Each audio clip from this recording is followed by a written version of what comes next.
Chapter 1658. Published at 7th of March, 2023, 3:25 and 49 seconds p.m. Chapter 1658.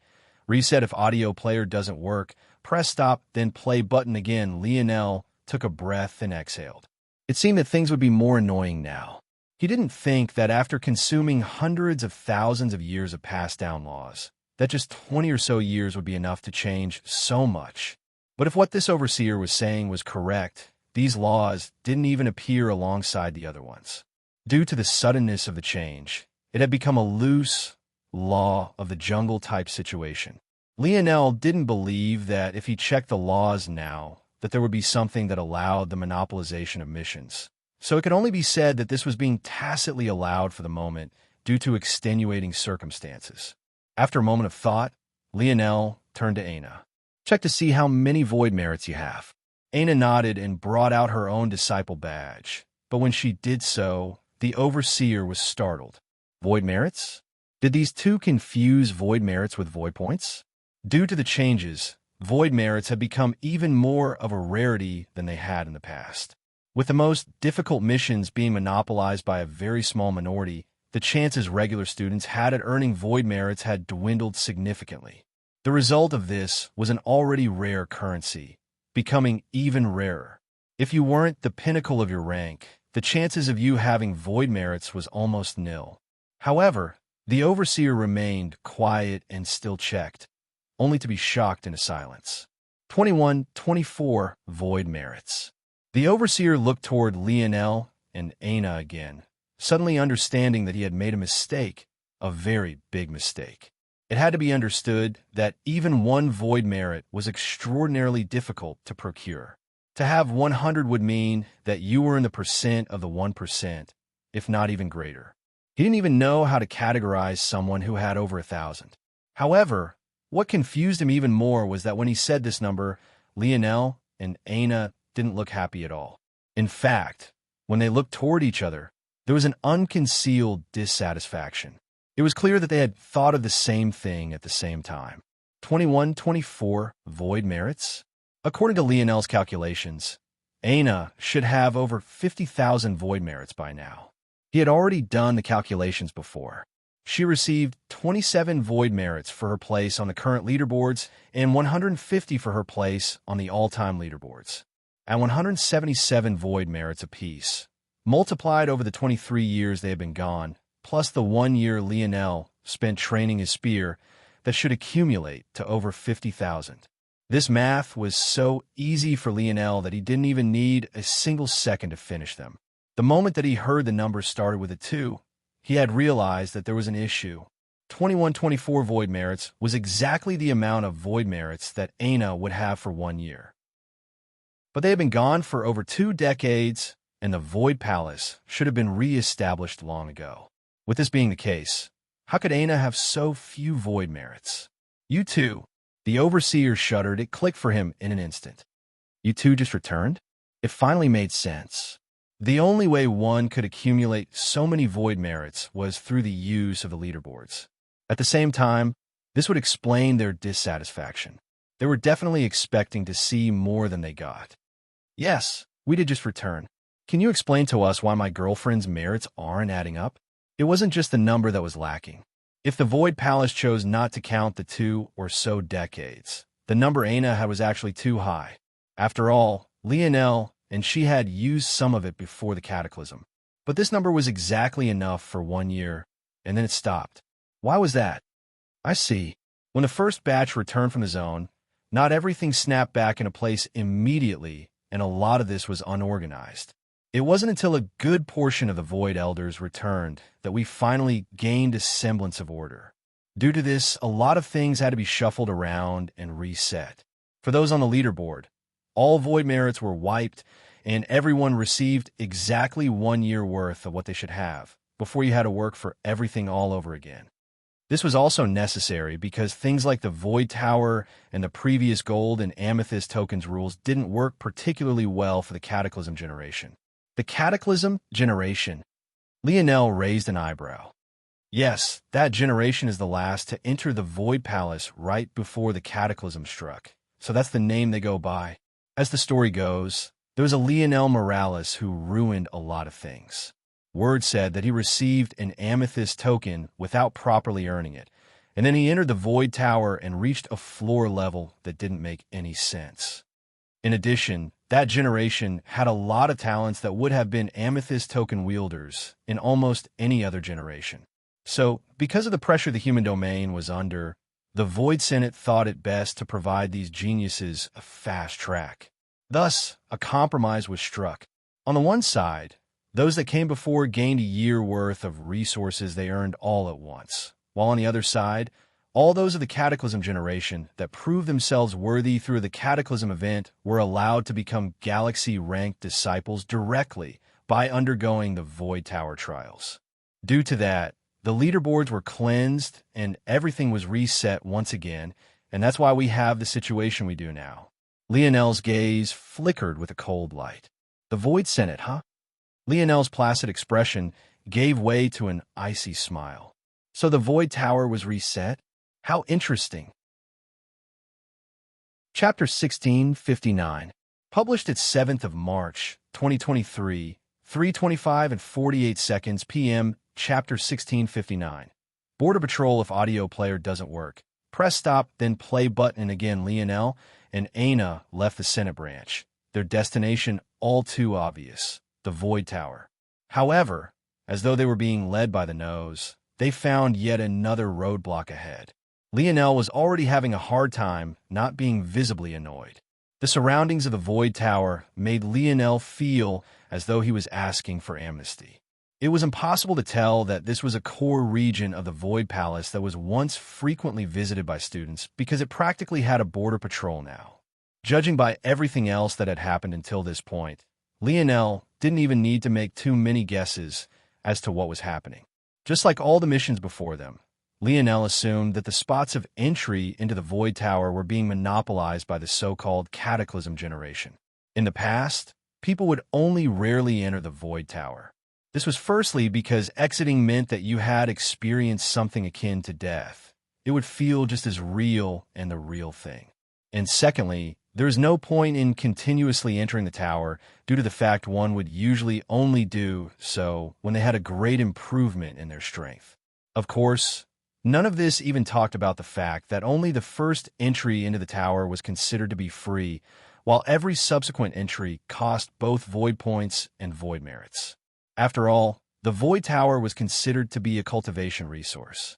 But now with so many geniuses appearing that were outside the bounds of the Void Palace's normal understanding, they entered far more frequently and demanded much more space. It also seemed like there was an entry capacity limit of 3 for the Void Tower as well, something that Lionel hadn't been aware of until he casually listened in on a few conversations. I managed to get a slot for 7 months from now. That's not bad. If I had tried 5 years ago, the waiting time would have been even worse. It looks like they're slowing down. Slowing down? More like they're getting bored of the Void Tower. They used to go at it almost every day, multiple times a day before. Now it's only rarely. I don't know if bored is correct. The deaths on the higher floors are so much more gruesome. It's probably better for their health if they experience them less. Now you're just assigning your own fears to them. The truth is probably that they've reached a bottleneck. If they want to progress any further, they'll have to enter the 7th dimension first. I think that if we want to use some of the best resources of the Void Palace, this window, while they're stuck at the peak of the 6th dimension, is the best chance we'll get. I'm going to go and register for Sword Faction placements too right after this. I think I'll get a good date. Hearing these conversations, Lionel was truly speechless. In reality, the Void Palace had always been a somewhat lawless zone, where students were allowed to butt heads and fight over resources, but this was even more exaggerated than what he remembered. They weren't just fighting over resources here, it had reached a point where they very obviously monopolized them. At the same time, the so-called geniuses of the Void Palace who were once prideful and used to peacocking just seemed to accept it all so easily. If Lionel had been there when the Void Elder spoke of dulling his blade, he would have understood that this was why they were so confident it would happen. This was already his 3rd or 4th attempt at just doing something, anything in this place, and yet he kept running into roadblock after roadblock. Every time this happened, Lionel's good mood, after having spent the last several days in leisure with Aina, became darker and darker. Lionel couldn't help but remember the first thing that happened when he stepped foot into the Void Palace. This place, designed for the future leaders of humanity, created to curate the geniuses of the future, acted to crush their spirits before it did anything else. Lionel still remembered it. Back then, despite knowing that anarchic force corroded clothing, the overseers told them nothing and simply allowed it to happen. They wanted to strip them all naked, as though in this place they had to beg even for clothing. Now, it seemed that sort of emasculation, that sort of infantilization, was pushed to the point where everyone here just thought it to be normal. Crush the normal geniuses, force them to lower their heads, only allowing the truly outstanding ones to stand out. No, it was even worse than that, because even if you were an outstanding genius, while you were growing, you would still need to lower your heads to those that were much older than yourself. Lionel felt like he was watching a microcosm of everything he absolutely abhorred about society playing out for him in real time, and by the time he made it to the first checkpoint for entry into the Void Tower, his expression was as dark as thunderclouds. High above in the air, Cornelius had been following Lionel for a long while. The moment news of him being back was disseminated, he was once again given this task. Seeing the dark look in Lionel's eyes, he sighed and rubbed his forehead. Here we go again, he mumbled. Would you like to register for a future spot of entry into the Void Tower? Or would you like to pay for a spectating ticket? The prices for tickets based on those participating is on the left. The price for spots, depending on how long you're willing to wait, is on the right. Currently, there are no normal tickets left for today's spectators, as they've all been bought up. The only spots left are for VIP spectators. However, the price is expensive, as the lineup today is quite good. At the checkpoint, a young man spoke with a bored voice without even looking up. It seemed that he had repeated these words again and again until he was simply tired of it all. But what he didn't expect was for a shadow to pass by him without a word. Chapter 1660, published at 7th of March, 2023, 3:25 and 46 seconds p.m., Chapter 1660. Dare? If audio player doesn't work, press stop, then play button, and again Audelon was startled. He had indeed become a bit bored of this job, because it was nothing but repeating the same things over and over again. While watching money, he had no fate with being exchanged. However, as a member of one of the Cataclysm factions, he had great pride in his heart to be able to step foot in this place at all. He hadn't been in the Void Palace previously, and actually came after the Cataclysm generation.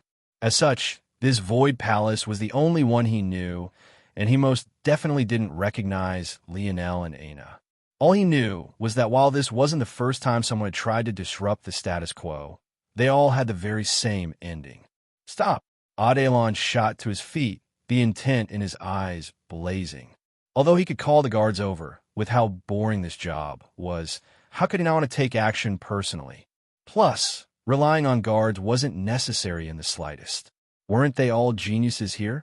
In addition, while the Cataclysm generation was the most famous, the generations that came after were very well known for their talent as well, especially as the influence of Earth spread further and further, and more geniuses began to be born beneath the halo, a world with a high degree of potential. Audelon himself was from quite a famous generation, one that entered 2 years after the Void Palace was officially reestablished. As such, he was well into the 6th dimension, and the strength he had at his fingertips was not small in the slightest. It was just that he wasn't a very prominent figure of his own generation, or else how could he be manning a kiosk? His fist whistled over not even an instant after his words fell, but his roar alone had caught the attention of countless individuals. Although this wasn't exactly a quiet space, the roar of a 6th-dimensional genius couldn't be underestimated. The coldness in Lionel's eyes only flickered with more intensity. It seemed that it was true that no one remembered him, but then again, could he blame him? Even back then, how famous had he been? He was still considered to be a small-time disciple, a very long way from the sector rank, and even longer from the domain rank. It couldn't be said that his name was enough to call forth winds and bring forth thunder. But this time, he would make sure that it did. Lionel's head turned back and he raised a single palm. He didn't push out, nor did he apply any strength forward. He simply raised it, almost as though he was helping Adelon to spar and not seeking to harm him at all. Adelin's fist plowed forward with even more force when he saw this. But when the collision occurred, bang, Adelon froze before a miserable shriek echoed through the air. In that moment, it felt as though every bone in his arm had suddenly crumbled to dust. He fell back, frothing at the mouth and collapsing under the shocking pain. Countless gazes turned over and shock colored their faces. That kiosk worker! Wasn't he a member of the Lion Pride faction? Who dared to hurt him like this? No, more importantly, who could harm a member of the Lion Pride faction so easily? Even their desk workers were experts among experts. While the crowd was thinking this, Lionel simply looked down at Adelin's convulsing body. He's barely at the standard of a middle-class demon. Even if he released his god runes, he'd be comparable to a higher-class demon at best. Is this what all these people yielded to? Lionel turned away and didn't give Adelon another glance. With the shrill screech of Adelon still echoing in the air, the so-called guards were all alerted. Today was the turn of the Lion Pride faction to take guarding duties over, and as such, they were all part of this very same faction. What is going on over here?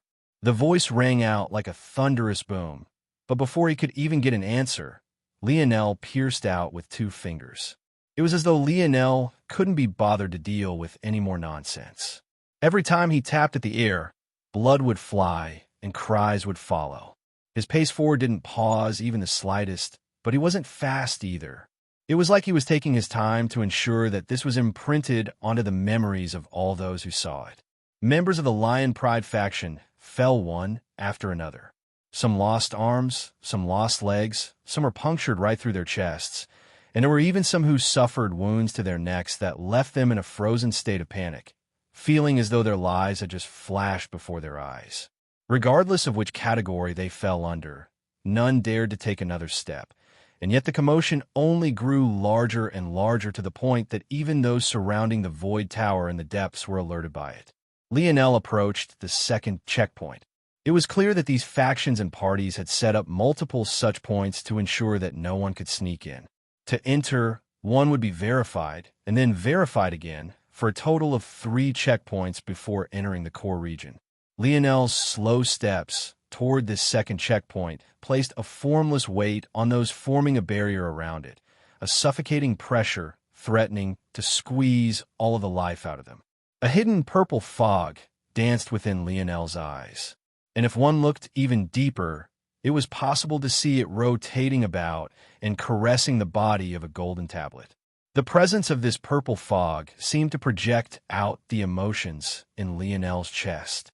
The skies became even darker and gloomier than usual. The ground became more black than gray, and the air became heavy, even a single breath needing all of one's strength, as though a mountain was weighed down upon their chests.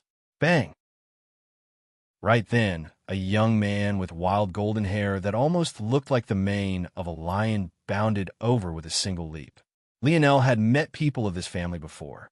Conan and Gunter were both the geniuses of the Leo family who participated in the selection with him, and he had exchanged some particularly foul words with Conan, while Gunter was more of a quiet individual.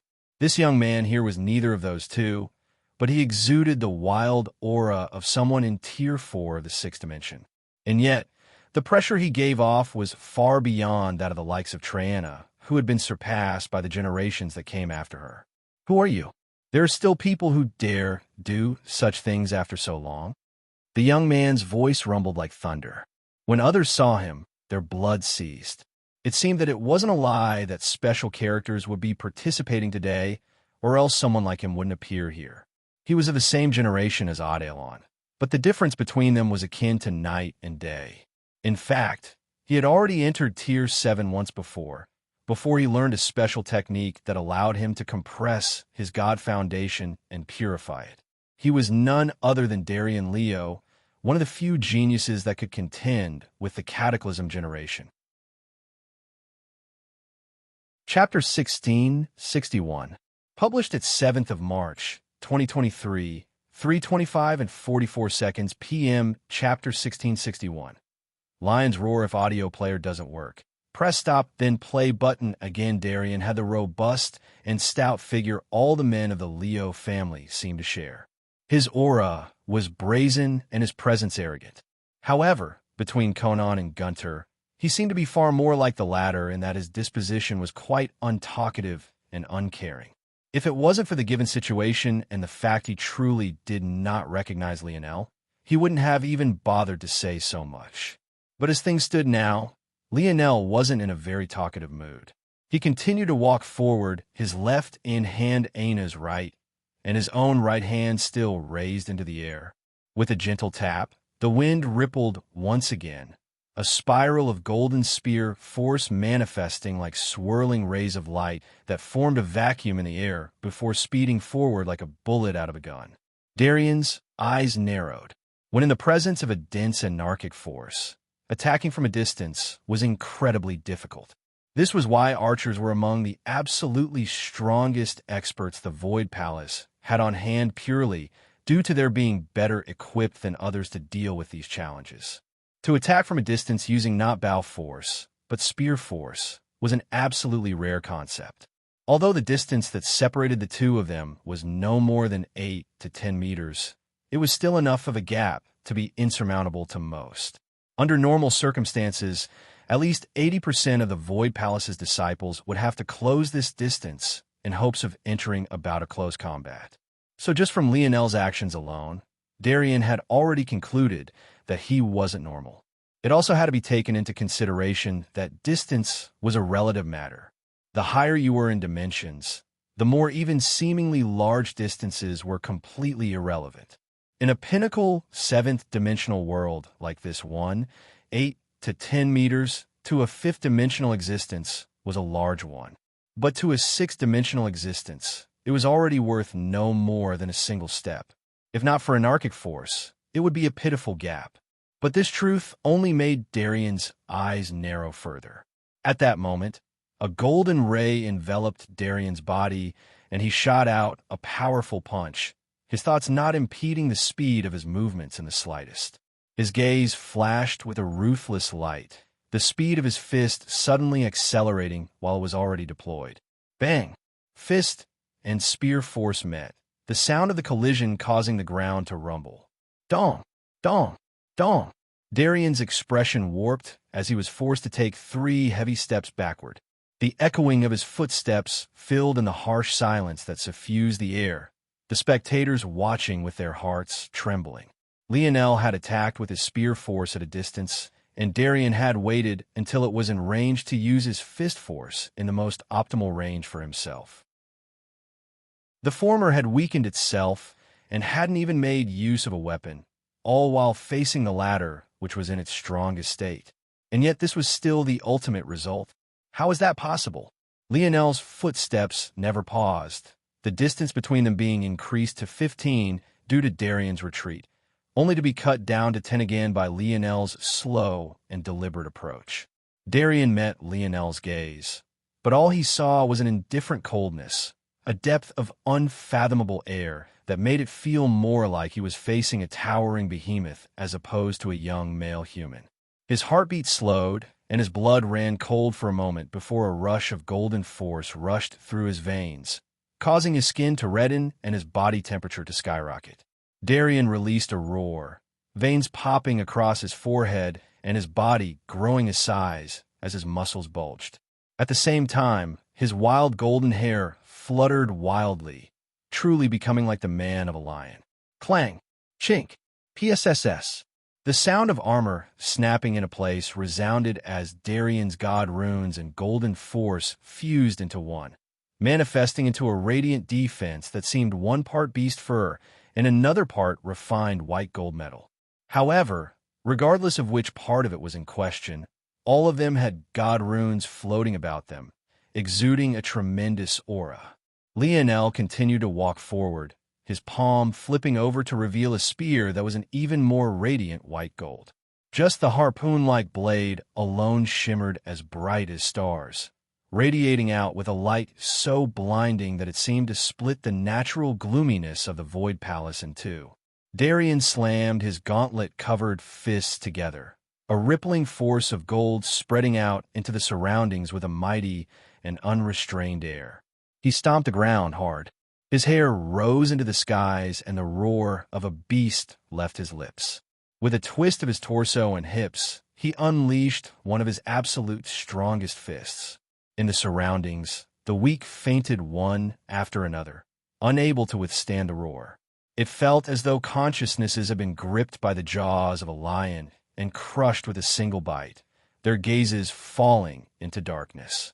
Those that were further away were lucky enough to rush back to avoid the brunt of the effects, but even then, they felt their knees go weak.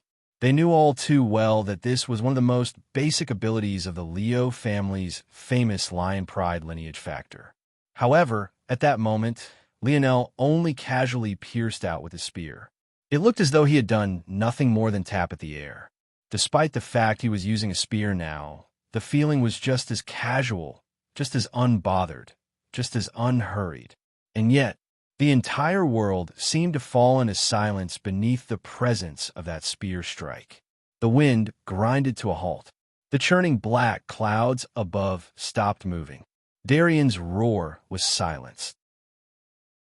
There was only a single ray of gold that appeared before the Leo family youth's chest in a single blink, piercing past his fist and through him as though he was nothing more than the very air that had come to a stop.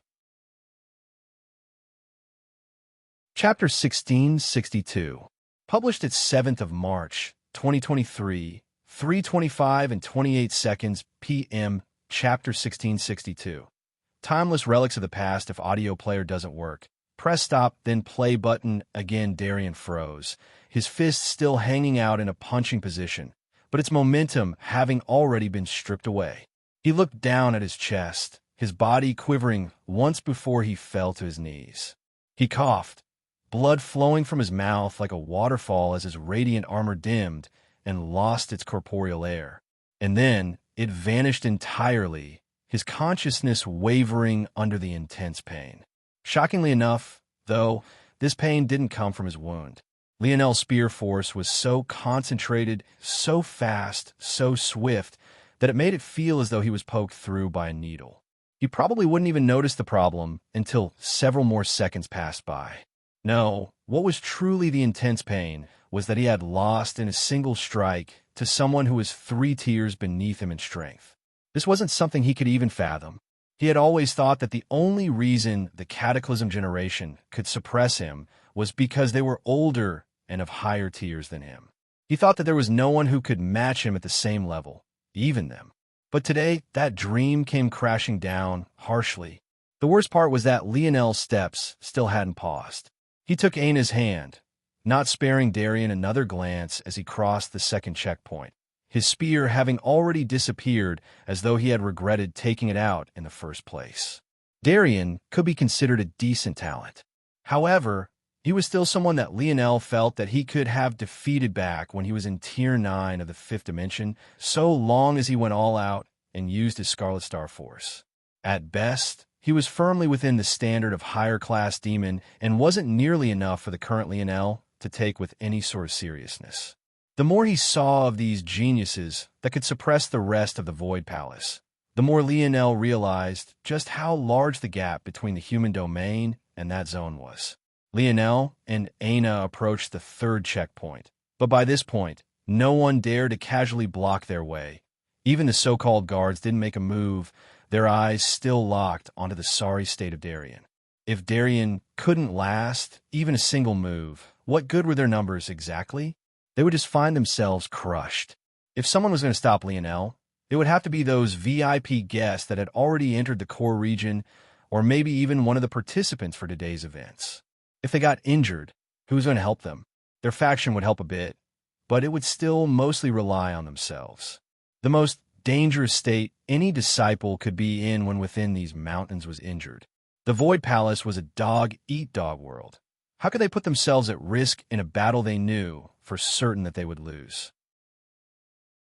It was then that Lionel crossed the 3rd checkpoint and the individuals of the core region who had heard the commotion finally came to make their presences known. It had been too long since anyone had dared to stir up a commotion in a region controlled by the Cataclysm generation. Never had they expected that today, of all days, something like this would actually occur. However, when they laid eyes on who it was, most tilted their heads in confusion. Who the hell was this? Tyr, one of the sixth dimension? Was this a newly admitted disciple? That wasn't impossible. The most recent recruitment selection wasn't too long ago, and those freshmen should have just been allowed in. It wouldn't be unreasonable for one of them to have broken through into the sixth dimension in that time. Some of the older participants of the selection often spent years suppressing themselves in wait for the God Path breakthrough method. They looked toward one another to see if there was any among them who had a definitive answer, but all they saw was mutual confusion. It seemed that none of them were aware. The crowd, though, was well aware of the faces of these individuals. Cristal Terrius of the Terrius family. He was in Tier 5, and he was an extremely talented individual of the Bow Constellation Alliance. If Nazag was considered to be in a tier all to his own in terms of archery talent, then Cristal shared the tier right below, along with a few others.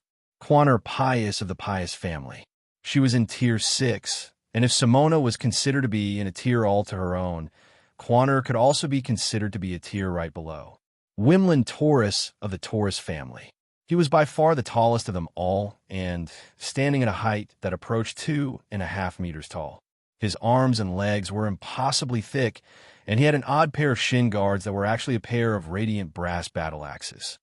No matter who you looked at in this group, each one was more powerful and prestigious than the last, and though they weren't a part of the Cataclysm generation, they weren't too far away. Although none of the generations following the Cataclysm generation could match up to them, it was well known that the generations that came after were far more powerful on average than the usual batches of students the Void Palace received. This was in part due to Earth's rise, but it was also said that the human domain sensed the danger it was in and was reacting appropriately. Maybe very soon, there would be a generation which even the Cataclysm generation couldn't hold a candle to. Among these individuals, though, there was one who didn't come after the Cataclysm generation, but instead came before. Even though everyone was excited by what was fresh and new, this was only in regard to the holistic picture. There were still timeless experts of generations gone by that stood at the same peak at the Cataclysm generation, and this individual was the only one among the entire group that recognized Lionel. He stood tall, his arms crossed about his chest, watching as Lionel approached with a cold indifference in his eye. This individual was none other than Valor Morales, 6th Nova. "So you've returned," he said coldly. Chapter 1663. Published at 7th of March, 2023, 3:25 and 25 seconds p.m. Chapter 1663. Small families. If audio player doesn't work, press stop, then play button again. Lionel looked toward Valor, his expression still placid. He was the only one of the Morales family not recognizable at a single glance, but the others were all too easy to get a look at. The bronzed hair, tan skin, pale green eyes. It was all the exact same. It didn't seem to matter who their Morales parent chose to tie the knot with. The Morales genes always seemed to win out. Lionel had been the same in the past until certain mutations in his lineage factors caused changes to occur, but this wasn't too difficult to accept. After all, considering Earth's talent, the lineage factors birthed from her were most definitely not normal. Maybe it would take such a thing to finally make the Morales genes take a step back. The crowd was shocked when they heard Valor speak. They all knew of this young man, and his stature was no less than that of the Cataclysm generation. In fact, there was no doubt that the 6 potential heirs of the Morales family were all kings amongst men. It was just that being the young, Valor was the last to have yet to step into the 7th dimension. But even so, he was only a step away. While the Void Palace counted generations by the year, the Morales family counted generation by grandfather, father, and son pairings, with decades being in between. Any one of their billions of descendants that could earn the right to fight for the position of heir was an absolute monster, and they had proven this with time. Lionel had already been far behind them when he finally made it to the Void Palace in the first place, but he was placed even further behind after losing 20 years. Valor was probably the only one among them that he still stood a good chance against in a one-on-one battle. However, even with this being the case, Lionel met his cousin's gaze without much fluctuation. The air wars were postponed for your sake. The family was quite confident that you would return. Lionel's expression flickered, a bit of his indifference receding. He could tell after these short few sentences that the coldness Valor was exuding had little to do with him. This was just his cousin's personality. Since he was willing to talk, there really wasn't a problem with doing so.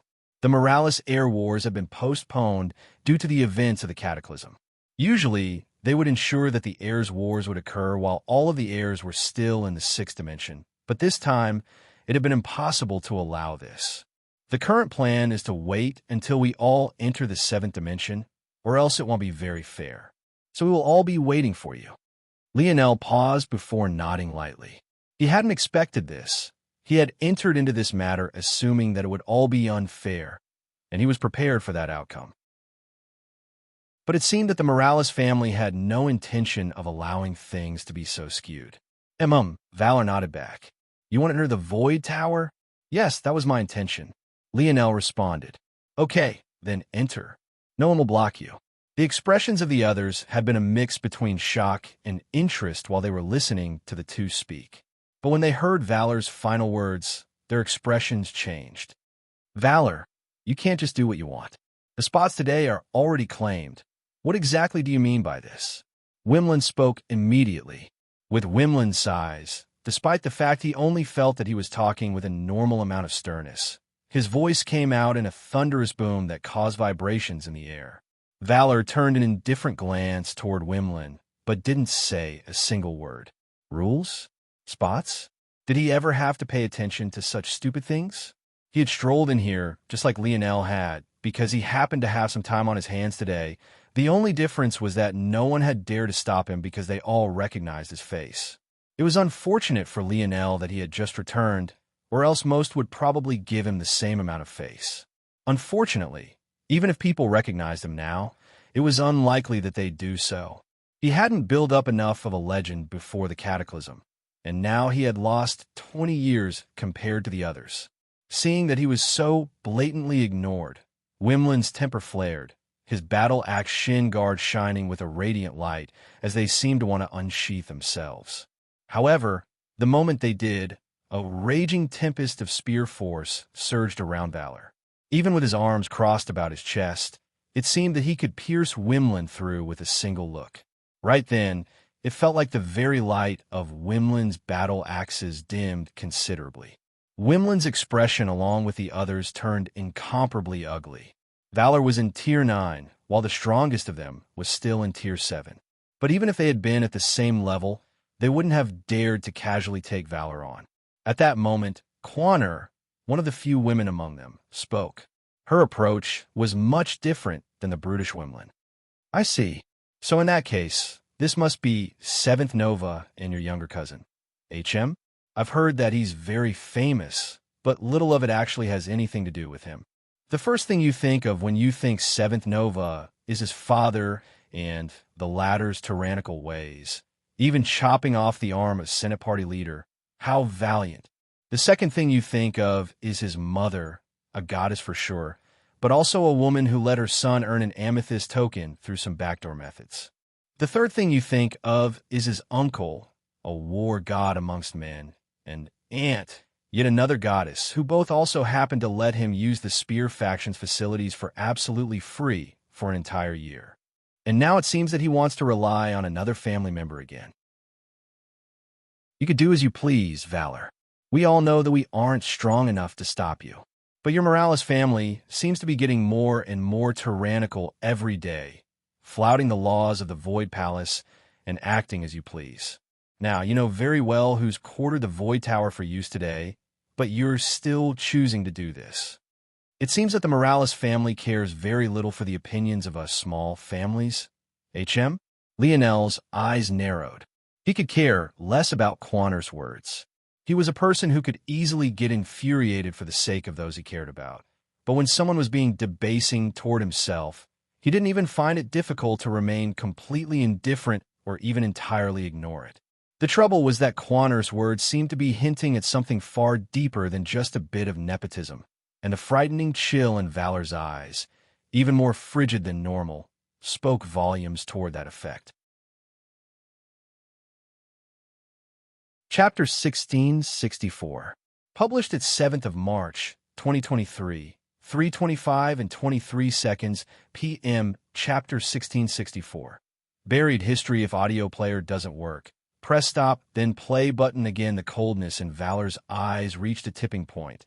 The aura he was exuding made Quaner's confident smile waver as a flicker of fear danced within the depths of her eyes. However, just when it seemed that he was about to do something, Lionel smiled and patted him on the shoulder. "Thanks for your help, Valor. I'll take you up on that offer. Me and Aina would like to enter." Valor looked away from Quaner and met Lionel's gaze before nodding lightly.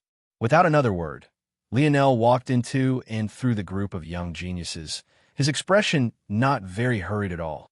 As far as Lionel was concerned, starting a massacre here wouldn't extend his time in the Void Palace. In fact, it would most definitely shorten it. The larger the commotion he caused, the more rushed his time in this place would be. But he still needed time to squeeze all the benefits he could out of the Void Palace. Although the zone seemed to have much stronger methods, Lionel didn't forego what the Void Palace had to offer either. There were still large riches of information to be had in this place, and secrets that he would only be able to understand through it. If he had been able to unearth all of the secrets of the zone in one go, he might care about the Void Palace's things any longer. But he had spent too little time in there. As such, he was still in a situation where he knew too little about the wider secrets of the dimensional verse. In that case, he would make sure to rob the Void Palace of everything it had before he leisurely left with a smile on his face. The youths watched as Lionel crossed their faces without a care. He hadn't even seemed to take Quaner's words to heart. In fact, he completely disregarded them. That said, just because he didn't mean that Aina would as well. After all, didn't she have her own temper? Still holding onto Lionel's hand, she turned back with a dark glow in her eyes. "Your elder brothers, sisters, and cousins already lost to him once over 20 years ago. I'm afraid that 2 decades still wasn't enough to catch up. Maybe you should ask them what exactly happened in the Rapak's nest. But then again, saving you all wasn't exactly a one-time occurrence. Now, was it?" A coercion-laced mental attack seemed to be hidden within her voice, thrumming against the mind of the youths that were present. Quaner in particular felt her heart jolt, finding, to her horror, that her nose and ears were all bleeding. Aina's words resonated like bells in their skulls, the blood running in reverse, and their hearts beating hard to catch up.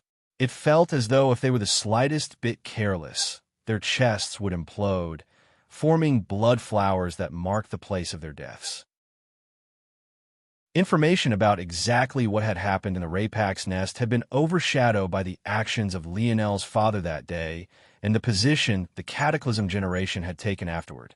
Having been stimulated by Lionel and Amory, they went into seclusion, wishing to make a perfect breakthrough into the God path as quickly as possible.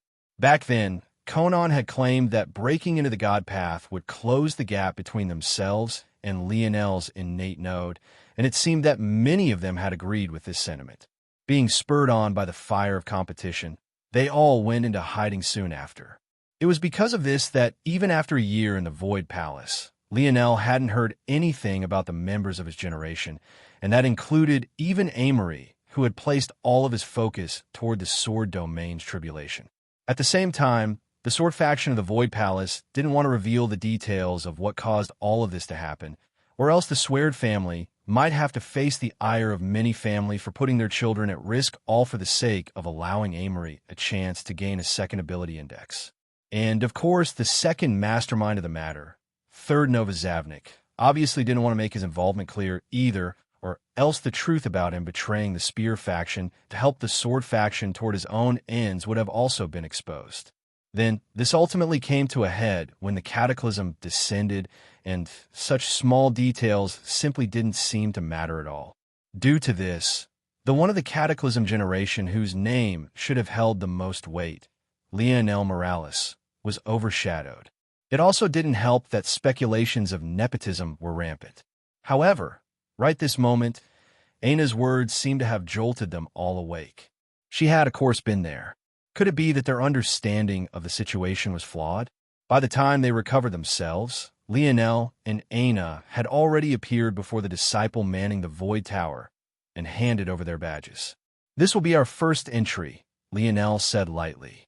With all of their records wiped clean, this would, indeed, be their first entry.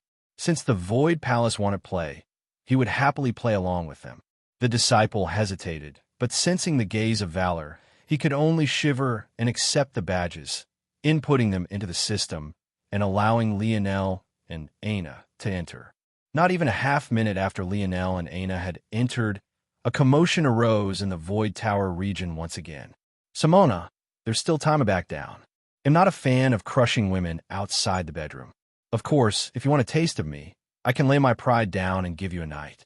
The laughter rang out like thunder, booming to the point even the ground quaked. However, the ice beauty who seemed to be the target of it all didn't respond in the slightest. She walked slowly and in an unhurried fashion, and yet her steps carried her forward dozens of meters at a time. She had a beauty beyond words and an elegance surpassing reason. Just the small showing of soft flesh that flashed out of the slit in her dress was enough to make many swoon. Bang! At that moment, a heavy figure fell from the skies. Simona Pius and Conan Leo had arrived, but they weren't alone. Chapter 1665, published at 7th of March, 2023, 3:25 and 22 seconds p.m., Chapter 1665. Humiliation if audio player doesn't work. Press stop, then play button again. The third individual was a hulking man, standing at 3 meters tall and dwarfing even Wimlin. He was the genius of the Tor family, Armand Tor. Just like this, 3 geniuses of the Cataclysm generation had appeared one another, each exuding an aura that seemed to make the skies tremble and the earth crack. However, they were surprised to find that the organized region they had become used to was not only in disarray, but Conan even found that several members of the Lion Pride faction were actually bleeding out on the ground. At that moment, Conan's good mood vanished into thin air. "Who dares?" His words came out in a lion-like roar, wisps of golden force shooting out from his lips like a sonic attack. But it didn't even seem like he had done this consciously. It was more like his power had become a part of the very fabric of his being. Conan's gaze almost turned bloodshot, his eyes sweeping over the surroundings until he locked onto Valor and the others who had been approaching the tower to watch. At that moment, Conan's gaze locked onto Valor, the aggression in his expression increasing manifold. In his mind, Valor was the only one with the balls to do such a thing, and he was probably the only one with the power to dare to do so as well. "You did this," Conan growled. The truth was that Conan's speculations weren't exactly poor. After all, Valor had indeed entered without paying what others did. If someone had been foolish enough to stop him, then this was a very possible outcome. The difference was, though, that no one would dare to act against Valor. However, Conan hadn't been here to see this, so there was nothing particularly wrong about his assumption. And Valor, who was a man of few words to begin with, couldn't even care to explain himself. Even if he did have the mind to explain, he still wouldn't for the mere fact that it would seem as though he was trying to avoid Conan's fury. He, Valor Morales, did not fear the likes of Conan Leo. If the latter wanted to act, he was free to do so. At the same time, Wimlin, Quaner, and the others were already dissatisfied with Valor for obstructing and oppressing them earlier. So why would they be in a hurry to help him clear his name? Conan's steps slowed as he walked forward, but the heaviness behind them only grew with every oppressive push of his gait. The surroundings quaked, and even the anarchic force in the air seemed to be showing signs of swaying out of the way as Conan's fury rose like a tempest. It had been very long since anyone dared to provoke him like this. Did his Lion's Pride faction look like something just anyone could trample upon as they pleased? However, Just as Conan was about to take action, Simona released a light hum. Her delicate brows rose as she looked up.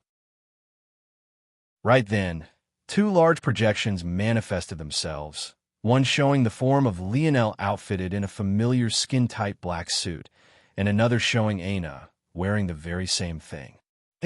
Conan's voice was tinged with surprise. Lionel hadn't returned even after so long. So many who knew of his existence thought he had died. Of course, nothing would be confirmed until the spatial storm phenomena came to an end, but to think that he would truly be among the last batch. Many thought that Conan would be enraged that someone had actually dared to take his spot, but in reality, after being surprised, Conan suddenly began to laugh again, his voice booming across the horizon. This was perfect, simply too perfect. Back when the influx of geniuses forced the Void Tower to change its rules and reshuffle things around to better optimize their growth, everyone of the Cataclysm generation had entered one after another. But this wasn't the most important point.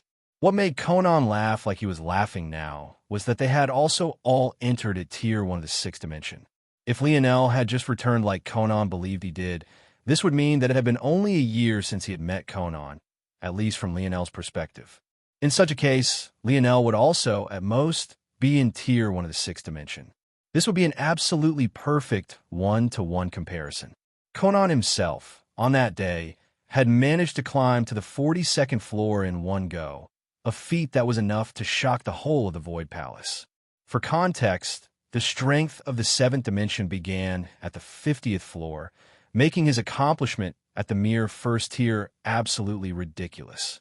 Of course, Conan hadn't performed the best, but he also claimed that it was because he was unlucky in the floors he was given, something he stood by even to this day. Regardless, if Lionel couldn't at least make it that high, then he was nothing but trash. In that situation, he would no longer have to hold back. Once Lionel came out, he wouldn't have to worry about whining about him having a 20-year advantage because he would have already proven himself to be superior to Lionel.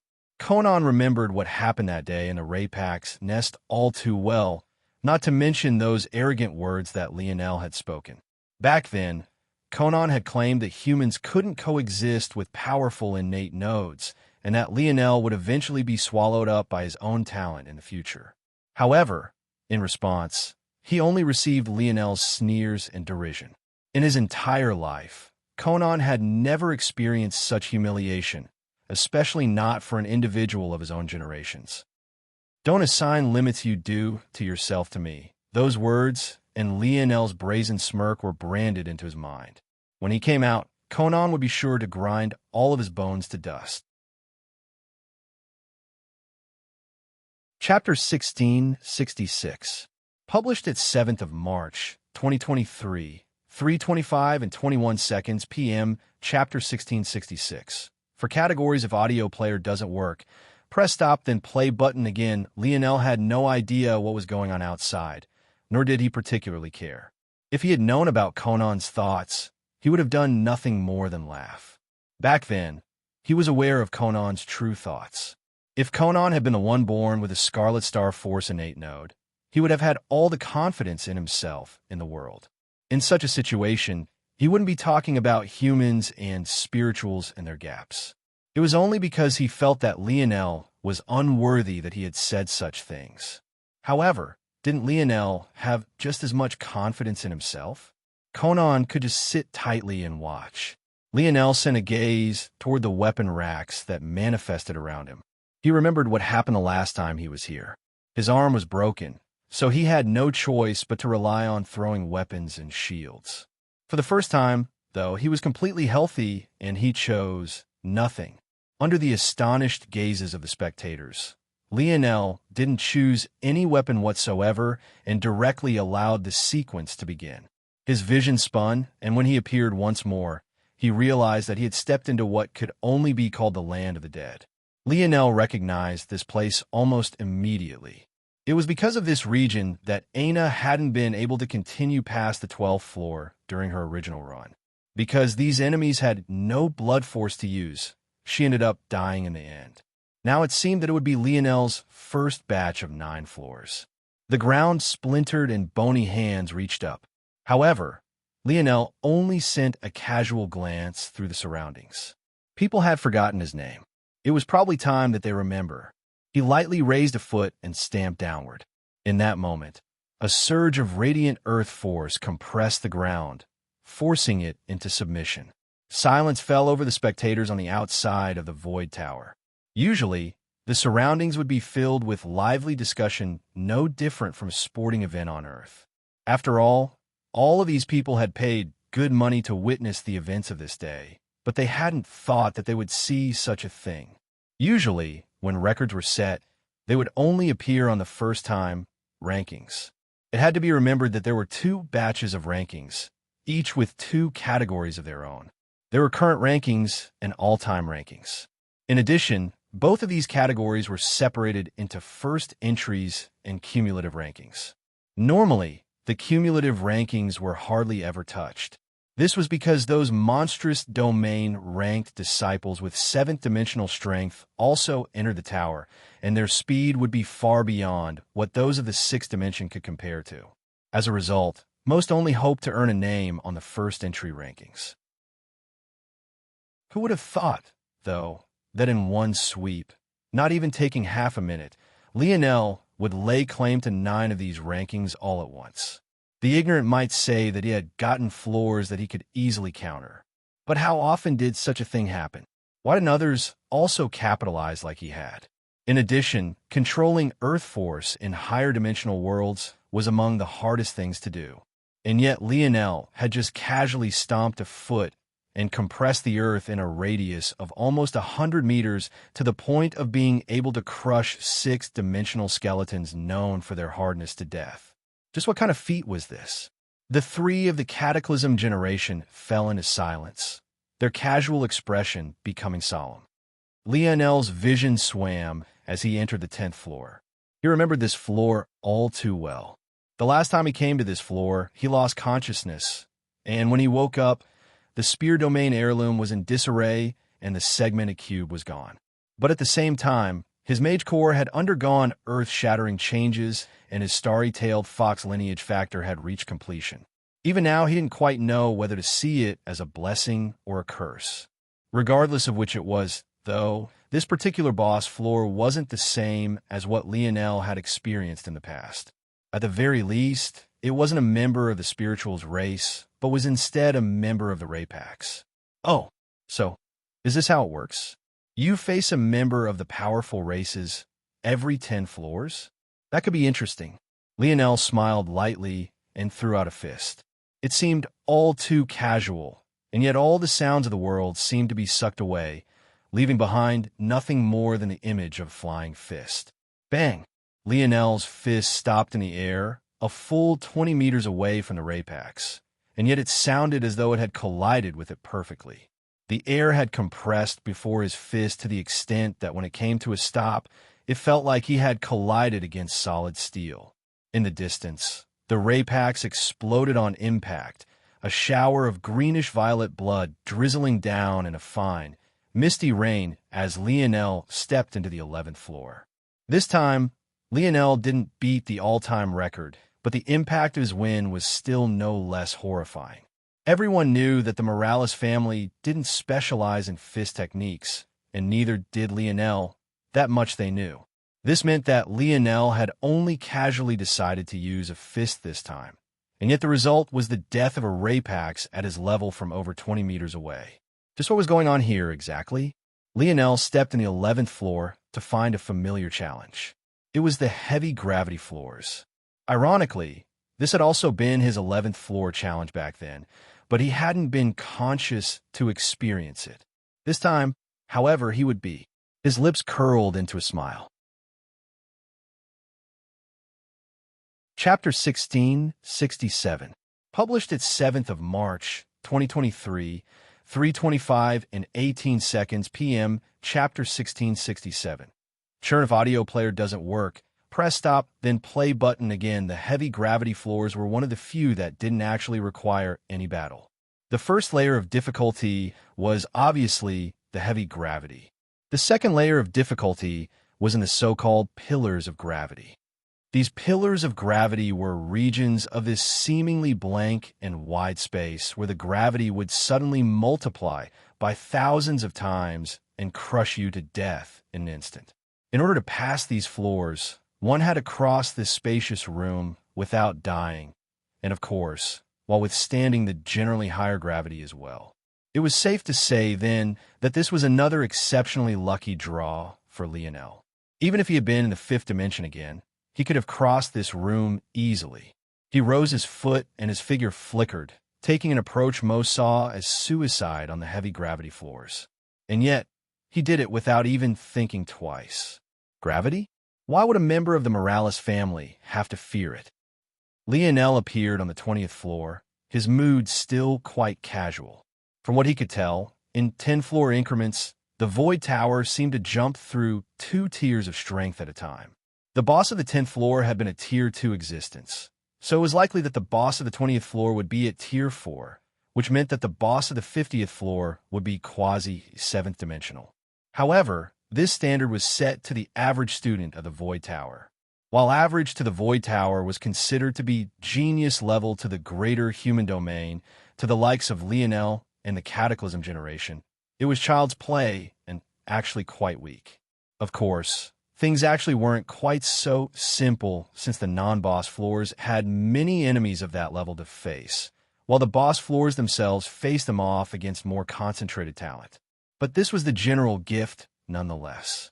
This was why, even standing on the 20th floor, Lionel didn't even feel a need to take out a spear. Watching as a pixie of the dwarven race flapped her wings and quickly rose into the air, Lionel only pressed out 2 fingers, causing a flash of golden spear force to rush out so quickly that it was almost impossible to track with the naked eye. Before the pixie could even get into place to draw her bow, she froze, her eyes going blank as she fell from the skies dead. The silence was exceptionally heavy.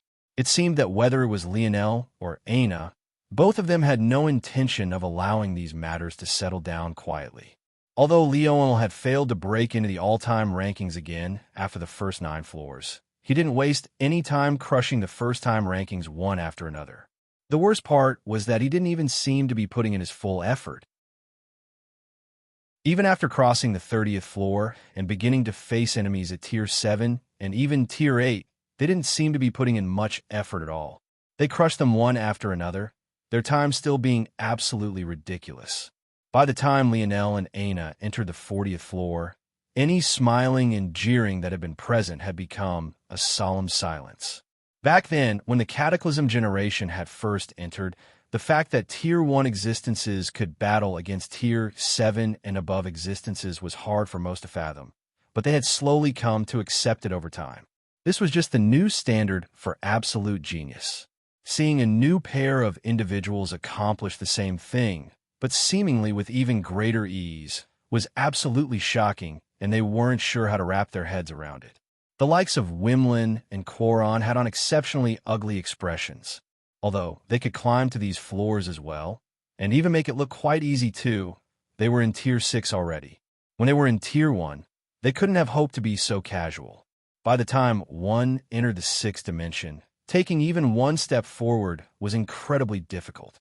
This was why even after 20 years of being gone, a minority had crossed into the 7th dimension. In reality, for the vast majority of those in the human domain, entering the 6th dimension was nothing more than a dream. As for the geniuses who could make it to the Void Palace, entering the 7th dimension was just as much of a dream to them. Every step was arduous and difficult. But likewise, the benefits for taking such steps was also outstanding, and one gained large amounts of power for each step you took. Crossing levels to do battle in the 6th dimension should be extraordinarily difficult. So why they make it look so easy? Lionel's and Aina's names flooded the rankings. By the 40th floor, each of them had secured 120 void merits a month at a minimum, and that was just considering the current rankings and not the all-time rankings. If the latter was included, the totals would be even more exaggerated. And yet, they showed no signs of stopping. Lionel entered the 41st floor, a familiar charismatic smile on his face. It seems that I should get a little bit more serious. He reached out a hand, causing a surge of emulation spatial force to manifest. Soon, it solidified, forming a jet-black spear. A pulse of light radiated from Lionel's forehead, and a golden crown formed and wrapped around his head, its centerpiece being a radiant golden spear. Lionel stood in a world of a vast ocean. As far as even his own eyes could see, there was nothing but crystal blue waters. Until, that is, the skies began to rumble and the water began to churn. Chapter 1668. Published at 7th of March, 2023, 3:25 and 15 seconds p.m. Chapter 1668. The gap if audio player doesn't work, press stop, then play button again. This was the first time that Lionel was in a world like this one. It felt ominous and could easily make a person feel small. The vastness of an ocean wasn't something that could be easily fathomed. Even as a person now of the sixth dimension, it still filled Lionel with thoughts of inferiority in a way that even the vastness of space couldn't. However, Lionel still faced it all with a smile, the tip of his spear trembling slightly. Right then, suddenly, and without any sort of precursor, Lionel stepped forward and pierced. His movements were fluid and without hitching, everything about his form touching onto a pinnacle of perfection that most couldn't fathom. With every step he took, the waters rippled, and with every pierce, they split apart. Waves rose, and the blue waters rushed upward like a pair of tsunamis, seemingly looking to swallow Lionel whole, but being completely unable to crash down around him as his movements only became more and more fierce. 1 step, 2, 3. The creatures lurking in the vast blue ocean couldn't even complete their attacks or surface. The moment they touched the dome of Lionel's senses, he would pierce outward, his motions unhurried and unbothered. His spear force seemed to reap god runes. Mighty constructs that could instill fear in others didn't seem capable of even causing Lionel's expression to change. Whether it was soft and weak flesh or sturdy and hard-scaled, his spear pierced through them all just as easily, a radiant golden light flourishing around him as though he was insistent on becoming the new center of the world. Lionel's spear spun in his hands, a mighty scythe of gold splitting the ocean in two. The water rushed away, only to reveal an enormous leviathan-like creature which didn't even get the chance to roar out in pain before it was split into two, its eyes turning vacant even as the ocean's walls crashed down around it once again. Lionel looked down beneath his feet without much of a change to his expression. Then, he took a step forward, vanishing into the next floor. Lionel could feel the difficulty increasing. It was as though the closer he got to the seventh dimension, the further along an exponential curve that he traveled. The burden placed on him wasn't very great at all. After all, he still hadn't used much more than a fraction of his strength or trump cards. But he could feel that the gap between the floors was steadily growing larger and larger. When Lionel crushed Conan's record, surpassed the 42nd floor, cruising through the 43rd and rushing up the 47th, he finally felt that he was reaching a point where more and more of his strength was being forcefully squeezed out and less of his casual strikes were effective. At the very least, he could no longer just tap the air with a pair of fingers and expect that to claim victory. Everyone watching had expected something like this to happen. The gap between the sixth and seventh dimensions was simply too enormous.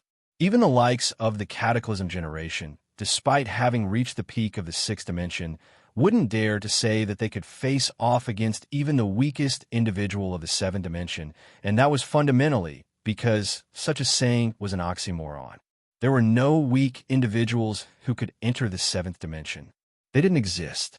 And this was especially so for those who took the God path. Due to the specific characteristics of the God path, improving in it was far more difficult than the conventional path. Someone on the conventional path, so long as they had a bit of talent, could force their way into the seventh dimension through the use of time, effort, and resources, a lot of resources. However, someone on the God path cannot do this. No amount of resources could allow you to progress in the God path. The only method of advancing was through comprehension, Only then could you accumulate the force necessary for your breakthrough. The leap necessary to cross from the sixth dimension to the seventh was absolutely enormous. Theoretically, even if one had entered the sixth dimension with the God Path, you could continue through from Tier 1 to Tier 9, mostly using methods of the conventional path. But, upon reaching the pinnacle, unless your understanding of your God Path reached a certain level, it would be a foolish dream to think of entering the seventh. If the sixth dimension was where the beginning of the God Path lay, the seventh was where it blossomed and grew, and without proper fertilization and enough soul, this blooming would fail 10 out 10 times. This was the simple truth. As a result of this, there were enormous gaps between sixth-dimensional individuals. This was why members of the Cataclysm generation could fight Tier 7 individuals right out the gate, and also why Lionel and Aina could do so as well. This was a difference in quality in the paths they had taken. Now, Lionel was experiencing this firsthand, because in the quasi-seventh dimension was the first quasi-realm where there was a magnitude of difference in the title it held. To be a quasi-seventh dimensional existence was akin to be like a demigod among the mortals of the sixth dimension. So when Lionel crossed from the 47th floor into the 48th and felt the pressure radiating from the waters below, his own expression couldn't help but turn cold, his casual smile giving way to something serious for the first time. Lionel stretched his spear out and squeezed his palm, causing it to shatter into motes of light that quickly reformed into the body of a bow. His hair fluttered wildly as a cyclone of water formed beneath his feet. He drew his bow, his back stretched tight, and his aura calm. Divide. Lionel released, the water beneath him splitting before even coming into contact with his bow force. On the other end, a whale the size of a small island had its head shredded into pieces, but Lionel had already drawn his bow once again, ready to fire. Now things are getting fun. Important announcement below. Chapter 1669.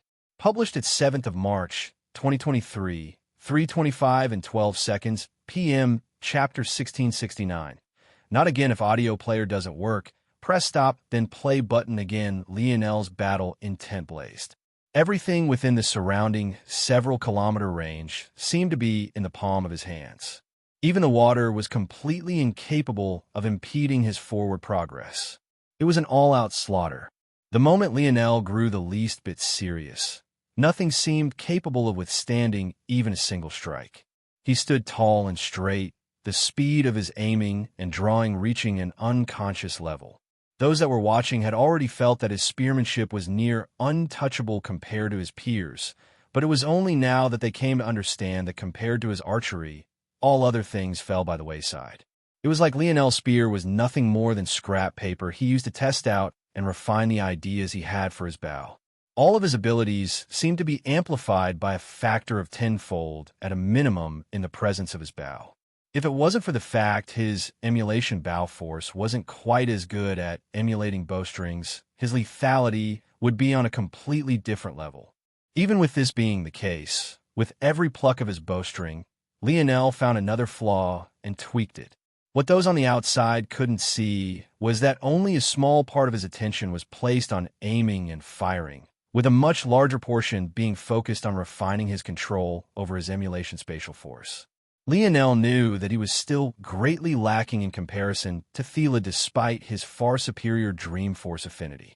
He was able to mask a lot of his deficiencies because the illusion abilities of his emulation spatial force were so powerful thanks to this affinity of his.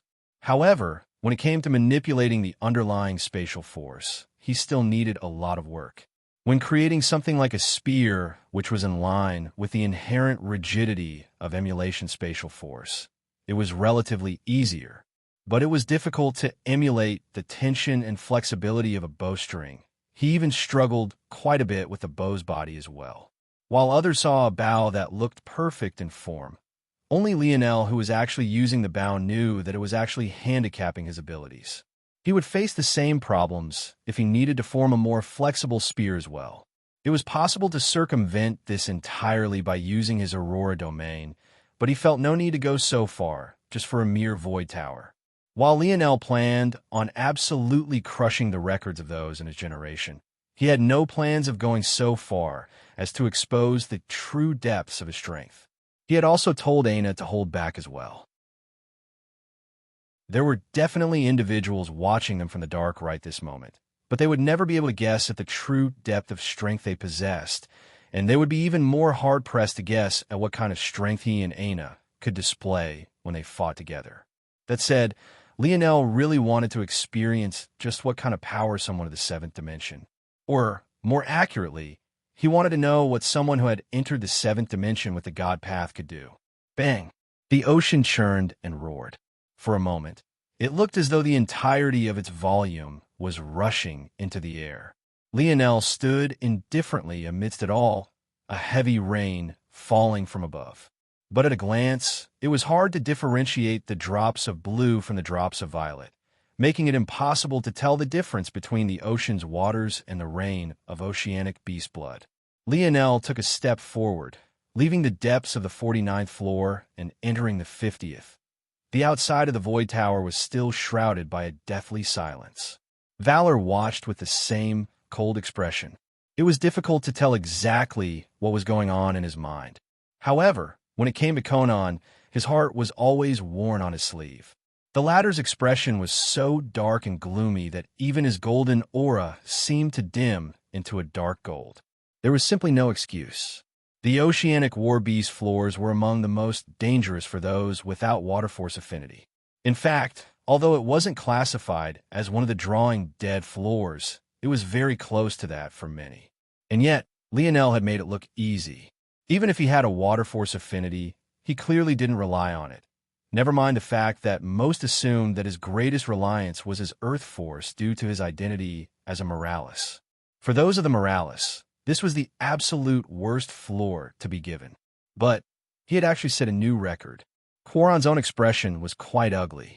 If making it to the 40th floor meant that Lionel had earned the right to stand on the same level as them, entering the 50th meant that he had left the likes of her and the others far behind. If it was added that he was only at Tier 1, then only the likes of the Cataclysm generation and the few monsters like Valor even had the right to meet his gaze. However, when Quaron saw what opponent Lionel received on the 50th floor, her heart trembled before a bit of the solemnness in her heart faded. If it wasn't for the fact that she didn't want to come off as narrow-minded and worried for her image, she would have started laughing uproariously. That said, Cornelius, who was hidden high in the skies, reacted much differently. Oh no, please not again. He hesitated, wondering if he should forcibly put a stop to things. Lionel appeared in a familiar world of white, facing off against a young man who was too handsome for words. It was as though a goddess had personally refined each and every one of features. But he only seemed to have eyes for the tree by his side and the singular golden apple that hung from it. After a brief moment of surprise, Lionel suddenly grinned wildly. Chapter 1670, published at 7th of March, 2023, 3:25 and 11 seconds, p.m., Chapter 1670. Clash of audio player doesn't work. Press stop, then play button, again, a spiritual. For the first time since Lionel and Aina had cleared their first floors, a commotion broke out beneath the Void Tower. However, this commotion was more lament than anything else. They wanted to see how far Lionel could go, but they didn't want to see him draw dead so early on. Though, this couldn't be considered early on any longer. A few had heard of what happened last time Lionel had entered the Void Tower, but they were in the minority. A large portion didn't even know the name Lionel Moralis outside of the weight the Moralis name held until this moment. However, as impressed as they were by Lionel's performance, the legend of the spirituals was simply too deeply ingrained. They were a race of people that stood at the pinnacle of the dimensional verse. If it wasn't for the fact they didn't seem as eager as the other races were to claim a piece of the human domain for themselves, they might have long since fallen. When it came to races that could hold a candle to the spirituals, only the mysterious ones like the void beasts could hope to. But when it came to numbers, many of these races couldn't hope to match up. They had not only the talent, but the numbers. It made them probably the greatest threat in the whole of the dimensional verse. Although no one dared to claim this to be absolutely certain and infallible, since the universe was simply too large, no one would argue too fiercely against it either. In the face of the spirituals, the human race was so frail that they couldn't battle unless they brought soul protective treasures with them. If you lacked one, it was an automatic loss. Many wondered why it was that the Void Palace insisted on allowing the spirituals to take part in the Void Tower, since they couldn't bring any treasures in with them. But after so long, it had simply become an accepted reality. Now it was simply known as drawing dead. They could only wait for Lionel to be expelled. But it was then that Lionel's wild grin was projected to them, causing their hearts to jolt. That wild grin, the older generation was all too familiar with it. It was the grin of those madmen of the Morales family. Lionel squeezed his fist, causing the bow construct in his hand to shatter in motes of emulation spatial force. Come! Lionel's voice pervaded the world. In this battle, he didn't want to use his bow or his spear. He wanted to battle this spiritual on its battlefield. At that moment, Lionel's words caught the spiritual's attention, causing it to look from its golden apple toward him. It's over. Many mumbled these words to themselves. Many had entered that boss room before, and it always ended the same way. So long as you remained silent and unmoving, the spiritual wouldn't care about you. But the moment you made noise or even sneezed, it would look at you, and then things would come to an end just that fast. However, bang! A spatial barrier rippled before Lionel's head, shattering the soul attack the spiritual had sent toward him. But likewise, his spatial barrier shattered as well. However, Lionel's grin only became wider. As expected, he could rely on emulation spatial force to block soul attacks, because it was fused with dream force. As such, it could interact with things on a soul level. The spiritual race man tilted his head to the side, seemingly surprised. Last time Lionel had been here, it had reacted the same way when he dodged its attack. But this time, Lionel had taken it head-on. He didn't need to rely on this spiritual to attack his soul this time. Right now, he just wanted to crush it. The spirituals were powerful, right? Well, he wanted to see it for himself. Lionel raised his arms, his starry spirit domain flourishing as countless force arts formed in the air. In their midst, the snaking form of a flood dragon took shape, roaring with a menacing light in its eyes. In just a moment, Lionel had not only completed dozens of Camelot mage arts, but also an enormous beast construct, all of which used his Scarlet Star Force. Show me what you have. If you don't, it'll burn your tree to ash. Hearing these words, the spiritual's expression suddenly warped, becoming malevolent. In an instant, it had gone from a docile, angelic young man to furious war god. His body grew by his size, a towering tempest of green force surrounding his body until it covered his white robes in a radiant wooden armor. In a blink, he went from just about 3 inches shy of 6 feet to over 7 feet. The spiritual rose his own arms, the skies being filled with green-gold arrows of force. It was clear that while Lionel had to rely on his dream world to accomplish such a feat, the spiritual relied on nothing more than his own affinity for the elements. Lionel was a bit startled by the change, but then he laughed. This was precisely what he wanted. In a moment, an eruption of force filled the air. 2 young men stood over 100 meters apart, and yet they seemed to control the entirety of the area that separated them. Boom, boom, boom.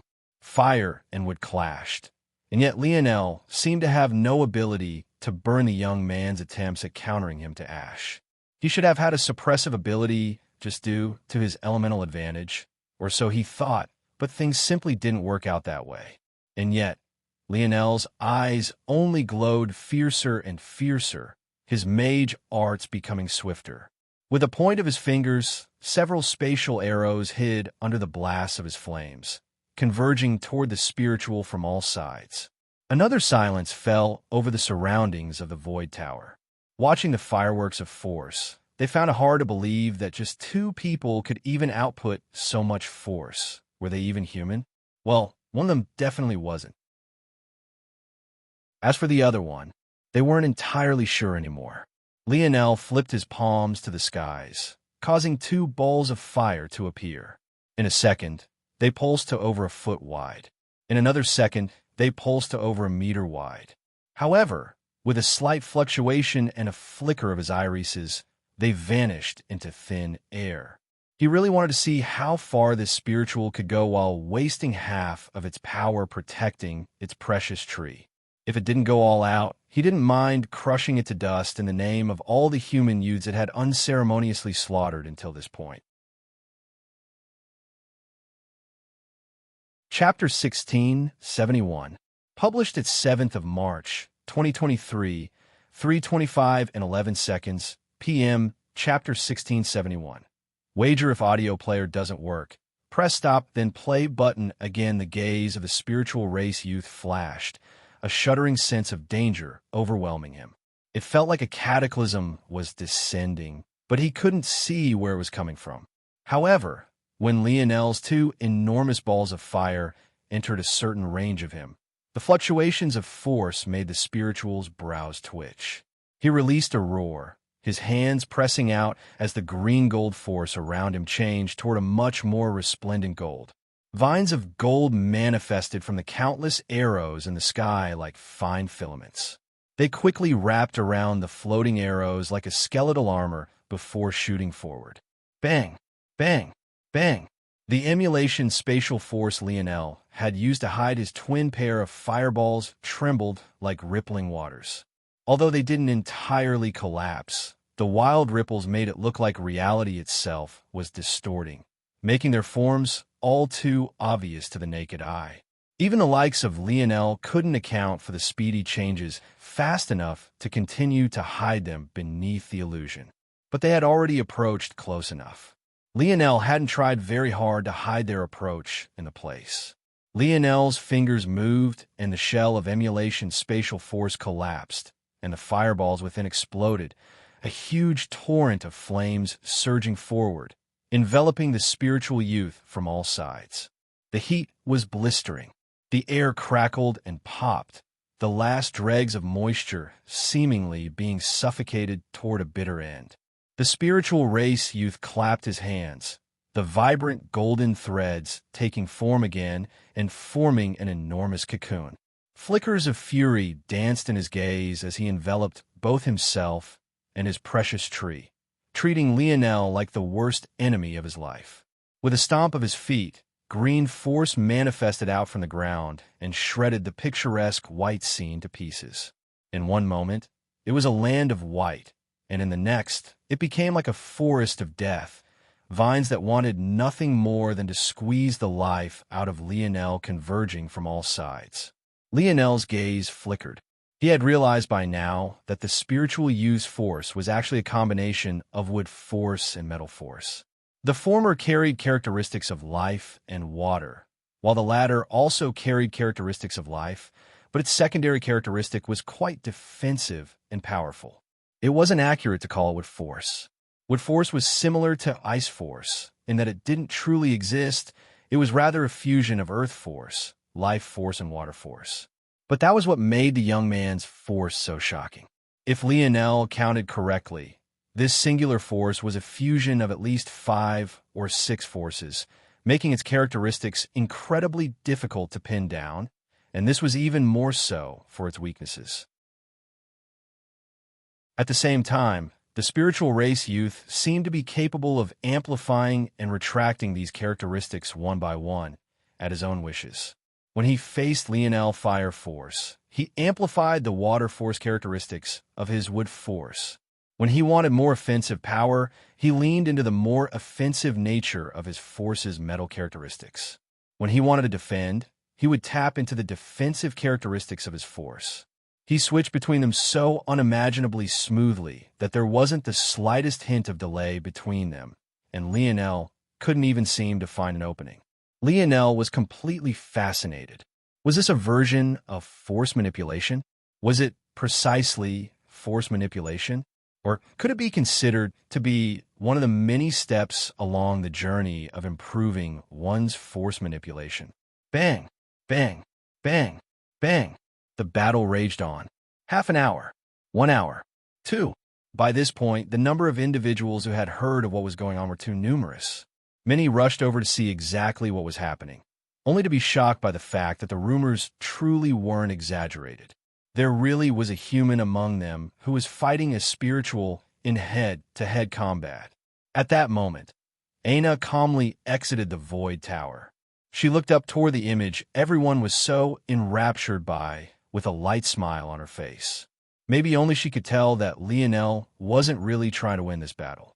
His mage arts were probably by far his weakest aspect right now, and the Scarlet Star Force he was using was still fifth-dimensional. But seeing how shocked and awed everyone was, a hint of pride flickered with the depths of her golden irises before she blushed toward her own reaction. She had almost forgotten that she was in public for a moment.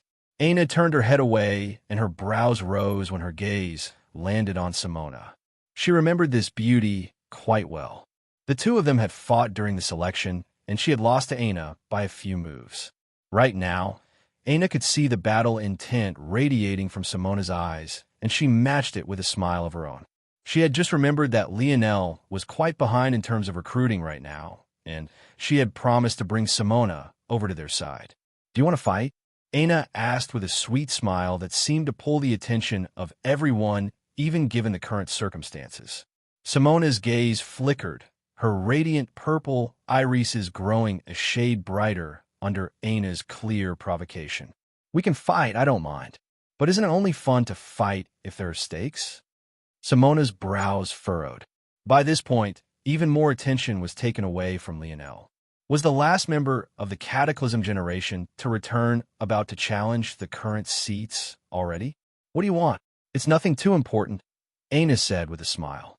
"If you lose, you just have to help Lionel with the Air Wars." "How about it?" Simona's eyes jumped.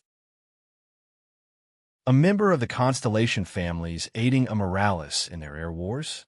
Especially one her standing? Such a thing would be quite unprecedented, and there was even a tacit taboo against it.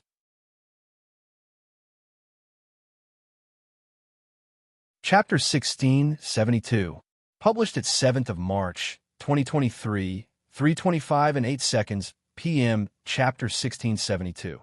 Remembered if audio player doesn't work, press stop, then play button again bang. Aina flipped a palm and brought out her battle axe, allowing it to crash heavily to the ground.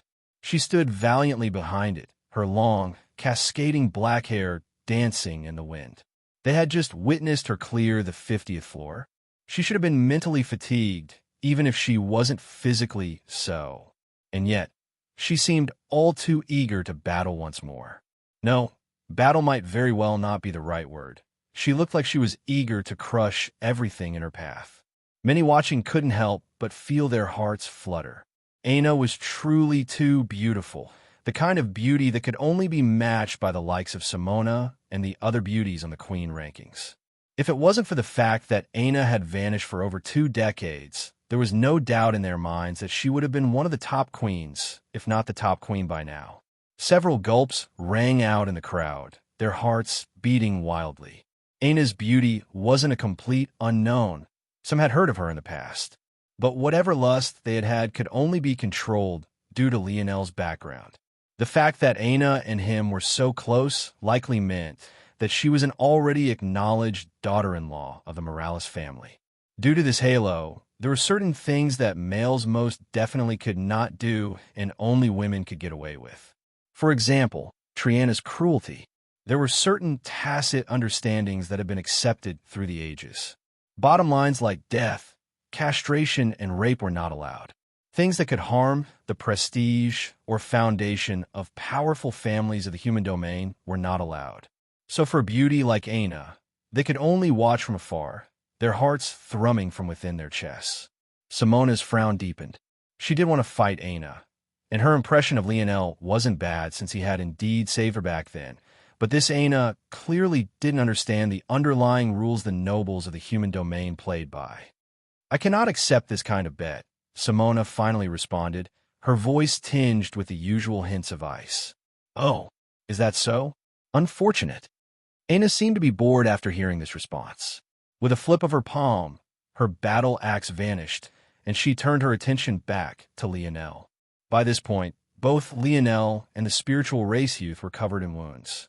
Lionel's defenses were weak to precisely what the spiritual race youth was the most powerful in, force, so it was no wonder he was in such a sorry state. The ground beneath Lionel was suddenly split open and a vicious vine tunnel upward, piercing through his bottom jaw and up and out of his skull. At that moment, Lionel's gaze flickered. In a real battle, he could use the moment his enemy thought he had died to launch a vicious counterattack. He could then use instant recovery. But the moment, he had no choice but to allow himself to fade away. Fair play. I lose this time. Lionel shook his head inwardly. Lionel could only sigh. Even while wasting half of his strength protecting his precious tree, Lionel had still lost. Of course, it could be said that Lionel had held back at least half, if not more of his strength as well, by only competing in force manipulation. But Lionel was still disappointed. However, it wasn't all bad. From beginning to end, Lionel had focused the entirety of his ability index on analyzing and teasing apart the intricacies of how the spiritual used his force. Once he consolidated his findings after another trip to the Void Library, his strength should take another massive leap forward. Lionel's head cleared and he stepped out from the Void Tower, only to find hundreds of gazes locked onto him.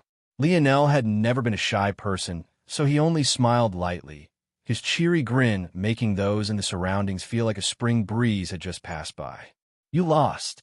Ana's voice snapped Lionel out of his glorious moment, causing him to cough. "That spiritual was a tough nut," Lionel said in his defense. "I climbed higher than you," Ana said with a beaming smile. "Is this your way of telling me you're stronger?" Ana nodded seriously. "Okay," Lionel laughed. "You can be stronger, but it'll still beat you 10 times out of 10. Shameless boasting." Ana rolled her eyes. "It's shameless to speak the truth now? How lamentable." Ana shook her head and laughed. She could tell that Lionel had been serious the first time he said it, and he was also serious this time. But she was still serious in her own response too. She didn't think she would lose. "Oh, look at that defiant look in your eyes. It seems that I didn't teach you enough of a lesson last time." Lionel's grin turned lewd, causing Ana's face to suddenly blush red. "What are you saying?" She whispered harshly. "Be louder, why don't you?" "Louder? Is this Lou?" Lionel received an elbow to the gut, sapping his body of all its air before he could make it halfway through his shout. He could only cough through the pain while keeling over. Those watching this scene suddenly felt the need to punch something. "It's fine to flirt, we get it. You're in, but do you have to do it here? Anyone have a lightning force crystal? I suddenly want to take a bath." Lionel and Ana laughed between the two of them as though no one was there. They didn't seem to sense the gazes of battle intent in the slightest. "It's unfortunate." She said she couldn't accept the bet. "We'll have to find others," Ana said. "Oh, her?" I suddenly remembered something. Lionel flipped his palm over, causing a snow globe to appear. Within it, a little purple puppy floated. When Simona saw this scene, her body shivered uncontrollably from head to toe, her eyes reddening. Chapter 1673. Published at 7th of March, 2023, 3:25 and 7 seconds p.m. Chapter 1673. 2 options if audio player doesn't work. Press stop, then play button again. This purple puppy was none other than Simona's companion from all those years ago. All this time, Lionel had kept it in a snow globe because he hadn't had a chance to give it back to her. Back then, Lionel and Ana had found it in the Rapak's nest, but not wanting to deal with a beast they weren't familiar with in battle, chose to put it away instead. By the time they met Simona again, they were already in the core region of the Rapak's nest, and things were too hectic for Lionel to care about such things, especially considering the appearance of the Three-Finger Cult had left him completely infuriated. Then, when they exited the Rapak's nest, Lionel was heavily injured and once again had other things to worry about.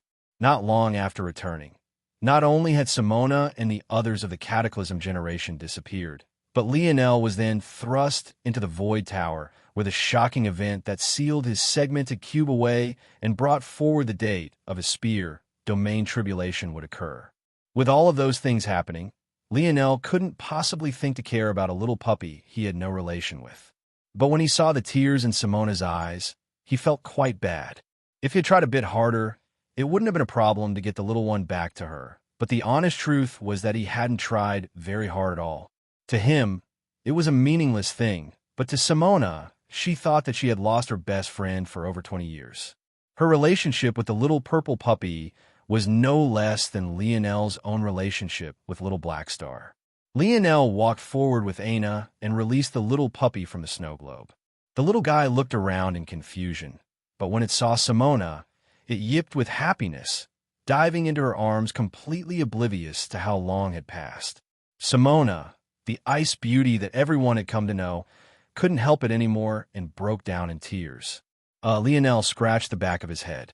The emotions themselves didn't make him feel uncomfortable. It was more so that he felt bad, that he was probably the reason they came out in a torrent like this. She might have not reacted like this had he found a way to get her companion back, right after the Raypack's nest. Thank you. Thank you, Simona spoke between sobs. Seeing her being so grateful for something like this, Lionel didn't know what to say. If anything, it only made him feel more guilty. It's no big deal. I just happened to cross the little guy in a Raypack's nest, but things were too hectic to find time to return her home. Sorry about that. Simona tried to speak, but ended up just shaking her head again and again. Lionel obviously wouldn't know how important this little purple puppy was to her. Only she knew how slow her progress was in recent years without this little one by her side. The Pious family was very powerful in their own right, but Simona had another lineage that relied heavily on beast companions. All this time, she had only been able to tap into a portion of her potential because she had lost her life partner. She had been infuriated for a long time before that fury became helplessness. She knew that the little one was still alive due to their connection, but she had never been able to sense exactly where it was, making her feel that all of it was an illusion. Everything was fine now. Everything was more than fine. Simona bit her lip heavily. She wanted to repay Lionel for this debt, but she hadn't said those words casually. She truly couldn't act personally. If the Constellation families acted personally, it would no longer be a matter of the younger generations, but instead feel much more like a domain war of the human domain. There was a reason why the likes of Valiant Heart Mountain could participate in the past, although they were among the very weakest. Lionel waved a hand. There's really no need to care about it so much. It took no effort on my part, and I even delayed it for so long. Simona shook her head, only very slowly regaining her bearings. She took a breath and exhaled. I cannot participate, and my Pious family cannot, but my paternal family can. I will gather their support for you. Lionel blinked, but didn't think too much of it initially. He didn't know much about Simona's much more famous maternal family, let alone her clearly less famous paternal family. So it was hard for him to gauge what this meant. But at the same time, he didn't have much support to begin with. His greatest reliance was probably the Oryx and the Umbra family. He probably couldn't even rely on Earth too much anymore, because from what he had heard, it had become a behemoth in his absence. If the Constellation families couldn't participate because of how strong they were, this would be doubly true of Earth, especially considering the somewhat politically charged state it was in. After all, Earth was the central reason why the other domains were turning their eyes toward the human domain. Knowing this, Lionel would take whatever help he could get, so long as this help was willing to listen to him and be of use to him. What good was help that was arrogant and uppity? They would be a net negative to his situation instead of a help. However, although Lionel's and Aina's expressions were a bit blank before they smiled, Valor's gaze, along with many others, flashed with a fierce light.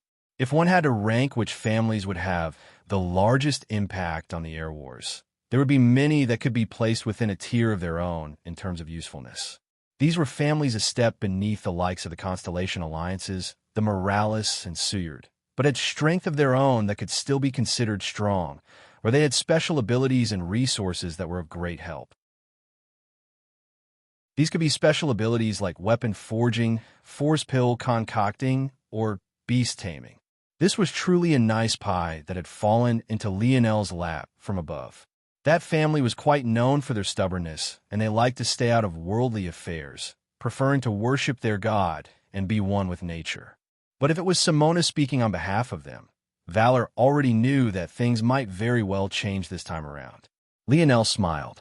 Then I will have to thank you in advance. I'm sure everyone knows that I'm quite far behind, so I need all the help that I can get. Lionel's laughter made many smile beside themselves. When he wasn't slaughtering people with the point of finger, he truly did seem to be quite amiable and approachable. Lionel wanted to say more before he killed the time between now and when his earned void merits were paid out, but before he could, a looming shadow appeared over him. Lionel's eyes narrowed, his amiable smile vanishing as he looked forward. With how tall he was, Lionel rarely did anything but look down, but this person was able to meet his gaze on a level playing field. Conan Leo, I can admit that your performance was outstanding, but regardless of how you looked, a Tier 1 is still a Tier 1. I want challenge in my capacity as an individual, as I would gain no satisfaction from winning such a battle. I will wait for you to enter Tier 9 first. However, in my capacity as a faction leader, with how many of my men you've left beaten, bloodied, and crippled today, I have no intention of letting you off. So, we'll give you two options. The first is to apologize to each one of my men personally. So long as you do this, I will leave you be until you can grow to my height. If you do not want to do this, there is still a second option. Break one of your bones for each one of my men that you've hurt today. Do that, and I will also let you go. Make your choice. At that moment, the blood of the Lion Pride faction youths boiled, looking toward the back of their leader. They gripped their fists hard, their eyes reddening and a dense golden force wafting from them all. Together, the pressure they gave off seemed to make the air tenfold heavier. Lionel met the gaze of Conan. They'll return your two options with two as well. Piss off or taste my spear, which will it be? Chapter 1674. Published at 7th of March, 2023, 3:25 and 1 second p.m. Chapter 1674. Hush silence if audio player doesn't work. Press stop, then play button again. A hushed silence overcame the surroundings after Lionel's words fell. But very quickly, the skies seemed to rumble as Conan's expression turned malevolent. Lionel's hair blew backward under Conan's aura, his shirt and sweats being pulled against his body as though they might fly into the distance at any moment. However, all such momentum did was reveal just how defined the lines of Lionel's physique were, and emphasize just how indifferent he was in the face of such strength. There's no need to say anything, Lionel suddenly spoke. However, it was clear that the target of his words wasn't Conan. Instead, they were for Simona and Valor. Since he wants to dig his own grave, let him dig it. Lionel hadn't vented all of his frustration just yet. He didn't want to let anyone interfere. When it came to dealing with the likes of Conan, he really wanted to see if he deserved the amount of arrogance he was exuding right this moment. In a human domain, Lionel didn't fear anyone beneath the seventh dimension. Bang! The ground between the two of them cracked and shattered. And yet, when it seemed that the earth beneath Lionel's feet would throw him off balance, it was as though the cobweb-like patterns had run into a wall. The ground around Lionel lifted off from the ground, but couldn't approach him in the slightest. Conan's gaze flashed with a murderous glint. As for Lionel, a cold smile flickered in his own. For an instant, nothing happened. But in the next moment, they moved at the same time, Conan's fist splitting the air and Lionel's palm flipping to reveal a piercing spear. The clash sent sparks of force flying in all directions, a tempest of wind forcing the weak to fly hundreds of meters backward. Anarchic force rolled, and the dark clouds above trembled. The roar of a majestic lion rippled through the surroundings from one side, but on the other, there was nothing but absolute silence. Aina, who had been right by Lionel's side, narrowed her eyes, a killing intent dancing in the depths of her irises.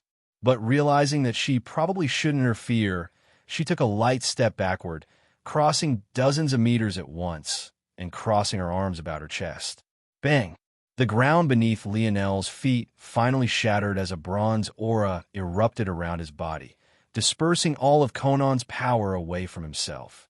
At that moment, Conan took a single heavy step backward, while Lionel didn't move at all. It was nothing more than a single exchange, but the result left those watching in shock. It felt like a calm lake had suddenly suffered the barrage of an avalanche of stones, furious currents of water spreading out in all directions and even drowning the shores. Conan had actually lost the exchange by a small measure. The difference was too striking.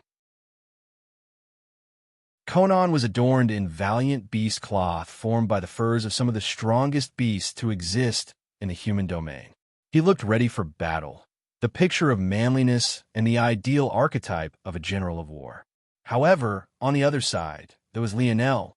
He hadn't even bothered to put on a uniform of the Void Palace because his original uniform had long since been destroyed. He wore the most common clothing of third-dimensional Earth, a simple pair of gray sweatpants and a plain white shirt. Although the two of them were exactly the same height, both standing at over 2 meters tall, just due to the difference in their presentation, most subconsciously believed that Conan was far larger and far more powerful. The result was the illusion of David meeting the Goliath, but this David seemed to have no need for skill or tactics. He could meet Goliath head-on without taking even a single step back. Shirring, clang, clang. Lionel's absolute spear domain word to life, a tornado of golden spear force revolving around him. At that moment, he went from a casual young man who looked as though he had just rolled off his couch to a valiant warrior. His hair lifted into the air, its pale violet color shimmering with a delicate white gold light. Conan looked down at his feet, seemingly not believing that he had been forced to take a step back. By the time he looked back up, his golden eyes blazed with an undisguised fury. He slammed his fists together, his rage rising like a tsunami. The roar of a lion echoed once more, but Conan's lips were sealed tight. The manifestation of his god runes alone seemed to be more than enough to cause this phenomenon to appear. His hair grew, his beard increasing in volume. His pupils dilated, and his body grew an entire foot. Claws extended from his fingers, and his arms and thighs grew another size. Even with his lips sealed close, a pair of fangs slowly manifested, cutting down the length of his skin and taking droplets of blood with it. He stood to the tips of his toes, the flat of his feet extending in size as his calves pulsed with power. Just standing there, he released an undisguised bestial aura. Conan, a man who was known for his talkativeness, suddenly became deathly quiet until he growled. Bang! Conan appeared before Lionel in the blink of an eye, but the latter had already raised his spear. The exchange was short and lasted no more than a split moment before they vanished and clashed once again. The two were so fast that it wasn't until their fourth clash that the sounds began to reverberate and the violent ripples of wind reached the others. Bang! Bang! Bang! Lionel's spear drew lines that split the skies. Conan's fists caused everything in its path to disintegrate into dust. It even looked as though anarchic force dodged out of his way, forming a path for the sole purpose of allowing him to collide with Lionel. Shockwaves spread out in all directions. The wind rolled like waves, and the clash caused the vicinity to tremble. They seemed evenly matched. However, bang! Conan suffered a foot to the chest, his body flying out like a meteor from the air and crashing into the ground below, digging out a trench that extended for dozens of meters.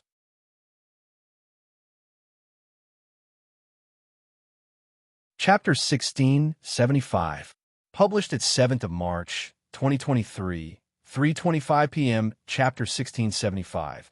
Stubborn if audio player doesn't work. Press stop, then play button again. Lionel fell heavily from the ground. Although it sometimes looked as though the two were flying, the reality was that their leg strength was just so strong that they could clash as much in midair as they did on the ground. Landing with a bang, Lionel casually swept his spear out. He didn't even look like he had shed even a single bead of sweat. His clothing just as immaculate as it had been before, and his cold smile in his eyes not fading in the slightest. "If this is all you have, why did you bother to stand before me? Did you think that 20 years was really enough for the likes of you to catch up to me?" Lionel's words caused the hearts of those in the surroundings to tremble. He was 8 tiers beneath Conan. He had lost 20 years of effort due to the time dilation. Conan had all the advantages on his side, and yet none of it seemed to matter in the slightest. In the distance, Conan slowly rose to his feet. Despite the solid nature of Lionel's kick, he didn't seem injured in the slightest, and that was because he wasn't. Lionel's kick had done nothing more than humiliate him, and yet it stung more than even if a hole had been ripped through his chest.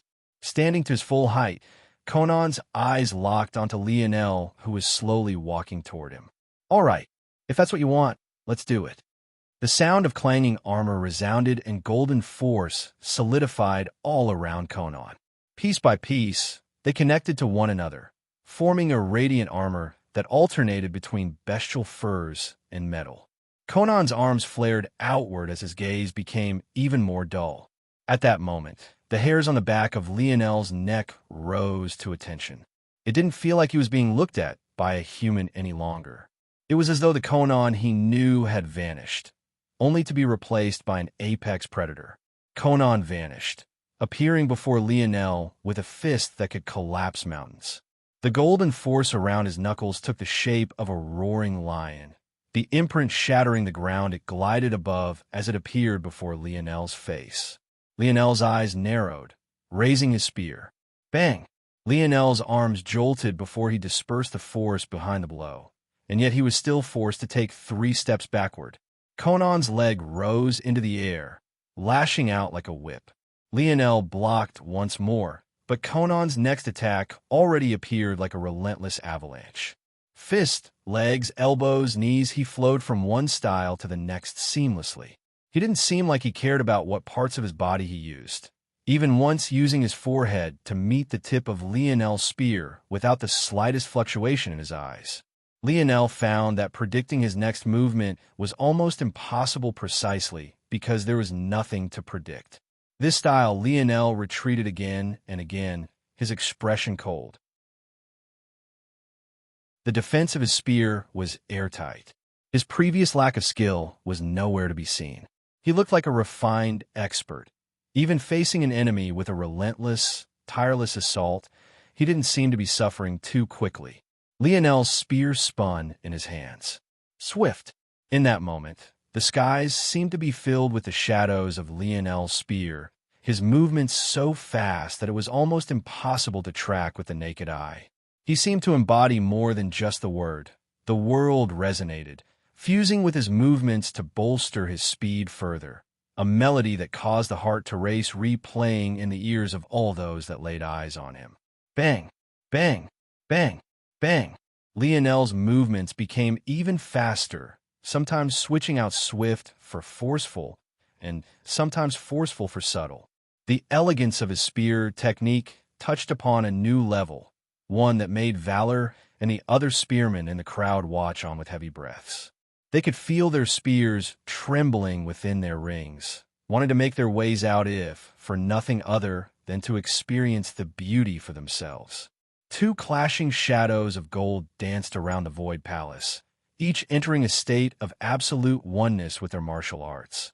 However, even with this being so, there was no doubt to those that could see what was happening clearly that Lionel was in a tier all to his own. Bang! Bang! Bang! Bang! Lionel's spear pierced forward, his wrist flexing with such force that the tip of his golden spear trembled fiercely, causing one attack to suddenly become 3. Conan's fist had already flown forward, and it was much too late for it to change trajectories. So instead, he fluidly flowed from a fist attack into an elbow strike, using the larger area of his forearm to block Lionel's maneuver. However, in response to that, Lionel flowed into a new stance as well, his pierce becoming a sweep upward that perfectly chained into the butt of his spear, colliding against Conan's liver. Conan's valiant armor trembled, a violent surge of force traveling through. An odd resonating feeling caused his entire body to tremble, his stoic expression giving way to a warped visage. He coughed out a mouthful of blood, half of his body trembling. Conan swiped out a claw at Lionel's head with one hand, using the other to protect his side from a second attack. However, Lionel had simply used the momentum of his first strike to spin his spear in the counter direction, swatting Conan's claw toward the sky and striking out with a palm toward his chest. Bang! Lionel's palm caused Conan to throw up another mouthful of blood as he flew backward. Once again, he had lost. Conan roared into the skies, the fury and unwillingness in his tone clear for all to hear. At that moment, a wild surge of universal force descended from the skies, causing Lionel's eyes to narrow. Natural light realm, Lionel analyzed. He shook his head. How stubborn. Would he prefer to be beaten an inch within his life? Lionel fell to the ground, holding out his spear toward Conan as his aura rose. He exhaled, a white gold force surging around him. His hair became a spirit-like white, 3 enormous illusory tails spreading out to his back as his sideburns grew. Lionel took a step forward and vanished, his speed more than 10 times faster than before. Bang! Conan rebounded against the ground like a bouncing ball.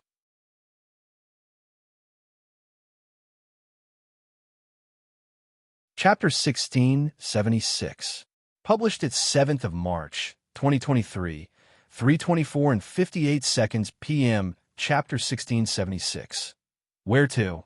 If audio player doesn't work, press stop, then play button again. Lionel was so fast that he pinged Conan around like a ping-pong ball, his speed crossing realms of reason. He appeared anywhere within his starry light domain. He pleased in less than the blink of an eye. Every time he appeared in the path of Conan's trajectory, he would send another solid spear strike forward.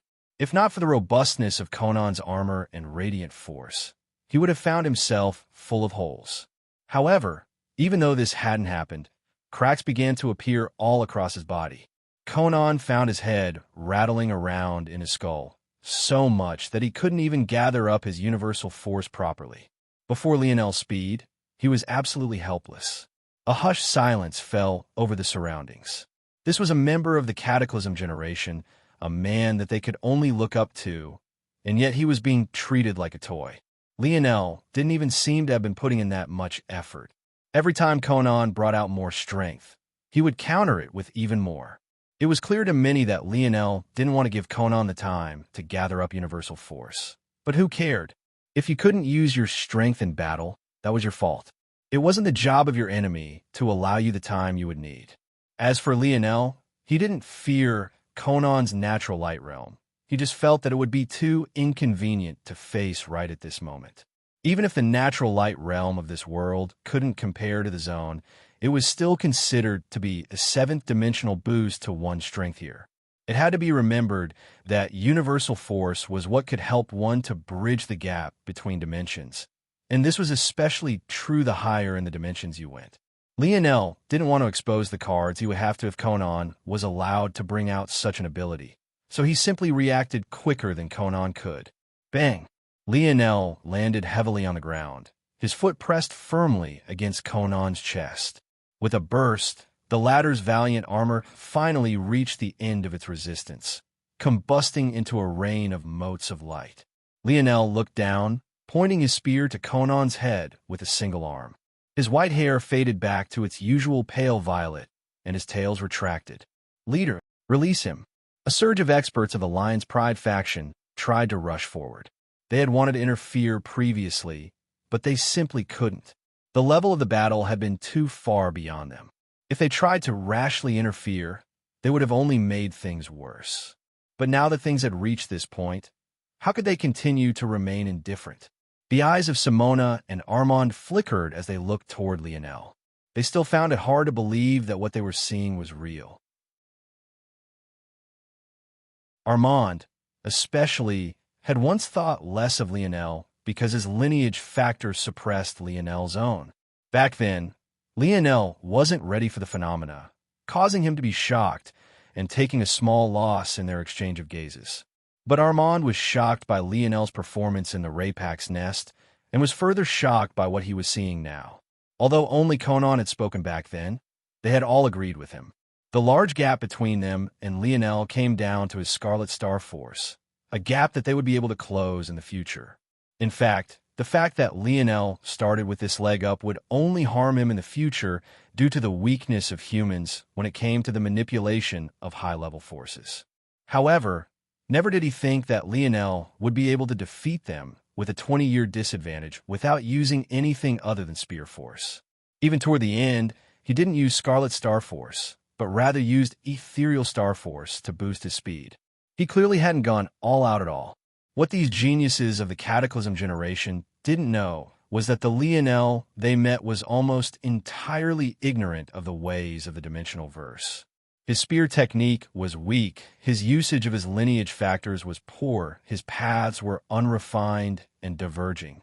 Ultimately, he couldn't match up to these geniuses who had been nurtured by their families since the moment they were born.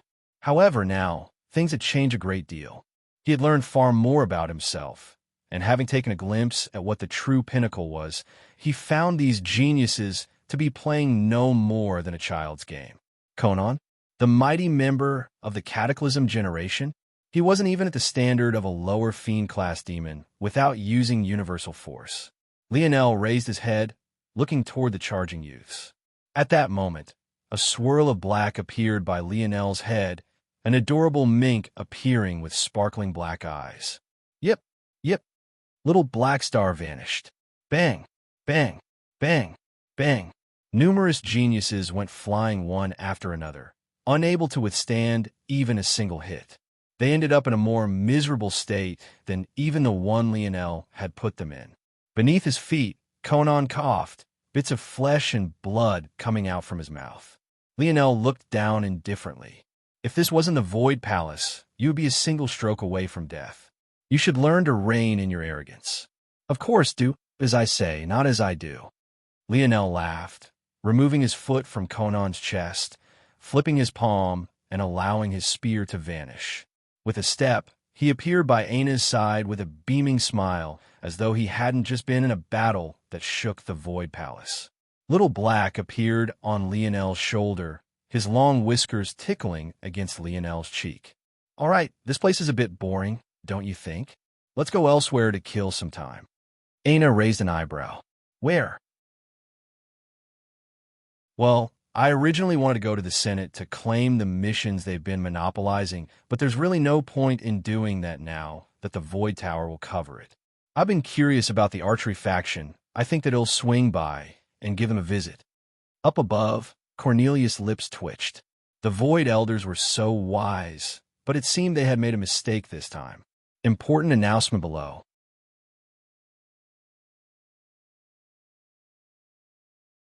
Chapter 1677. Published at 7th of March, 2023, 3:24 and 57 seconds p.m. Chapter 1677. Two methods if audio player doesn't work. Press stop, then play button again. Lionel did really want to enter the archery faction to see what they had to offer. Mostly, he wanted to see what the highest echelon of bowmen in the human domain could do. Although it was a bit embarrassing now that he thought about it. Lionel's greatest reference for top-tier archery until now was from the genius of a family small even in comparison to the Luxniks. It was he who taught Lionel that bow force could be used cleverly to change the direction of an arrow mid-flight. Outside of this, Lionel had been on his own. This just went to show the sheer amount of talent Lionel had in the bow. Even seemingly without much effort, Lionel had been able to form enlightened bow force. In fact, now, after applying his grandfather's path of the spear to his bow as well, the current level of his bow force was on a level most couldn't fathom. At this point, it was hard to tell if Ryu would gain anything from the archery faction, but he still wanted to see for himself. Still, there was a big hurdle he faced. He had been able to enter the spear faction for just a one-time payment.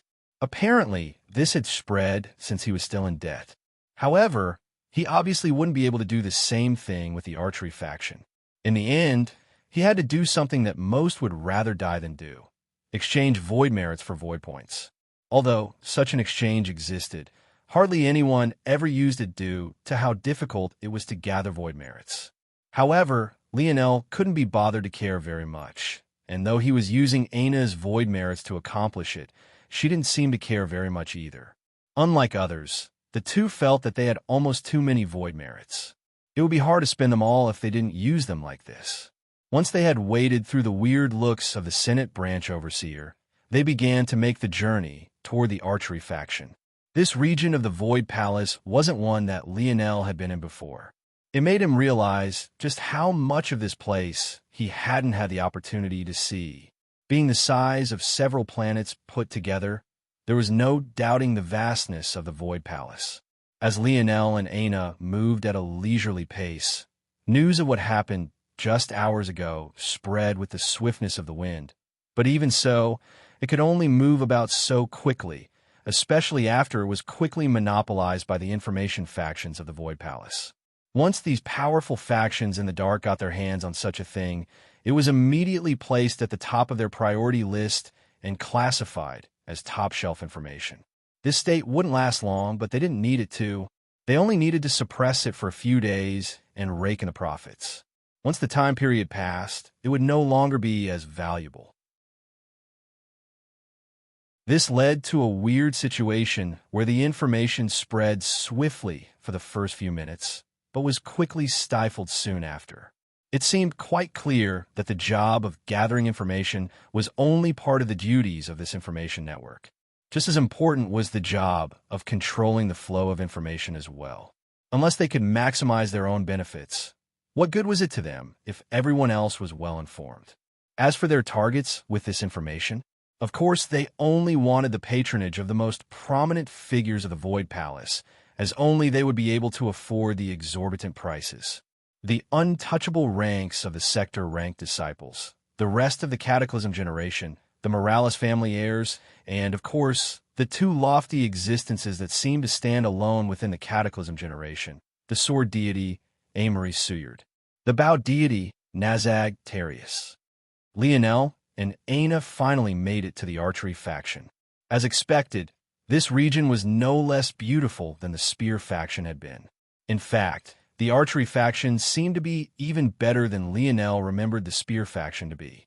There was a formation in the surroundings that staved off anarchic force. There was an artificial sun in the sky and radiant rainbow-colored clouds. The surroundings were exceptionally peaceful, and even the air tasted sweet to breathe in.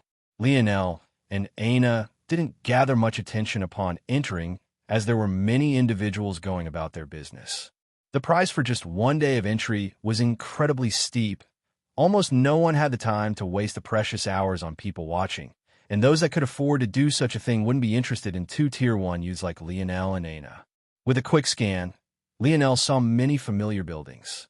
There were training facilities, challenge facilities, resting rooms, and what he was most interested in, technique centers. Lionel had been planning on just making a beeline for these technique centers. However, his attention was caught by something else before he could. He came to a pause, causing Aina to look toward his side profile with a questioning glint in her eye. "So you can do that too?" Lionel's gaze locked onto a building in the distance. It was in the shape of a pagoda, and just looking at it from the outside, it was difficult to tell how many floors it had. At one glance, it looked like it had 7, but when Lionel blinked it became 8, then 9. It seemed to fluctuate from having as little as 3 floors to as many as 12 without rhyme or reason. Lionel had seen a building like this in the Spear faction as well, and he understood what it was.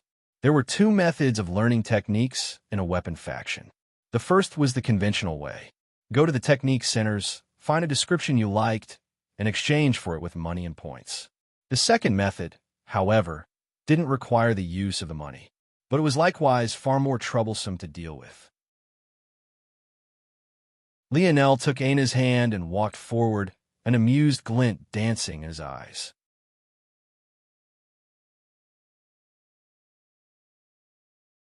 Chapter 1678. Published at 7th of March, 2023, 3:24 and 54 seconds p.m. Chapter 1678.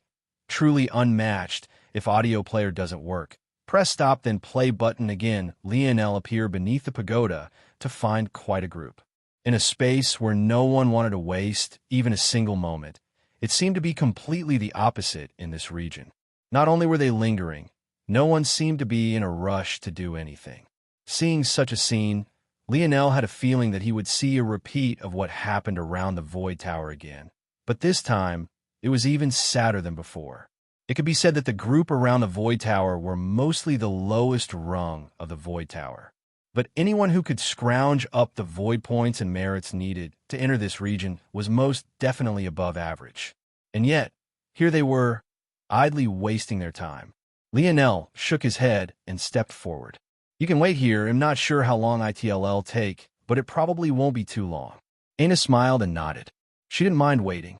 Although she wasn't a bowwoman, this was one weapon that she wasn't familiar with that she had some curiosity toward. Her instincts told her that it wasn't quite yet time to try out the bow, but there was no harm in taking a peek at something here. Many looked toward Lionel and Aina at this time, mostly because it was quite rare to see a woman like Aina.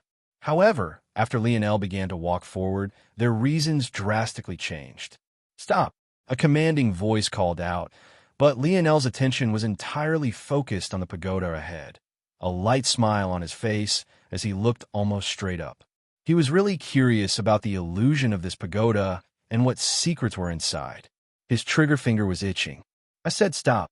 The voice of a woman boomed, but Lionel had already made it to the entrance. Due to the fact that no one had dared approach the pagoda, Lionel faced no obstruction to this point. But when the woman saw that Lionel truly had no intention of stopping, her palm shook to reveal a crystalline bow, a pinch of fury furrowing her brows. She pulled her bow string and released a streak aiming right for the back of Lionel's knee.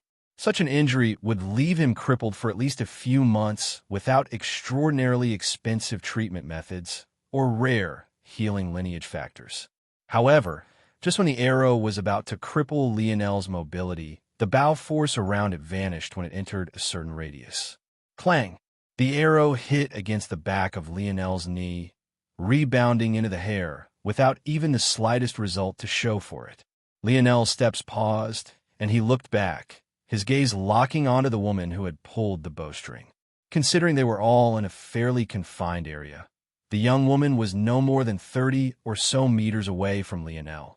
At this distance, even Lionel himself would have trouble dodging the arrow of an expert archer in his base form. Of course, he could have dodged by calculating the trajectory of the arrow before she released it. By then, it would be a different matter entirely. However, he didn't do so, as he didn't feel that there was a need to. The young woman was shocked. All archers had sharp eyes. It was one of the main prerequisites to reach their level. They all saw what happened almost too clearly, from the dispersal of the bow force to the fact that Lionel didn't even make a move to attempt to block.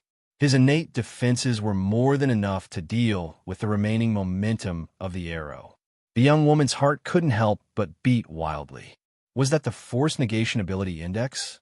Usually there weren't dividing ranks of ability indexes outside of the tiers within them. By and large, two abilities at Tier 3 would both have about the same amount of usefulness. However, there were still some ability indexes that were far more sought after than others. While many might abandon their ability indexes in favor of their legacy factors or other innate abilities, there were some ability indexes which would be honed no matter how high your birth was. Force Negation was definitely one of these abilities. Fighting such a person made it feel like you were doing so with one hand tied behind your back. Still, after her initial shock, the young woman's expression became dark. The Bow Pagoda is not an option to outsiders right now. The Bow Deity Party is currently inside. Wait until they are finished. Lionel looked the young woman up and down before turning around and entering the so-called Bow Pagoda.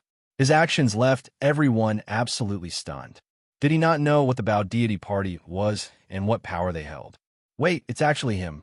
The heart of the young man by the young woman pulsated. The young woman frowned, looking over toward him.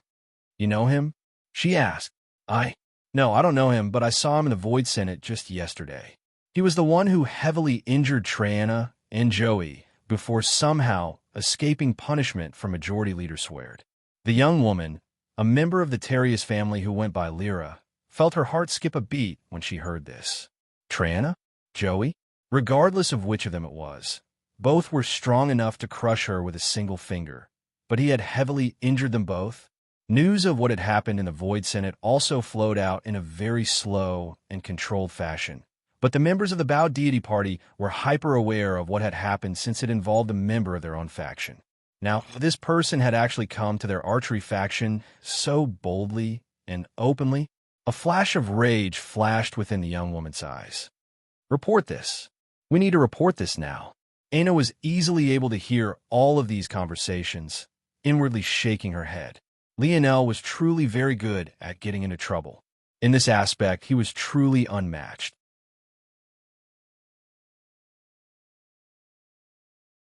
Chapter 1679, published at 7th of March, 2023, 3:24 and 54 seconds p.m. Chapter 1679.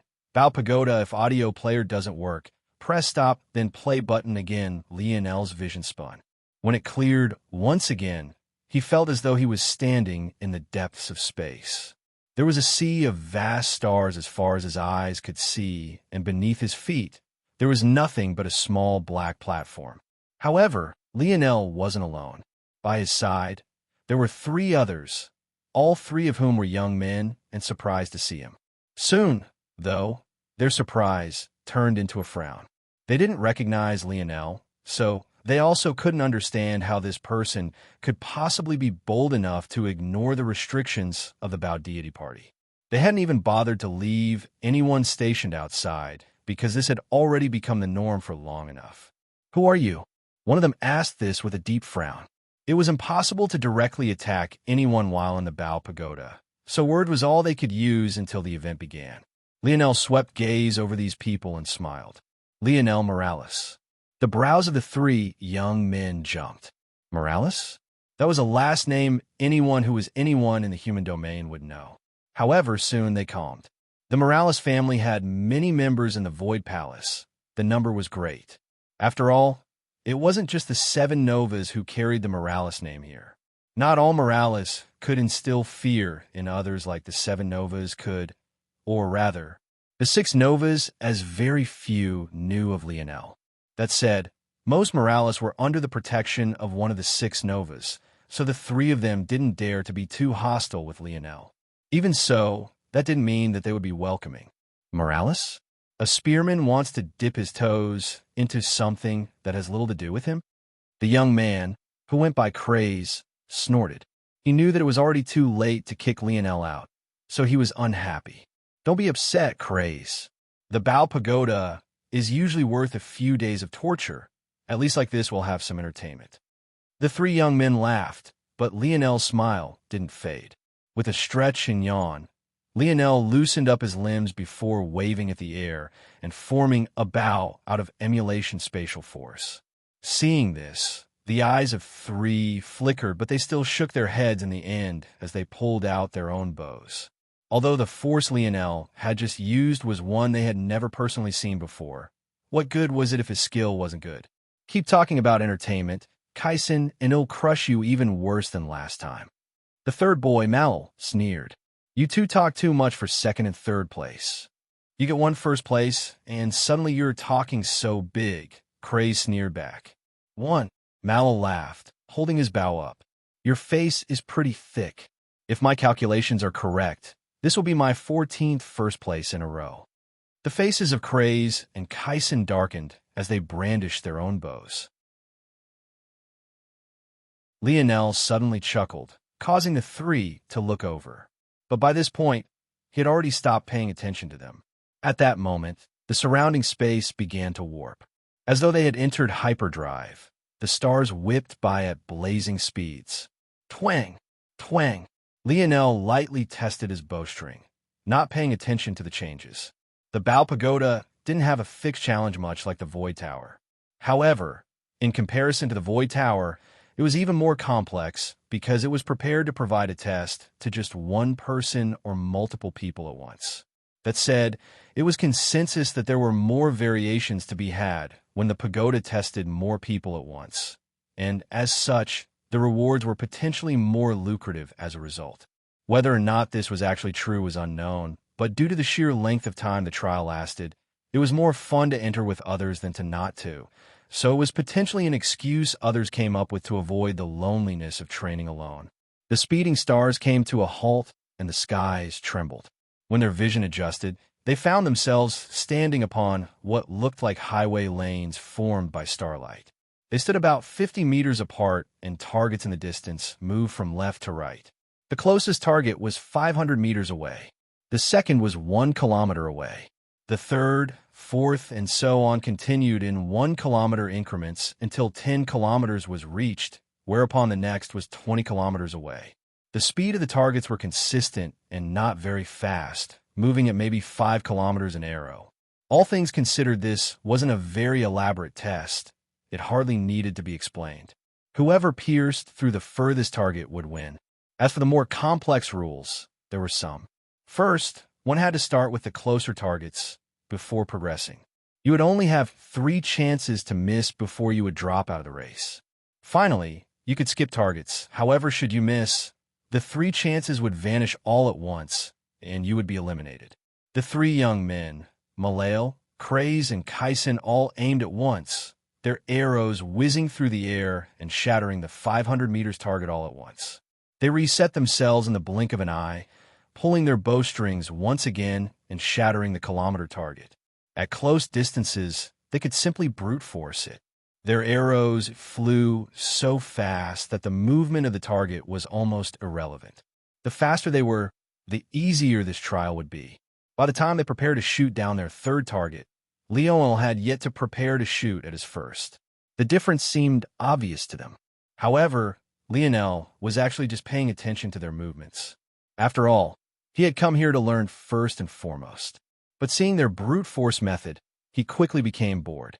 He raised his bow, his back tightening and his chest expanding. Twang! Lionel's arrow shot over the 500-meter target, high and far to the right, causing the 3 to be shocked for a moment before their laughter rang out. Unfortunately for them, the shattering of a target much further ahead jarred them awake. Their heads turned, their pupils constricting as the 5-kilometer target shattered into motes of light.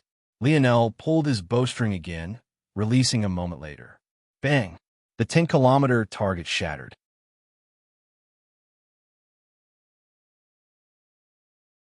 Chapter 1680, published at 7th of March, 2023, 3:24 and 52 seconds p.m. Chapter 1680. Be obedient if audio player doesn't work. Press stop, then play button again. Lionel's gaze was frighteningly sharp, a suffocating coldness rolling off of his body in waves. After he crossed the 10-kilometer mark, the difficulty shot up with every increment coming in sets of 10 kilometers. The truth was that when one was on a planet, assuming a flat surface, 10 kilometers was already far enough for a target to disappear over the curvature of a normally sized planet. As such, even if you could aim further, it was useless unless you had methods to stand in the air. Obviously, this trial wasn't set on a planet surface, and neither did the Void Palace have the curvature of a planet either. However, even so, the Void Palace had other limitations, such as anarchic force, that didn't allow targeting from so far away. This was all to say that even the expert archers of the Void Palace didn't have practice aiming at targets that were so far away, even if it was a still target, let alone a target that was moving at 5 kilometers an hour.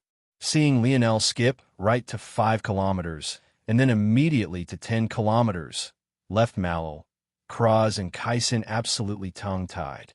Usually in this trial, making it to the 5-kilometer mark was already an excellent result, but he actually directly skipped over it, and it didn't even look like he was finished.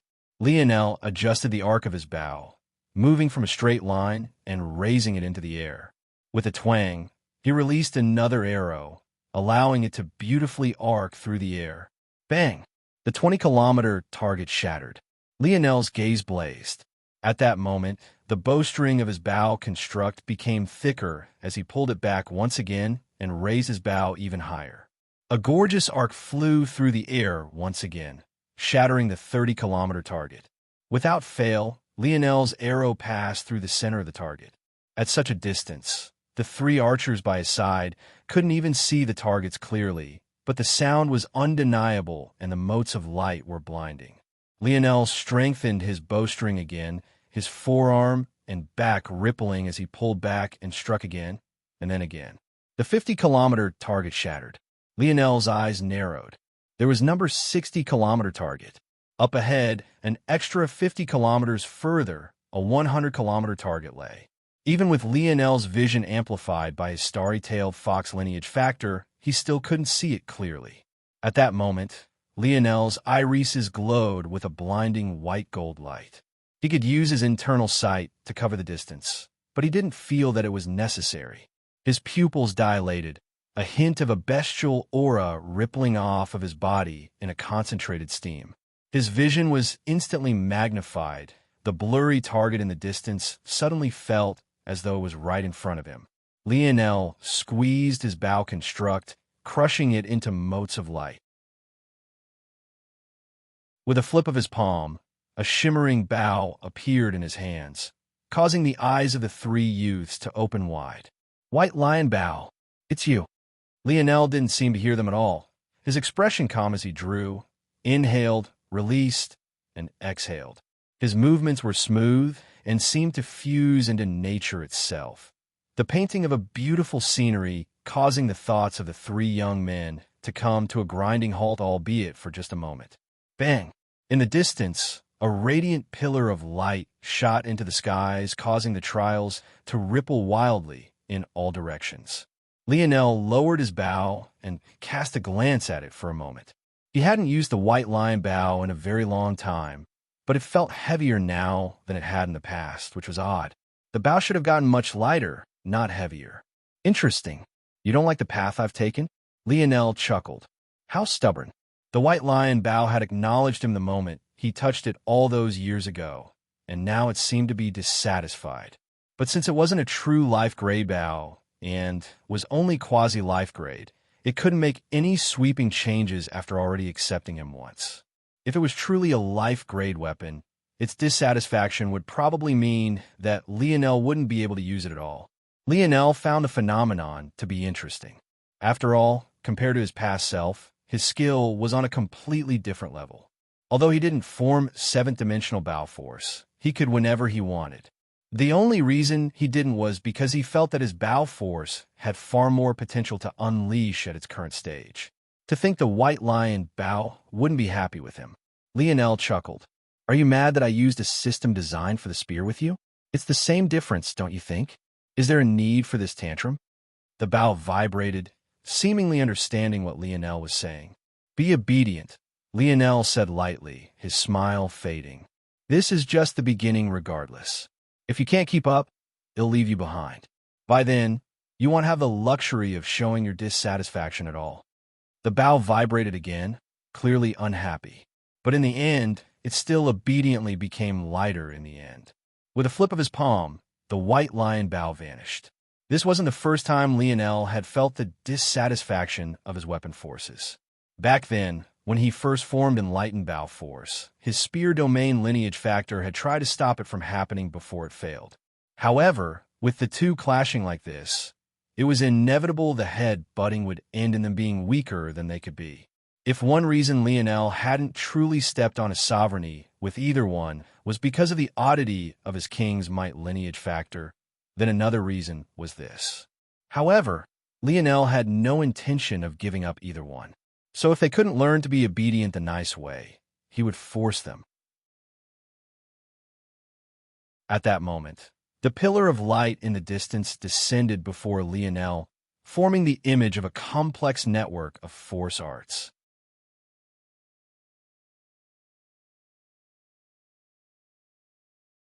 Chapter 1681, published at 7th of March, 2023, 3:24 and 51 seconds p.m., Chapter 1681.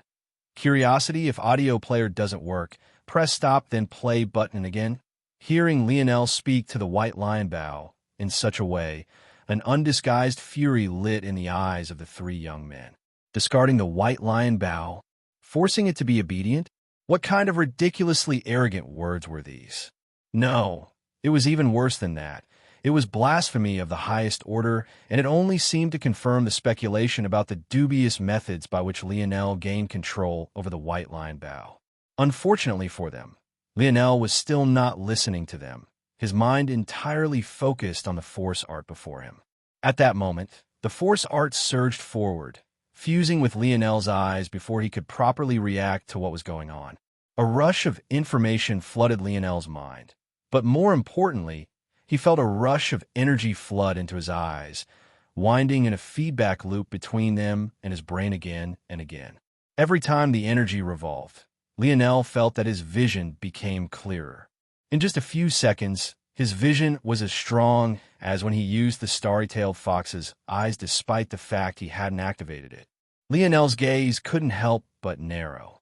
Was this a reward of the Bao Pagoda? Wasn't it supposed to give out techniques? But just as Lionel thought this, the rush of information in his mind consolidated and formed a nameless technique.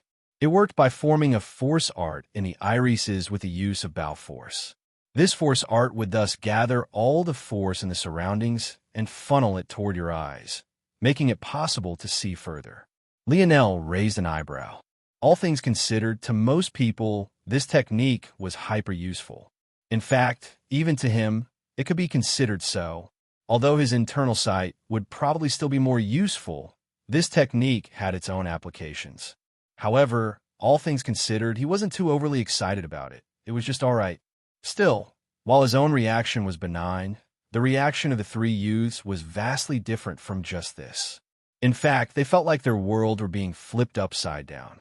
Lionel might be ignorant about what was happening here, but how could they be? All of the pagodas of the Void Palace had a single line connecting them, the Domain Ring heirlooms. There was one pagoda in the archery faction, one in the spear faction, and one in the sword faction. These were the three pagodas. At least they were the three that remained. It was said that many years ago, before even the establishment of the Void Palace, the ultimate reward of these pagodas were, precisely, the domain rings. Thanks to these pagodas, the spear domain, sword domain, and Bao domain rings were all claimed by the human race. Unfortunately, also during an event many years ago, the Terrius family lost their Bao domain ring, severing the inheritance of the pagoda. This meant that while one could climb the pagodas and receive its rewards, its ultimate reward would forever elude you. This was the harsh reality. Without the Bao domain ring, it was simply impossible to gather the full inheritance. However, even with this being the case, the pieces of the inheritance were still greatly sought after. Only one person could ultimately have the Bao domain ring, after all. So for everyone else, cobbling together these pieces of the inheritance was the greatest boon that they could hope for. The troublesome part was that gaining these pieces was far too difficult to the point that it was impossible for those that didn't awaken the Bao domain lineage factor. But due to the loss of the Bao domain ring, the number of individuals who awakened this lineage factor in each subsequent generation was continuously lessening. And yet, today, someone who had the spear domain lineage factor had actually succeeded? How is that possible? The worst part was that Lionel didn't even seem to be showing any happiness at all. He looked completely unimpressed. If it wasn't for the fact they couldn't attack him personally, they would have stormed forward to strangle him to death with their own hands. Before they could say anything further, Lionel's platform surged forward, vanishing into the second floor. The three grit their teeth, turning their attention toward their own trials. They had to hurry up and catch up. If they didn't, who would stop him? A helpless light flashed in their irises. Even if they caught up, how would they stop him exactly? This felt like all those years ago when that woman charged into the archery faction and took the White Lion Bow away under everyone's eyes. There were rules they all had to follow. Gatekeeping things like this was impossible. Even if the Morales family and the Suyard family allowed their pagodas to stay here, so what could they say if Lionel gained all the pieces of the inheritance? If they complained, wouldn't people say that they only left the pagodas here as long as no one actually used them for their intended purpose? By then, what would be the point in leaving these pagodas here at all? Lionel couldn't be bothered with the thoughts of the three, as he was entirely focused on the trials. Although he was uninterested in what was the first reward, he wanted to see if there was anything better waiting for him ahead. To do this, he realized that he would have to reach the highest standards for each of these tests, but he wasn't very worried about doing this. Compared to all of his other abilities, what he was maybe the most confident in was his throwing ability. If there was a second, it was his archery. If there was a standard to be reached here, he would definitely reach it. It was that simple to him. He completed the second trial even faster than he had in the first, watching as the second pillar of light descended before him with a hint of curiosity.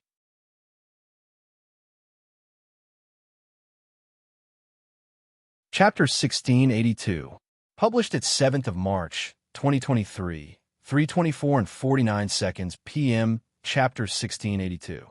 6th, if audio player doesn't work, press stop, then play button again. The force art actually rushed toward Lionel's eyes again.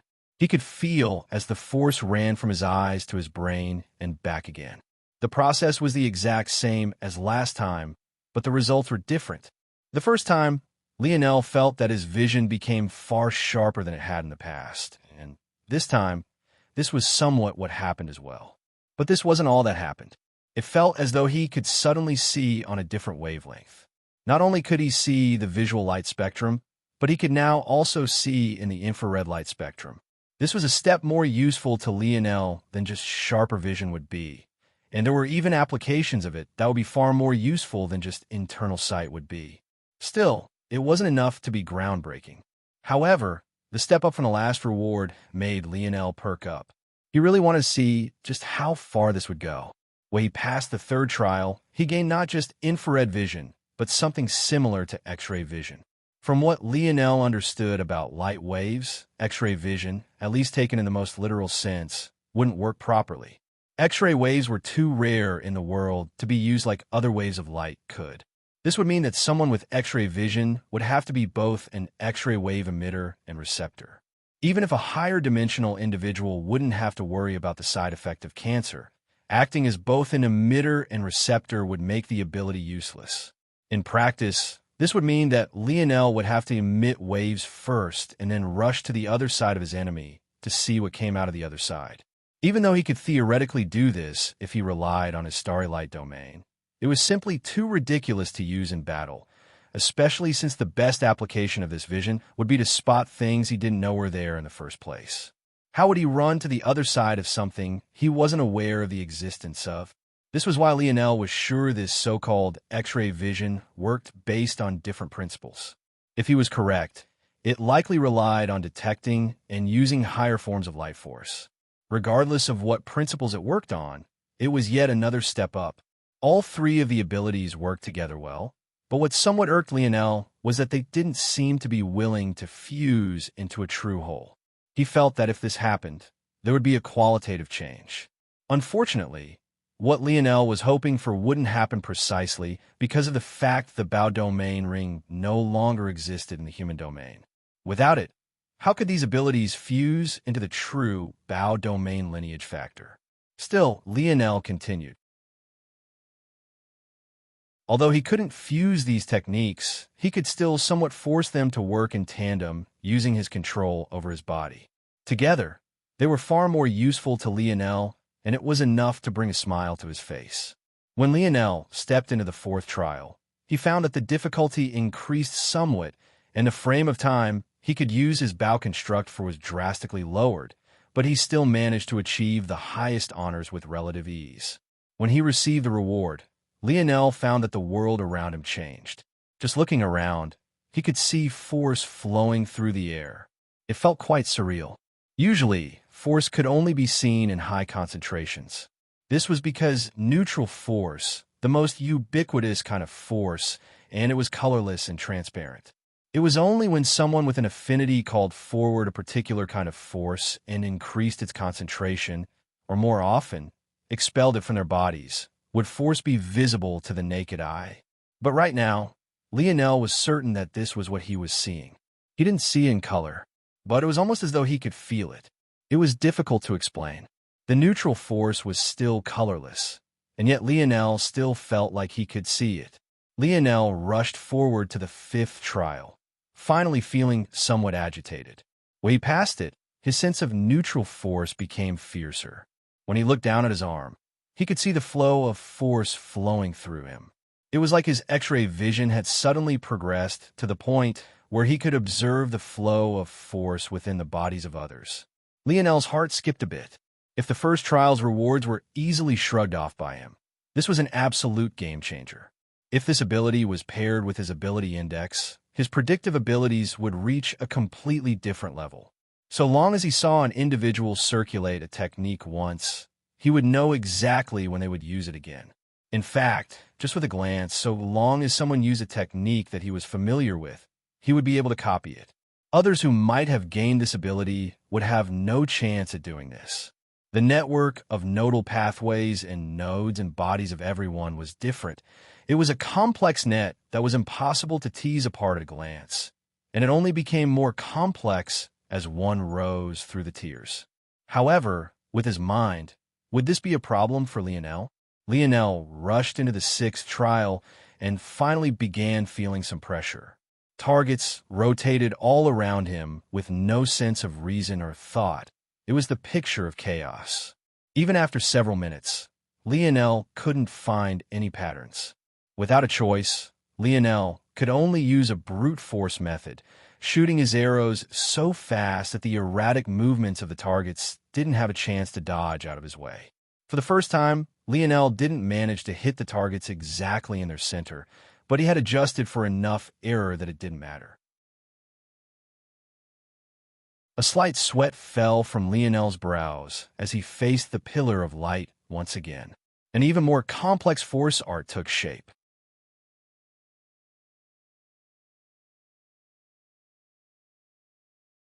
Chapter 1683, published at 7th of March, 2023, 3:30 and 31 seconds p.m. Chapter 1683. If audio player doesn't work, press stop then play button again. Chapter 1683. Predict previous chapter. The force art surged into Lionel's eyes once again, a familiar loop quickly taking form.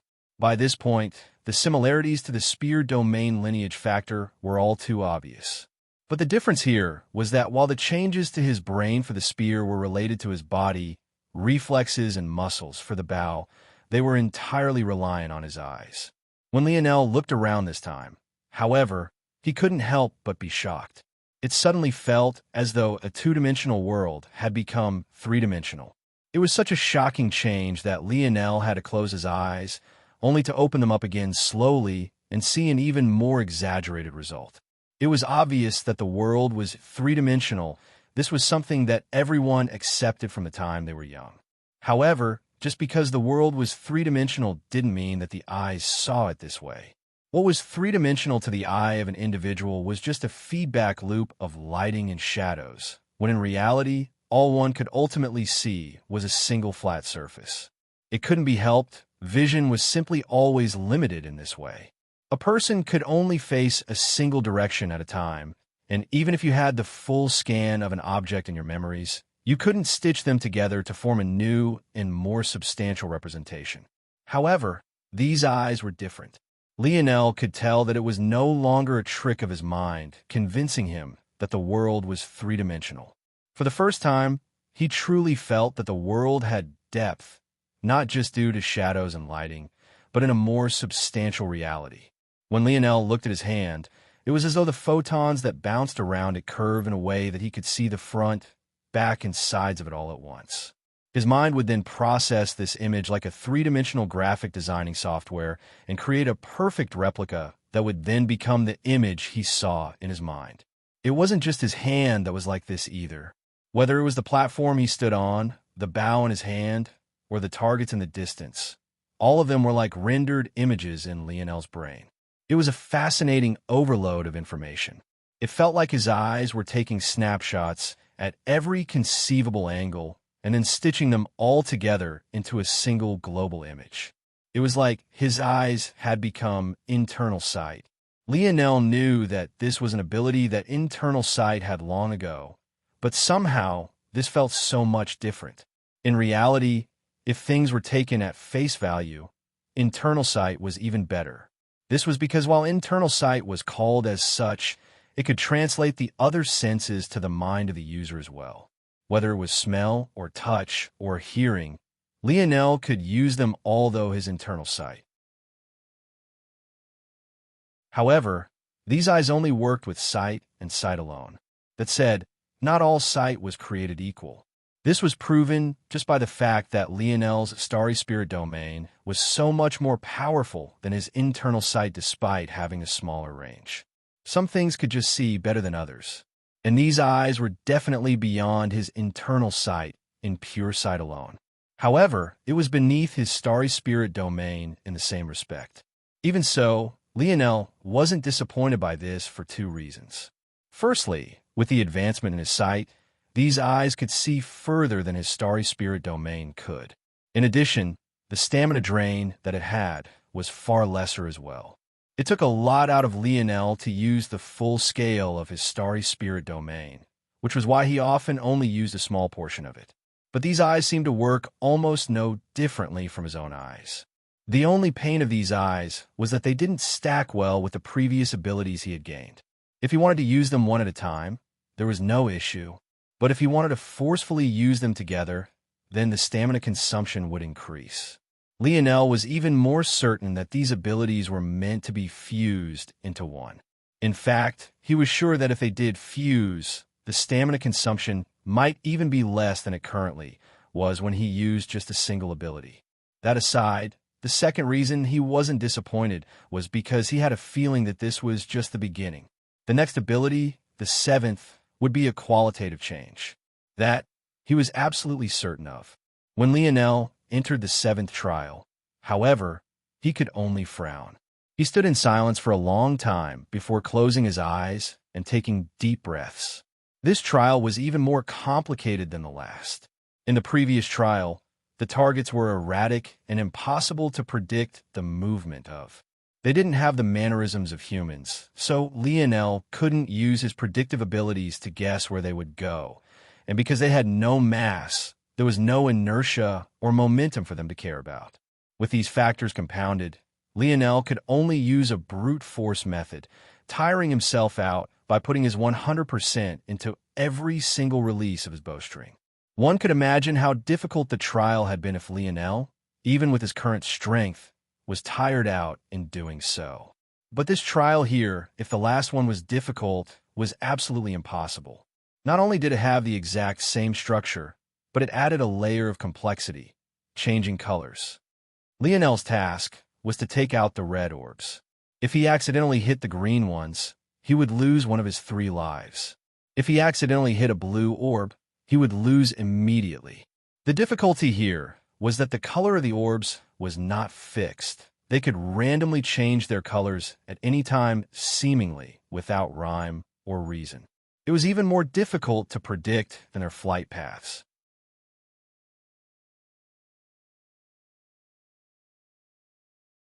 Chapter 1684, published at 7th of March, 2023, 3:30 and 31 seconds p.m. Chapter 1684. If audio player doesn't work, press stop then play button again. Chapter 1684 flow. Previous chapter. Lionel really didn't know what to do about this. If he ignored his already drained stamina and tried to brute force it once again, he would have to rely entirely on luck, and not just any normal amount of luck, but an obscene amount. If there was a 50-50 chance, Lionel might be willing to try it, even though it would be a bit foolish. But after just a glance, even though he couldn't calculate the exact number, he knew the odds were lower than 1 in 1,000. In fact, just saying 1 in 1,000 was probably underestimating the difficulty of this trial far too much. Until this point, the trials hadn't been too complex, but they would slowly add wrinkles step by step to make it more difficult. Up until now, the first few wrinkles had already been putting pressure on him, but his skill as a bowman had allowed him to make it through. By the time he got to the 6th trial, however, his skill alone already wasn't enough, and he wasn't even certain of how many trials there were left.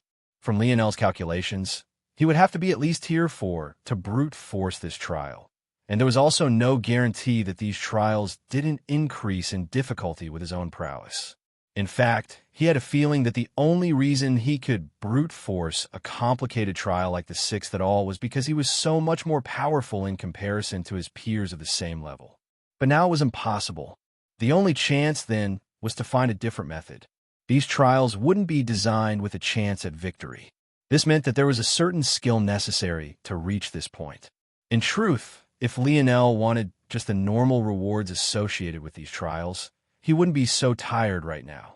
But there was only one goal he had in mind at this point: gain the greatest reward available. Lionel's eyes suddenly snapped open. That's it, Lionel exhaled. The simulation his mind had been going through coming to an end. The best predictor of future success was past success. After several moments of having no breakthroughs in finding a path out of this trial, Lionel instead decided to replay the other trials in his mind with a specific focus on the sixth. What he found made his eyes light up. When he looked at things in the sixth trial through normal eyes, there really was no pattern of flight. However, when Lionel filtered it through the reward of the sixth trial, everything changed. In a two-dimensional perspective, there really was nothing to be seen. But from a three-dimensional perspective, everything changed. The flight paths were very cleverly designed to hide this from Lionel, especially since his internal sight was sealed away after the third trial was completed. When Lionel realized this, he replayed the fifth trials and backward in his head, applying the new abilities he gained from them, and he realized the truth. It seemed that the easiest method to make it through these trials was to somehow gain an inkling into what the ultimate reward for the trial would be. Only in that way could you find a path out. But this was easier said than done, even for Lionel. Still, he had one method in his back pocket. He would use all of the rewards he had gotten until now at once. Lionel's gaze flashed. Deep within their pale violet hues, a glass-like force took shape, making one feel as though they were looking into a mirror when they faced him. Lionel layered all of the rewards on top of one another. Sharpened vision, infrared vision, X-ray vision, force flow vision, three-dimensional vision. Lionel's gaze watched it all, layering the feedback atop of one another and forcing himself to take in every detail. Others might find themselves overloaded quickly, but this was what Lionel felt he was best at. His pupils danced back and forth, taking in every target one after another, looking for something, anything. He observed the targets from all angles, from above, from below, from the sides. Red veins pulsed within the whites of his eyes, and his focus was unprecedented and unmatched. He didn't seem to notice the throbbing at all. Slowly, the movements of the circular orbs of lights and their flickering colors became rainbow-colored lines in Lionel's vision. He layered their paths on top of one another, building a maze of networks in his head that became more and more complicated with every passing moment. And then it all seemed to slow. Something in Lionel's mind seemed to snap, and he raised his bow. His movements were quick and sharp, but also fast and steady. Every time he realized another arrow, it was as though he was simply releasing a breath, his chest moving up and down in a steady rhythm. Bang, bang, bang, bang, bang. On the outside, a shocking change was taking place. The pagoda that always seemed to fluctuate between 3 and 12 floors had been frozen. The three youths, Malol, Kraz, and Kaisen, had all been kicked out after the fourth trial, but currently, the pagoda was showing 7. Previously, he had steadily risen from 4 to its current stage now, leaving the archery faction in silence because they all knew exactly what this meant. Those of the Bao deity party looked on with ugly expressions. They had already heard the news from the 3 youths who had exited, so they knew exactly who was inside, but they could do nothing about it. However, when the pagoda switched from 7 floors to 8, a tsunami rushed through the archery faction. Lionel exhaled a breath, his gaze sharp. Slowly, the changes due to absorbing the force art made themselves known. At first, he was still calm, but after a while, even his eyes could only widen. For a very long while, even with his intelligence, he couldn't quite explain just what he was seeing. And in the end, he felt that only one word was appropriate: flow.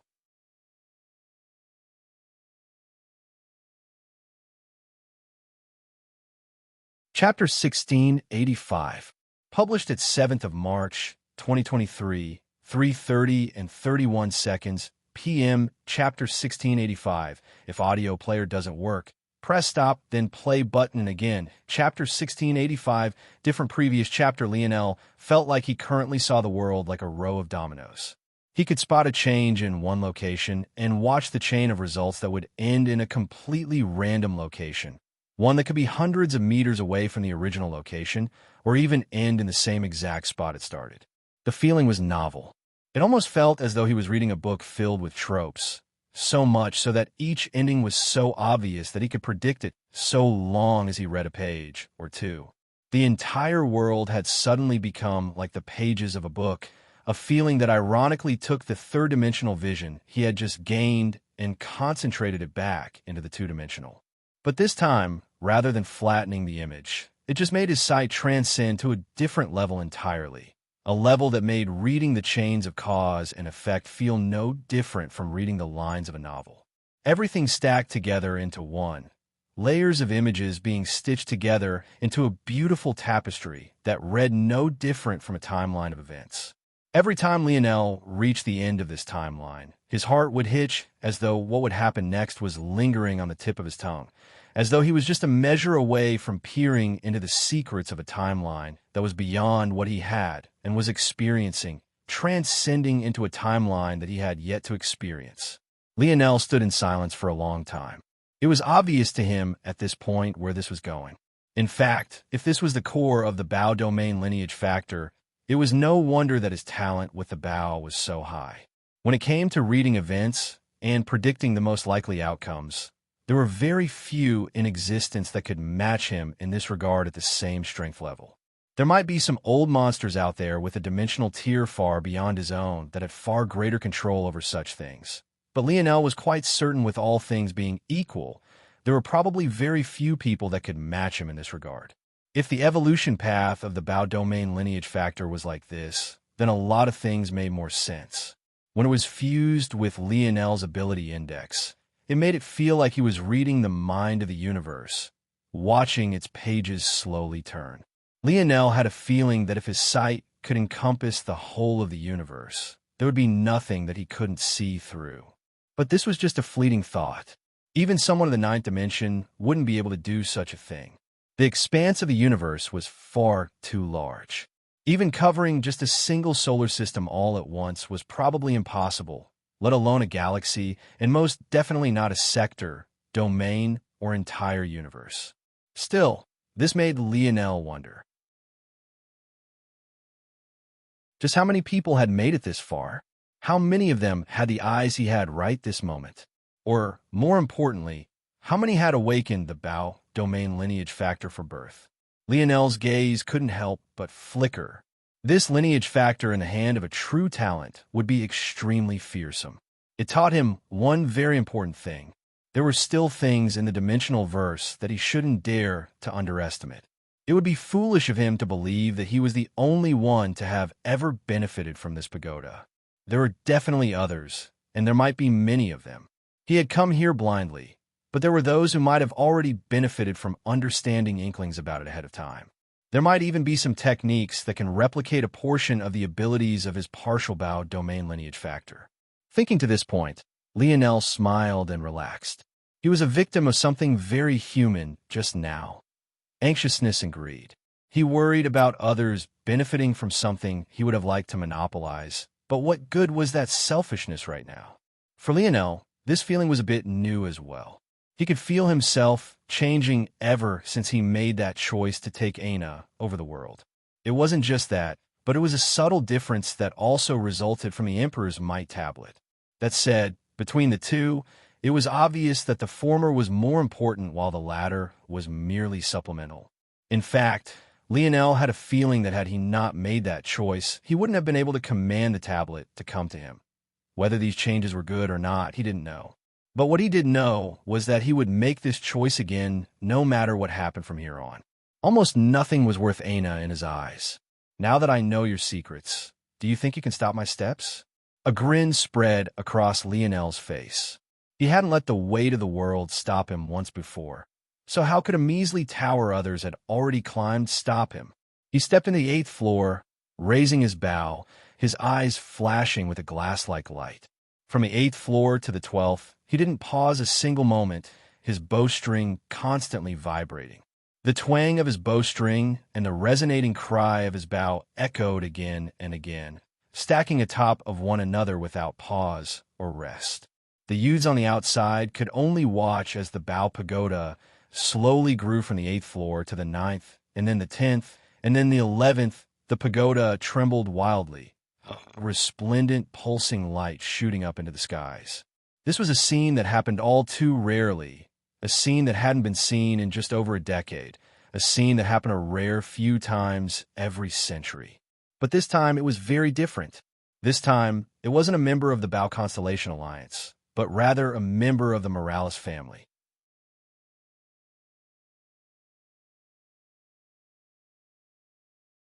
Chapter 1686.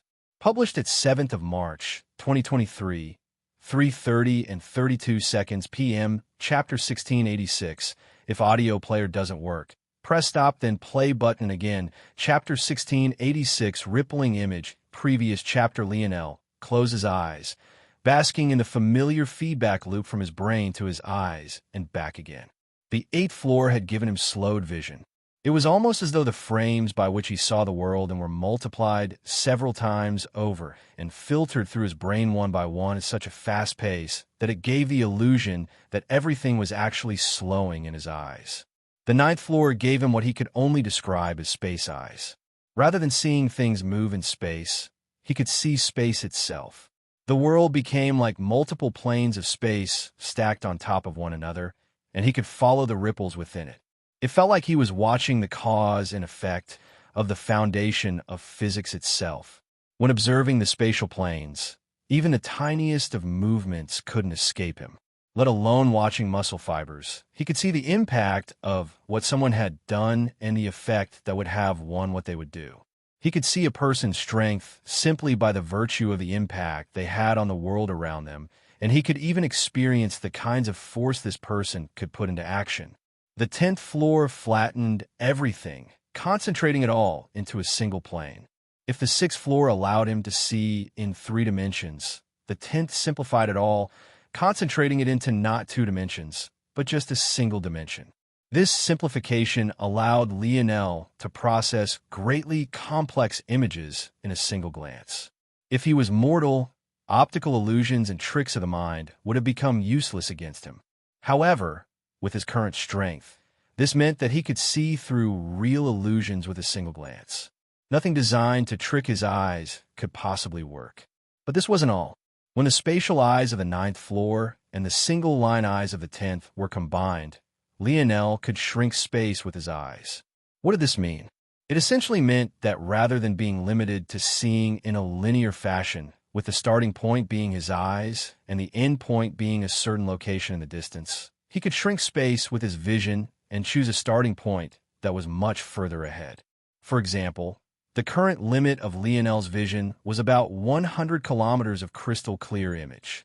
This was thanks to the first floor's rewards, and it was already excellent. But if he wanted to see something 101 kilometers away, it would be far too blurry to make out. However, if he shrunk space with his vision, he could make the starting point 100 kilometers away from himself and see up to 200 kilometers away. Of course, the weakness of this ability was that everything from 0 to 100 kilometers would become a blur as a trade-off. But this ability could be greatly useful depending on the circumstances. The 11th floor, though, made these rewards seem minimal and fleeting time eyes. The reward of the 4th floor allowed Lionel to see things not only in the 3 dimensions clearly, but also gain insight into the 4th dimension.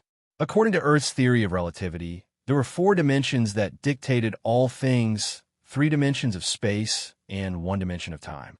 The faster one moved in relation to light through the 3 dimensions of space, the slower you would move through the 4th dimension of time in the eyes of others. The 11th floor's time eyes culminated all of the previous floor's eyes into one, allowing Lionel to use his vision to play with the laws of relativity and make the sights he was seeing relatively slower to himself. What did this mean? Simply put, when his time eyes were activated, the movement of others would become far slower, increasing his ability to see through their methods, actions, and react to them far faster. Eventually, this all led to the 12th floor. Among all of the given abilities aside from the first floors, this was probably the simplest. Simply put, it allowed Lionel to emit force from his vision. By this point, after everything the other floors had given, one might feel that this reward was far too lackluster to represent the pinnacle of this lineage factor. However, Lionel did not believe this at all. In fact, he felt that this reward was truly worthy of being the final reward. If he was correct about how he could apply this, let alone his archery, all of his abilities would take a qualitative leap forward given time. The only unfortunate part was that he couldn't fuse these abilities into one and had to waste a lot of effort and stamina stacking them all at once to make them as effective as they could be. The process finally came to a stop, and Lionel exhaled, slowly opening his eyes. That should be it, Lionel thought to himself, ready to leave. However, before he could do so, he froze. Before him, a rippling image began to form. As the image sharpened, so did his own pupils. When Lionel understood what he was seeing, his heart skipped a beat. In the rippling image, a young man sat in silent meditation. He looked like a statue carved out of the finest gems, so beautiful that he didn't seem like a living being. Every part of him was perfect. Not a single strand of hair was out of place. There wasn't a single blemish to be found on his skin, not a single wrinkle to be found in his clothing. Seemingly sensing that he was being observed, the young man slowly opened his eyes, looking forward toward what seemed like empty space until he locked eyes with Lionel. Lionel didn't need to think to know what had happened. This young man's vision had crossed countless light years, using the 10th floor's space-shrinking ability to land directly on him. Despite this, Lionel calmly looked through the ripples, knowing that he couldn't accomplish what the young man had. However, this time, he wasn't focused on the young man's looks. Instead, he was looking at the ring on his finger. Even without ever having seen this ring before, he could still recognize it at a glance. The Bao Domain ring was with a genius of the spirituals.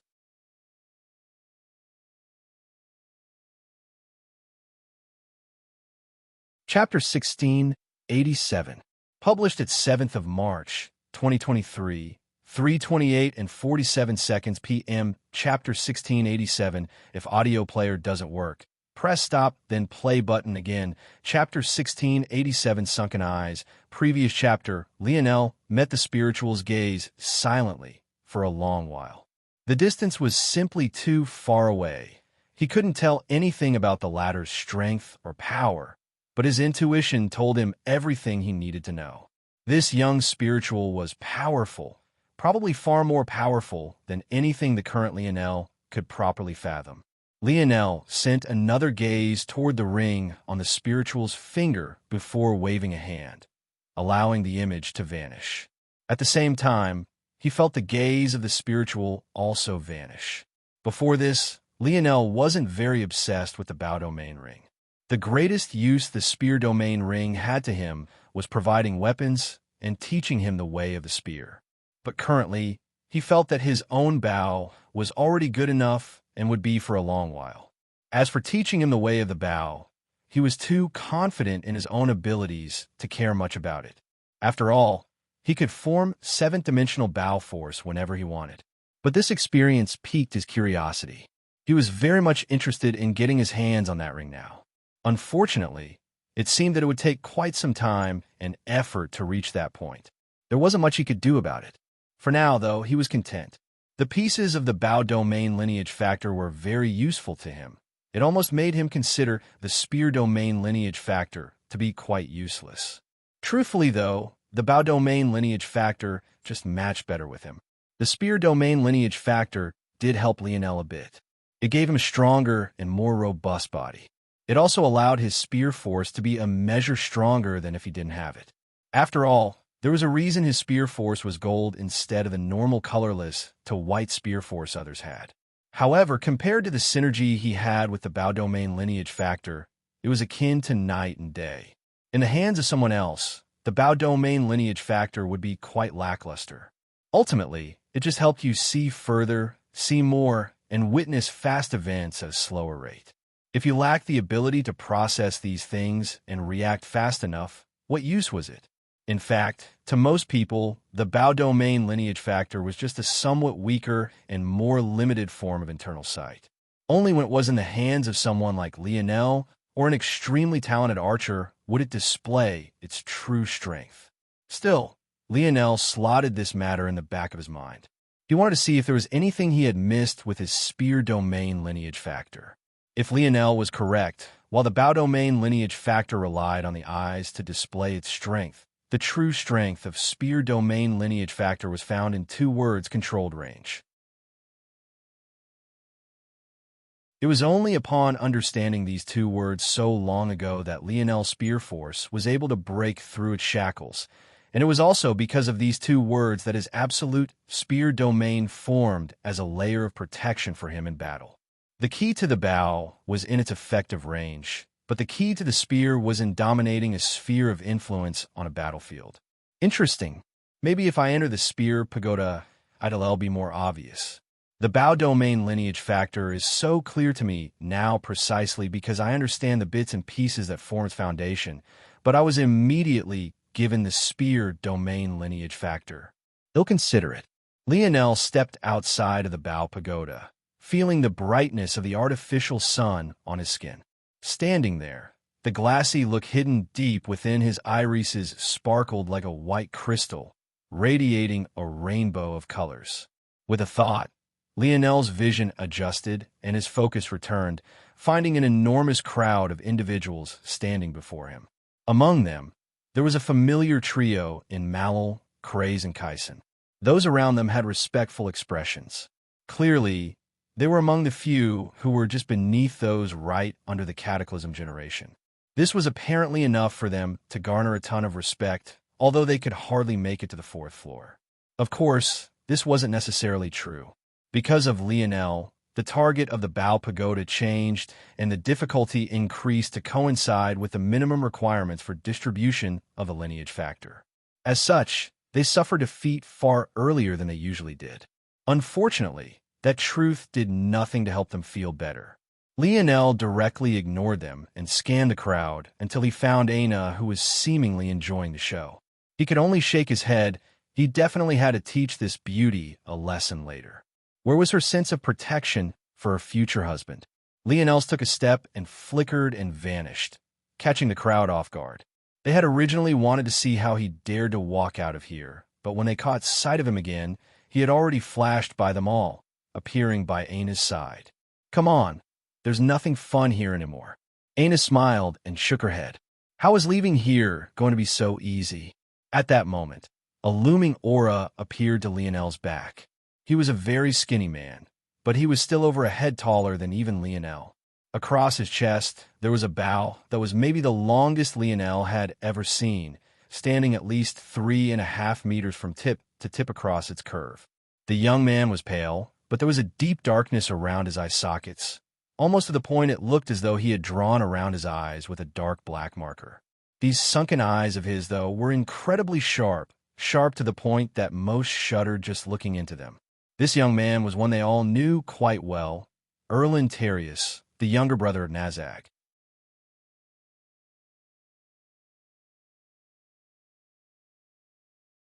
Chapter 1688. Published at 7th of March, 2023, 3:28 and 27 seconds p.m. Chapter 1688. If audio player doesn't work, press stop, then play button, and again. Chapter 1688. Return it. Lionel turned around and looked up to find Erlin looking down at him. The height difference was striking despite the fact the latter looked as though he just might be blown over by a strong gust of wind any time now. Need something? Lionel asked with a smile.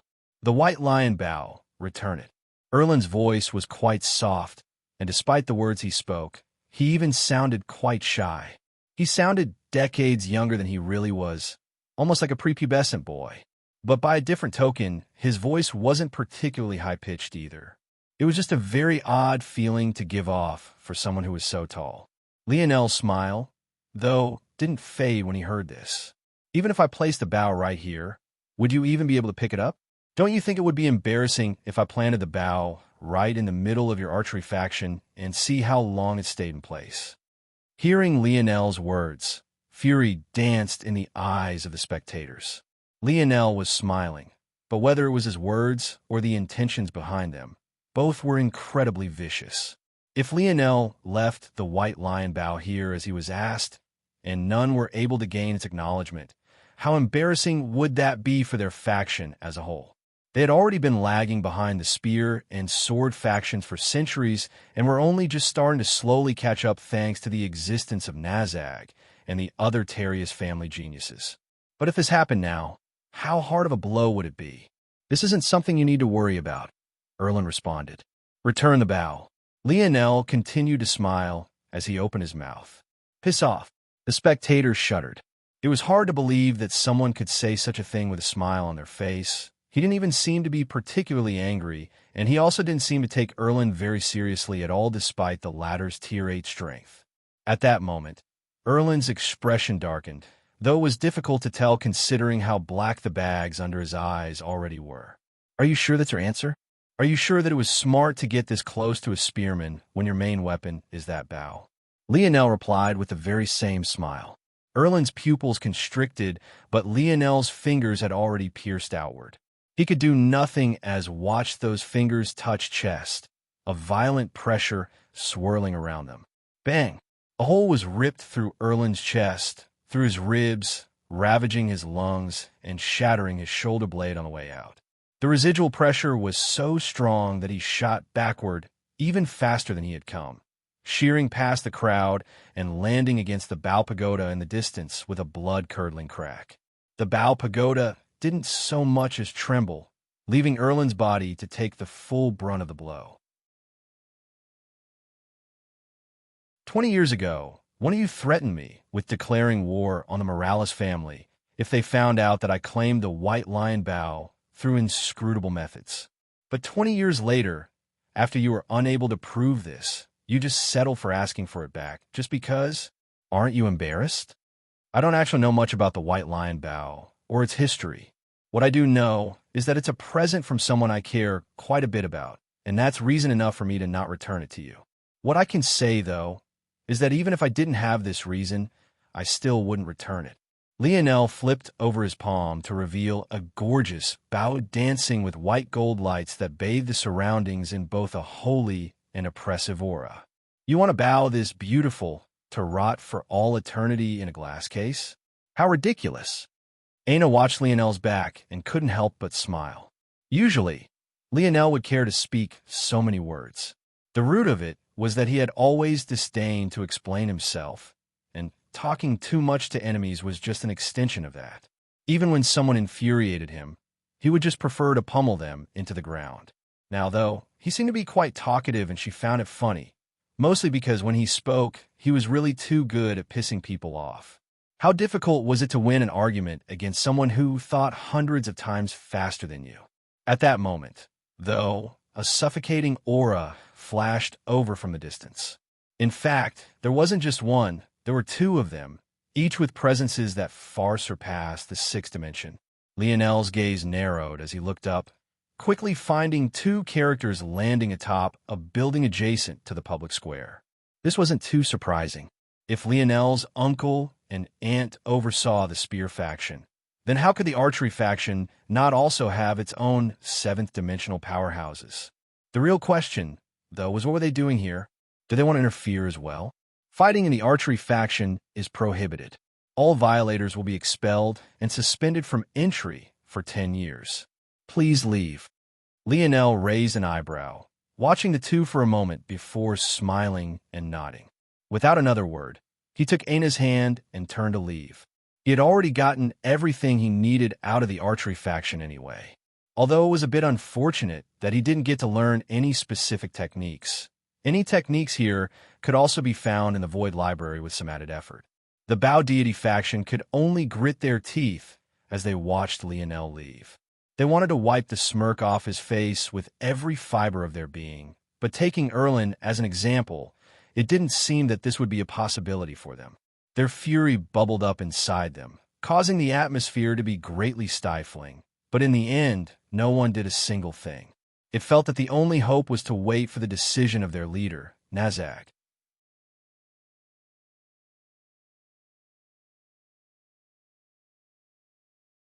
Chapter 1689, published at 7th of March, 2023, 3:27 and 16 seconds p.m. Chapter 1689. If audio player doesn't work, press stop, then play button again. Chapter 1689. Here, the two seventh-dimensional overseers stood with their hands clasped behind their backs as Lionel left, but hidden flicker danced within their eyes as they did so. It was clear that they weren't happy with this result either, but there was little to nothing that they could do about it. Attacking with their strength was another taboo of the Void Palace. They simply couldn't do it. The both of them were also members of the Bao Constellation Alliance. One of them went by Abe Lion, and the other went by Sankas. Although neither of them was a member of the Terrius family, they still held quite a bit of strength in their own right. Years ago, they could only watch the White Lion Bao be taken away by that woman. And now, her son had come by, seemingly to rub in their faces. Suspending him for 10 years was about all that they could do, but Lionel didn't seem to care about it all. Should we have really let him go like that? Abe Lion asked. And what were our other choices exactly? This is already the second time you've given me that answer, and it's just as frustrating as the first time. It is what it is. When someone climbs to the 12th floor, they're allowed to try their chances at claiming the White Lion Bao. Before, his mother had done it for him, and we could have used that as a pretext to take it away from him, if not for the fact that he seemed to be capable of using the Bao just fine. Some thought that it was because his father used some nefarious means, but we have no way of proving that, or at the very least, there's no obvious method of doing so. And now that he's legitimately climbed to the 12th floor on his own, there's even less that we can do about it. The two fell into silence, their teeth silently clenched as their expressions remained unmoved. The White Lion Bao is the last beacon we have of the Alliance's former glory. Allowing it to fall into the hands of an outsider like this is a disgrace. These were the last words the two said on the topic. There was simply nothing else to be said. The White Lion Bao's history wasn't as complex as some thought. In fact, it was so simple that it could be summarized in a single line. It was the only Bao the Alliance had from the Bao Domain Ring, and the only one among them that they managed to keep. This Bao was the last weapon used by the last human owner of the Bao Domain Ring. But since then, it has been unusable by those who came next, unwilling to acknowledge anyone. It represented a historic slight, a stain on their lineage, and a slap to their faces. At the same time, it was a reminder that they still had a mission to avenge this disgrace. And yet, now, this symbol of their pride was taken away by not just anyone, but a member of the Morales family. To say that this was a humiliation was an understatement. "You're getting addicted to causing trouble, ain't it?" teased. Lionel laughed. This time, it really wasn't his fault. All he did was climb the tower. Then some pandied bastard asked him to return something his mother gave to him as a present. What was he supposed to do exactly? Give it back obediently? He knew that there was probably some special significance to this Bao in his hand, but that wasn't enough for him to change his mind about it. Plus, the so-called nefarious means they kept accusing him of using was all nonsense.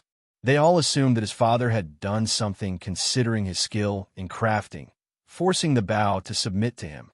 If this happened, it would be an even worse humiliation than an outsider claiming the Bao, and it wasn't something that they could accept, even to the point of being willing to declare war.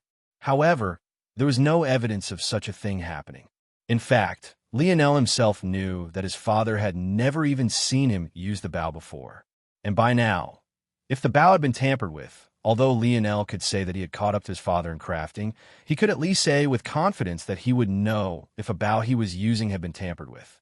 I'm not going around looking for trouble, but I think I've stopped caring even if it comes from me. Then what now? Of course we should go see Andy. I was accused of using facilities for free, Wouldn't it be an injustice if I didn't take more advantage of this good deal? Anna shook her head and rolled her eyes. This man was really becoming a villain. Lionel laughed and scooped up Anna's small waist, vanishing in a flicker. With his speed, it was barely a few minutes before he made it to the Spear faction's territory. The Spear faction had been in a poor situation when Lionel was last here, but from what he could see now, they had already recovered and then some. But this made sense. While the Spear faction had lost the stalwart polearm party after it was demoted to a faction, it still had his 6 cousins. Plus, this information of Lionel's was quite outdated. The stalwart polearm party had already been recovered under the hands of First Nova. The Spear faction was already flourishing with a great air. Just as Lionel was about to step into the faction, though, a booming crashing sound came from right before him. Bang! A familiar woman that looked as though she had just stepped out of a vat of oil landed heavily before Lionel. She was none other than Ness, Montez's wife and Lionel's aunt. Lionel smiled and went to greet her, but in return, he gained finger pinch to the earlobe. 36,500,000 void points. 365 void merits. Where's my payment? Lionel blinked, feeling a pain spike through his ear and body. Where was the hello? How've you been? How about Oh, you managed to survive. That's great. I was worried about you. Where was the justice? About that, Uncle Montez. Lionel's eyes lit up. Help me. Ness' head snapped in the direction Lionel had looked in. Where? Lionel slipped away, activating his starry light domain, grabbing Aina, and vanishing in the blink of an eye. Ness was caught off guard before she grinned wildly. You think you've grown a pair of balls? Is your sack hairy enough to run from your aunt now? Lionel nearly snapped out of his light state when he heard this, coughing hard. Why were her words so vulgar? You think I can't catch you? Ness, though, was caught off guard again, suddenly realizing that Lionel wasn't running away from the Spear faction, but was rather running into it. Before she could react, he had appeared by the Spear pagoda and dove inside, leaving Aina outside. By the time Ness pivoted and caught up, she only found Aina standing with a sheepish smile, coughing lightly. Inwardly, though, Aina was cursing Lionel. This was definitely payback for her laughing at his misfortune before.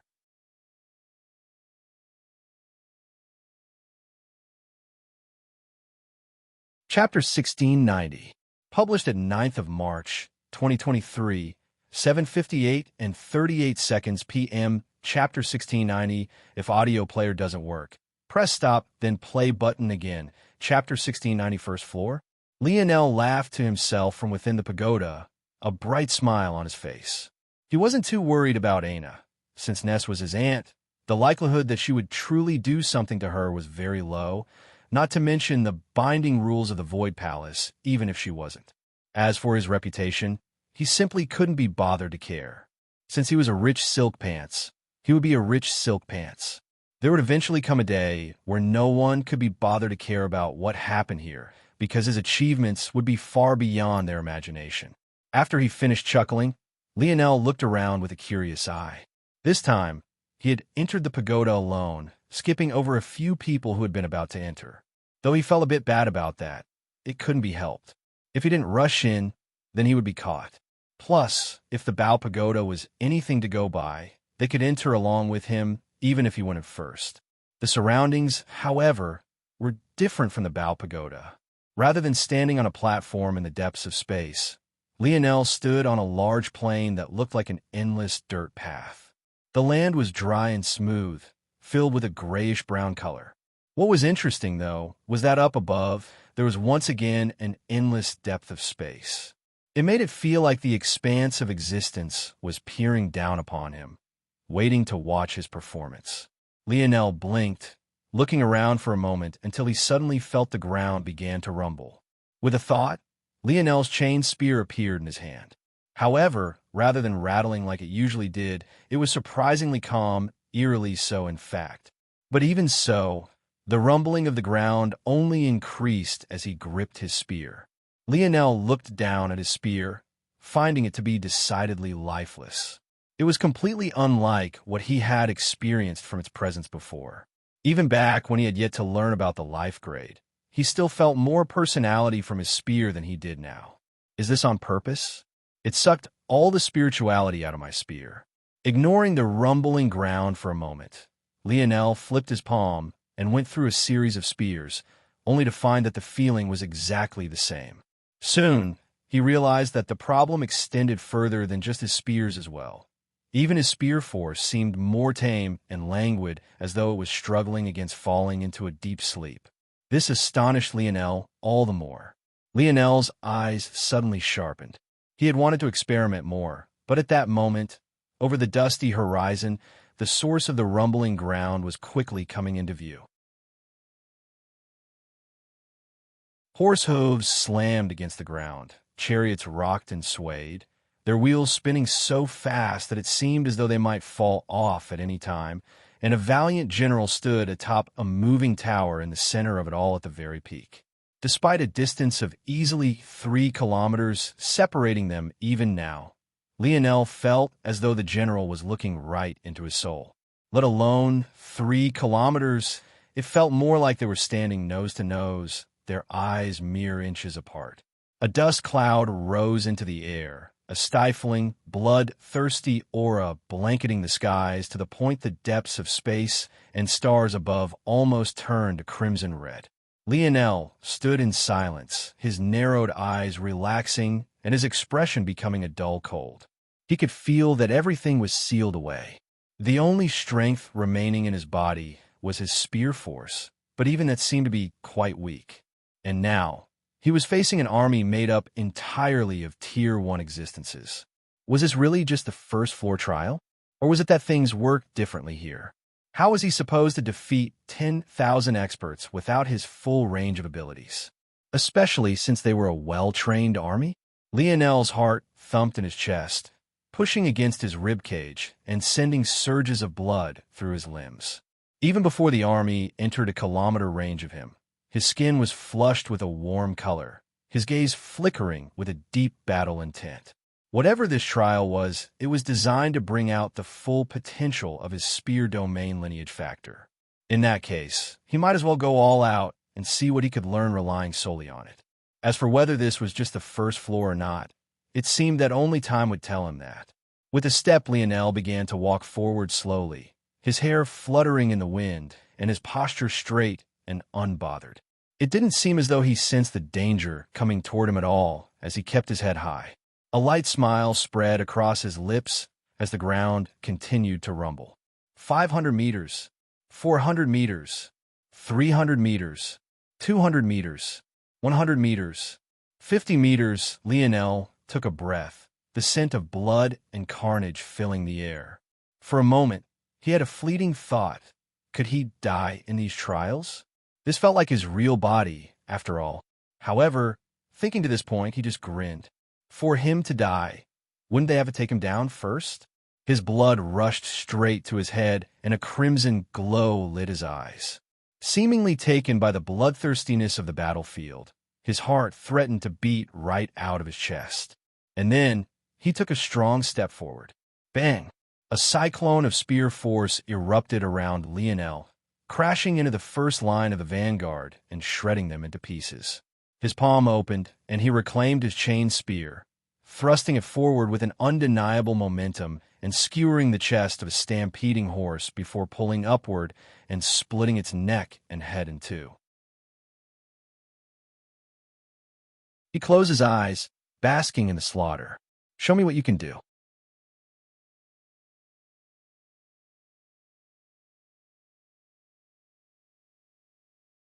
Chapter 1691.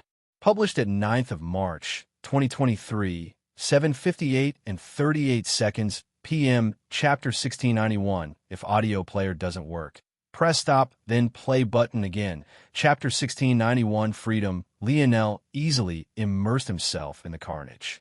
He didn't care for time or stamina. He simply pressed forward. Every time his spear shot out, another would die. However, after several hours, he realized that what he was doing was inappropriate.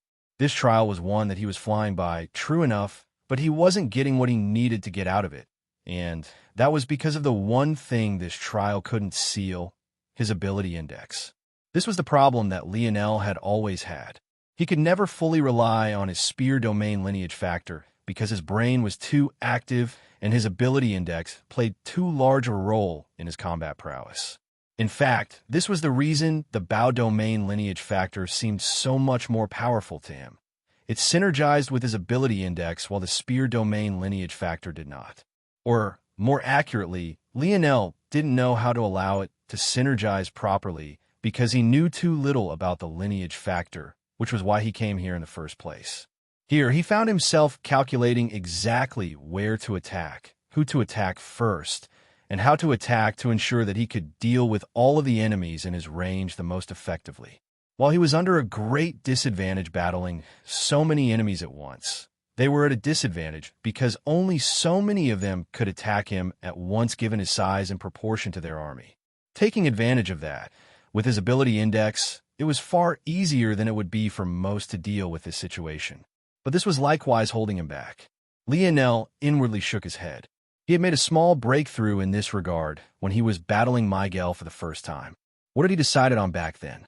Whenever he battled, he always brought out his trump card one by one, building up to revealing his true strength so that he had more cards in his hands to catch his enemy off guard with. But when he took this approach, it also stifled his own potential. That approach to battling lacked confidence.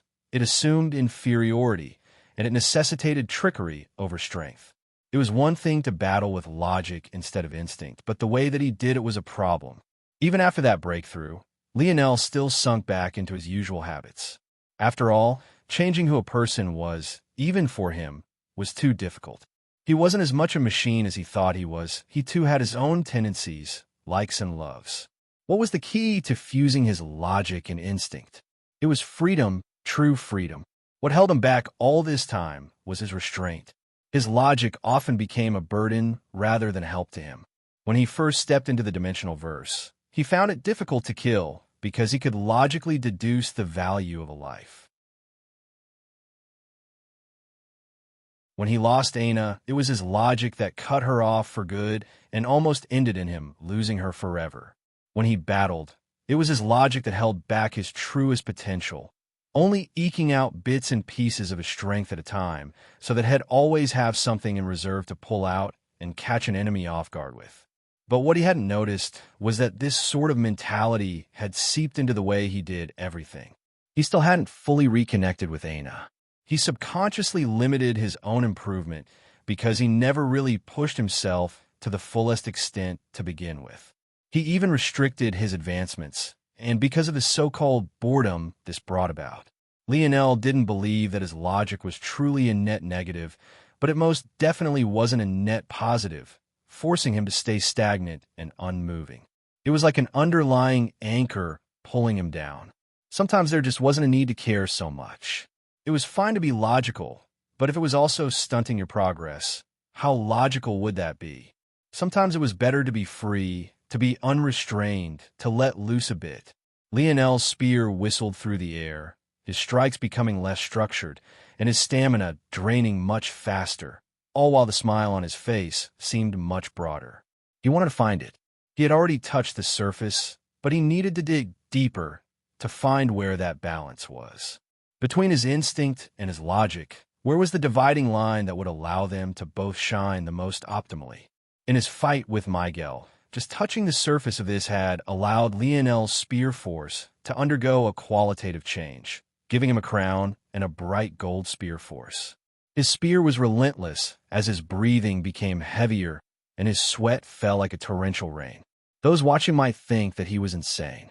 His fighting style until now had been so reserved, so perfect, so unblemished. But in the blink of an eye, he had become so wild and unrestrained. He immediately suffered for it. His body, which hadn't suffered even a single wound, began to split and bleed. Although his killing speed had skyrocketed, so had his stamina consumption. On top of that, the mistakes he made forced him into more and more dangerous situations he had no choice but to brute force his way out of. And yet, his grin only seemed to get wilder. Lionel could still remember the first time he stepped onto a battlefield without the guilt of human lives looming over his head. It was that day in the Camelot Zone, Faced with an army of demons he didn't care to treat like he had humans for the first time, he was free, so light, so happy. His blood had boiled, his eyes had lit up, and his force flowed more smoothly than it ever had before. And now, he could feel as though chains hidden deep within his body were loosening one after the other. The whispers of his spear domain lineage factor becoming like roars in his skull.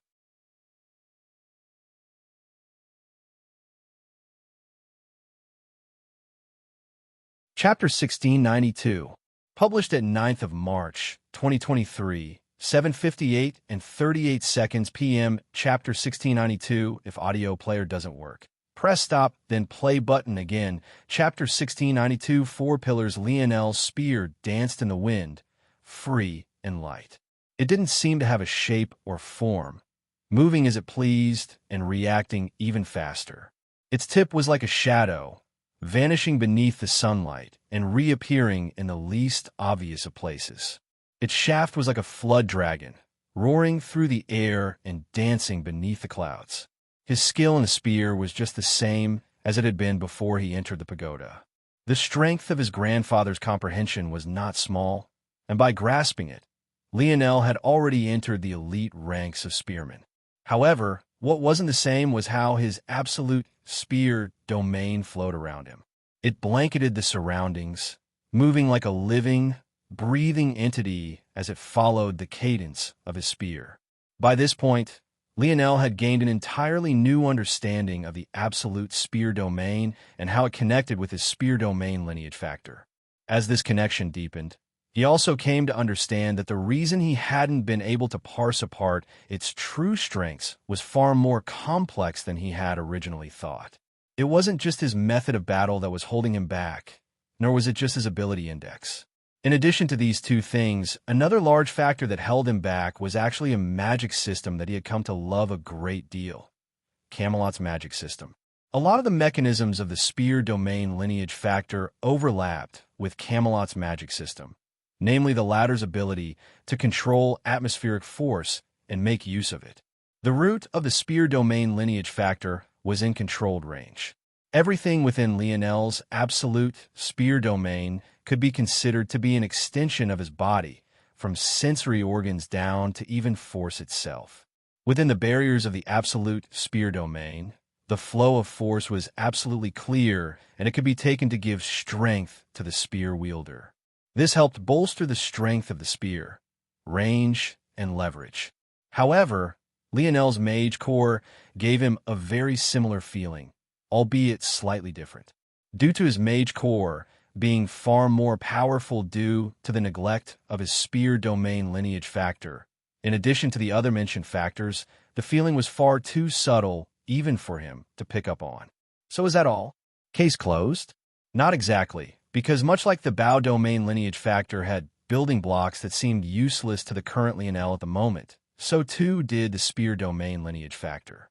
However, now that Lionel knew where the foundation lay and what it might build up to, seeing through the true strength of the spear domain lineage factor was much easier, so that was exactly what he did.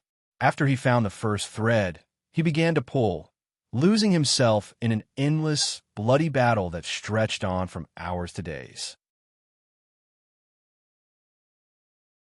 He was seemingly relentless in his pursuit of the end of this thread, and that was when the first bits and pieces began to make themselves known. Lionel learned that the so-called foundation of his spear domain lineage factor, which he had thought was the physical characteristics that allowed him to use the spear, was actually not the foundation at all. In fact, if he was correct, if he ever gained the full bow domain lineage factor, he would experience similar physical changes that would instead help him to use the bow. This wrong conclusion had caused him to make the incorrect assumption, shielding him from the true abilities of the lineage factor.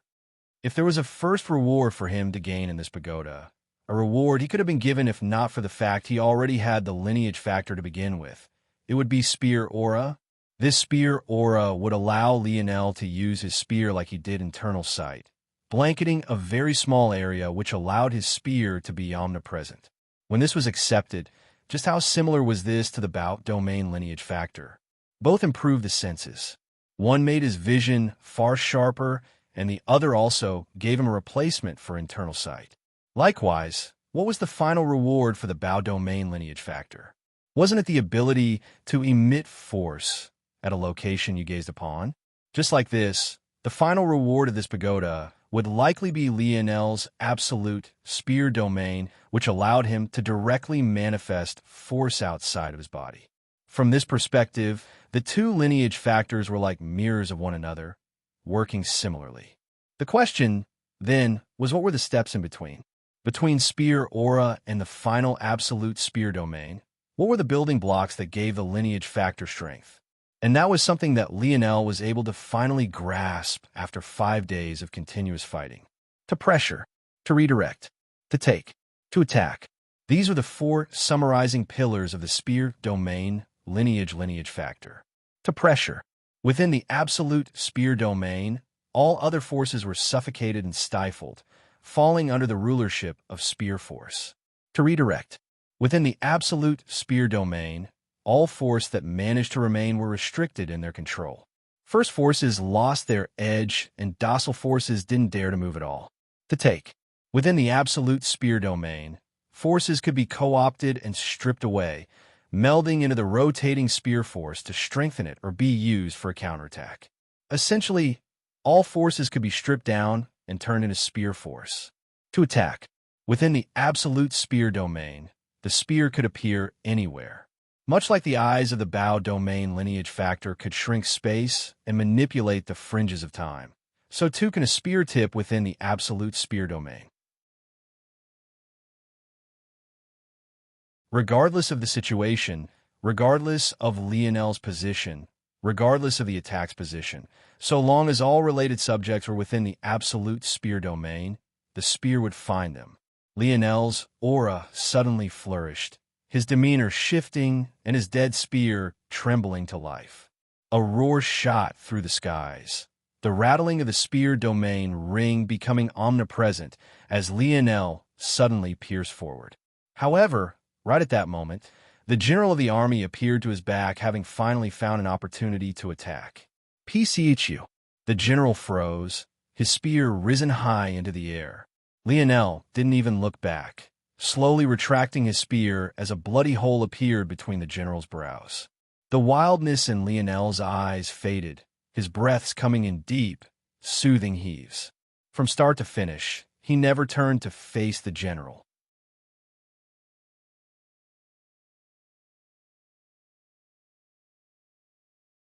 Chapter 1693. Published at 9th of March, 2023, 7:58 and 38 seconds p.m. Chapter 1693. If audio player doesn't work, press stop, then play button again. Chapter 1693 Theory. Lionel exhaled, stepping out of the spear pagoda. He looked back to find a familiar pillar of light reaching into the skies, but he wasn't surprised by this. He had realized a short way through the first floor that there was only one floor to be seen at all. His progress would be dependent on how many of the army that he had killed, but it turned out that he had killed them all. It just went to show just what kind of changes Lionel's body had undergone. Previously, his stamina would have long since been tapped out, especially with how wildly he had begun to battle near the end. The spear faction was already in an uproar due to the shocking changes of the spear pagoda, but when Lionel walked out, the shock was even more heavy. Truthfully, after clearing the spear pagoda, he could enter the spear faction for free from now on. But he didn't expect to be able to law-speak his way out of punishment. When one's elders wanted to be unreasonable, you could only acquiesce. It wasn't long before Lionel locked eyes with his aunt, prepared to run. But surprisingly enough, she didn't seem very eager to run after him. She simply stood there, legs spread and arms crossed, watching with a smile. Now, he was the 7th to clear it, and the lights were actually extremely resplendent. But Lionel had actually entered at Tier 1 and faced that many enemies all on his own. It was truly shocking. There simply wasn't a precedent for such a thing. By this point, many stories have been traded and circulated about what many experienced in the zone. Some gained opportunities, but there were many more who lived lives of suffering. This was especially so since everyone reported being unable to use force or their ability indexes. For most, their journey came to an end just like this. They spent their days in humiliation, hoping and praying for a chance to escape. There were all sorts of stories. Some found valuable ruins, some located precious treasures, and some grasped valuable truths that would help them for decades into the future. There was something special that many noticed, though. Those who had world spirits were unlike the others and had been able to use their force just fine. This was a truth that was found after plotting the patterns of everything that had happened. But this led to an interesting change. Due to this, it was very possible that these youths might even surpass the Cataclysm generation given time. What did this all mean? Essentially, as Ness looked toward Lionel, the more she felt that there might be some truth to this theory. Could it be that all of these youths had experienced the same thing? In that case, didn't that mean that there was a change coming very soon?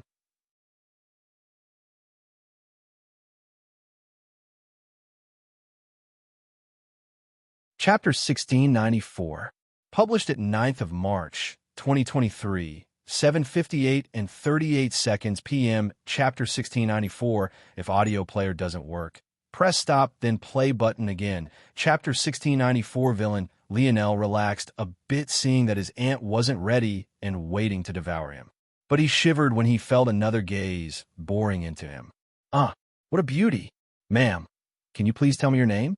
You'll remember it for a lifetime and cherish your sweet voice for eternity. Lionel ran after her, peppering her with all the corny lines he could think of. Lionel grinned, sweeping her waist into his arm and ignoring her faux attempt at fighting back. As he saw it, this was a victory.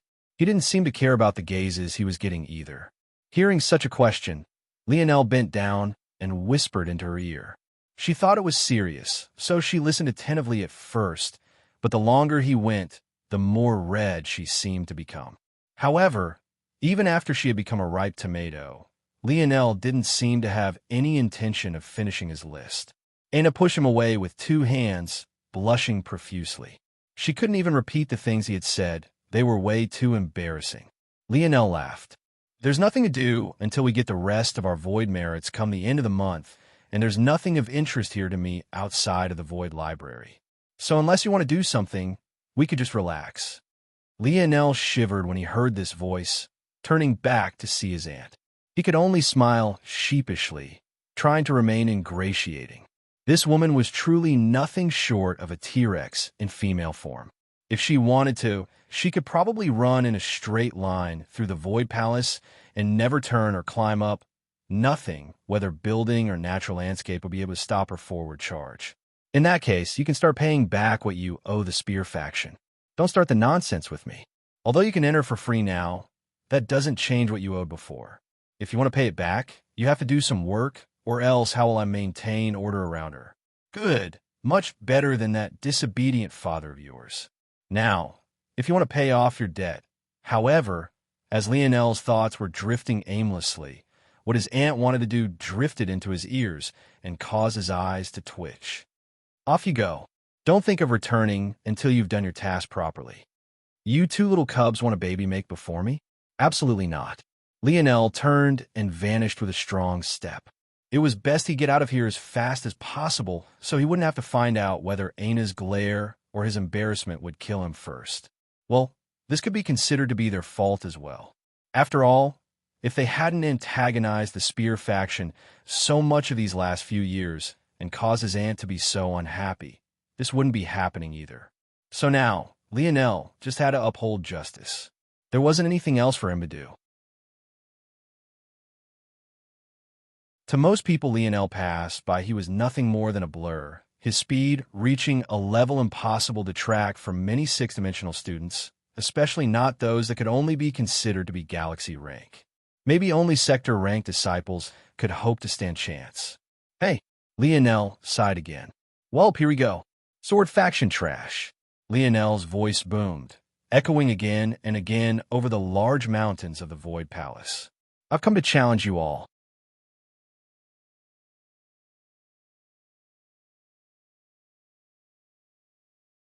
Chapter 1695, published at 9th of March, 2023, 7:58 and 38 seconds p.m. Chapter 1695. If audio player doesn't work, Press stop, then play button again. Chapter 1695. Stalwart Lionel's booming words traveled far and wide, so much so that many factions outside of the sword faction heard his call. In fact, even the spear faction which he had just left heard him. Of course, doing even though was highly arrogant, and it caused the fury of the spear faction. But back then, the sword faction had gained the upper hand, especially with the fall of the stalwart polearm party. The gap wasn't enormous, but between such strong existences, just small differences were able to tip the balance. After the return of the Morales family heirs, the situation had stabilized, but with the stalwart polearm party still having been downgraded to a faction and not having had the chance to return to their former glory, while the suppression had weakened, it hadn't outright vanished just yet. After the Seward family heirs and the Morales family heirs began entering the seventh dimension one after another, they became restricted by the rules of the Void Palace and were limited in their ability to interfere in such things. In such a situation, unless First Nov quickly helped the stalwart polearm party return to the status of a party instead of the legacy faction they currently were, things would only get worse and worse. But, not to mention the fact that returning to the status of a party was very difficult. Even if they did, unless they could also return to being a majority leader, it would all be useless. Ultimately, this led to the situation as it was here. The spear faction was still being oppressed, and the sword faction was quickly becoming stronger and stronger. Now, the only path Ness saw was to send in her nephew to wreak some havoc. Lionel grinned, grabbing at the air and forming a spear out of emulation spatial force. The light didn't stop, suddenly rising into the air and splitting even the sword faction's logo and sign in two. The members of the sword faction couldn't believe what they were seeing, so much so that their previous rage vanished into nothingness for a long while. But when it returned, it did so with a vengeance, roars of rage filling the surroundings. A small gust of wind kicked up the dust on the well-paved road as the cries of several sword hums rose into the skies. Lionel's smile didn't fade, the tip of his spear dipping down slightly as he held it forward. Compared to the army he had just battled, these sword faction members seemed too small. Blood flew, limbs danced in the skies, and cries of agony replaced the ones of fury. Back up. He's from Morales family. That's the absolute spear domain. Only those who have grasped at least part of the absolute sword domain should go forward. The quality of opponents Lionel faced suddenly changed. Swirls of sword and spear force shot into the air. There was no doubt that those who could touch onto the secrets of these domains were extraordinary. But without the full lineage factor, how could they stand up to him with this alone? He pierced forward again, causing three arms to spin into the air. In the distance, several powerful auras converged, their bodies looking like swords streaking across the skies.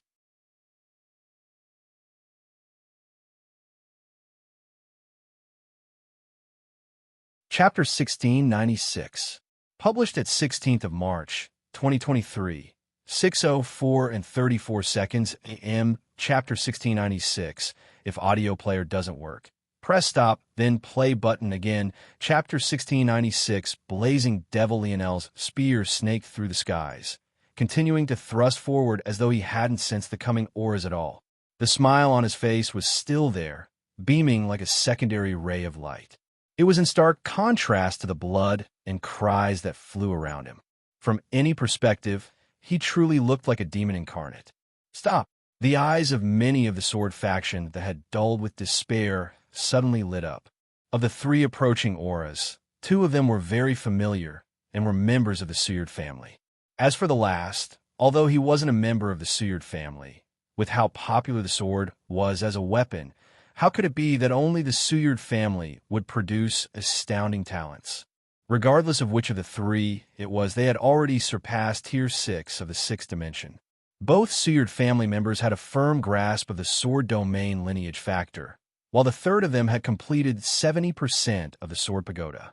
All three of them, while not being members of the Cataclysm generation, were individuals who had entered with the next generation, placing them with the likes of the youths Lionel had met at the Void Tower. And yet, Even with all of this being the case, Lionel didn't seem to react to their call at all, his expression casual and unhurried. The three were immediately infuriated. None of them believed that Lionel hadn't heard them, which meant that he had purposely ignored them without a care.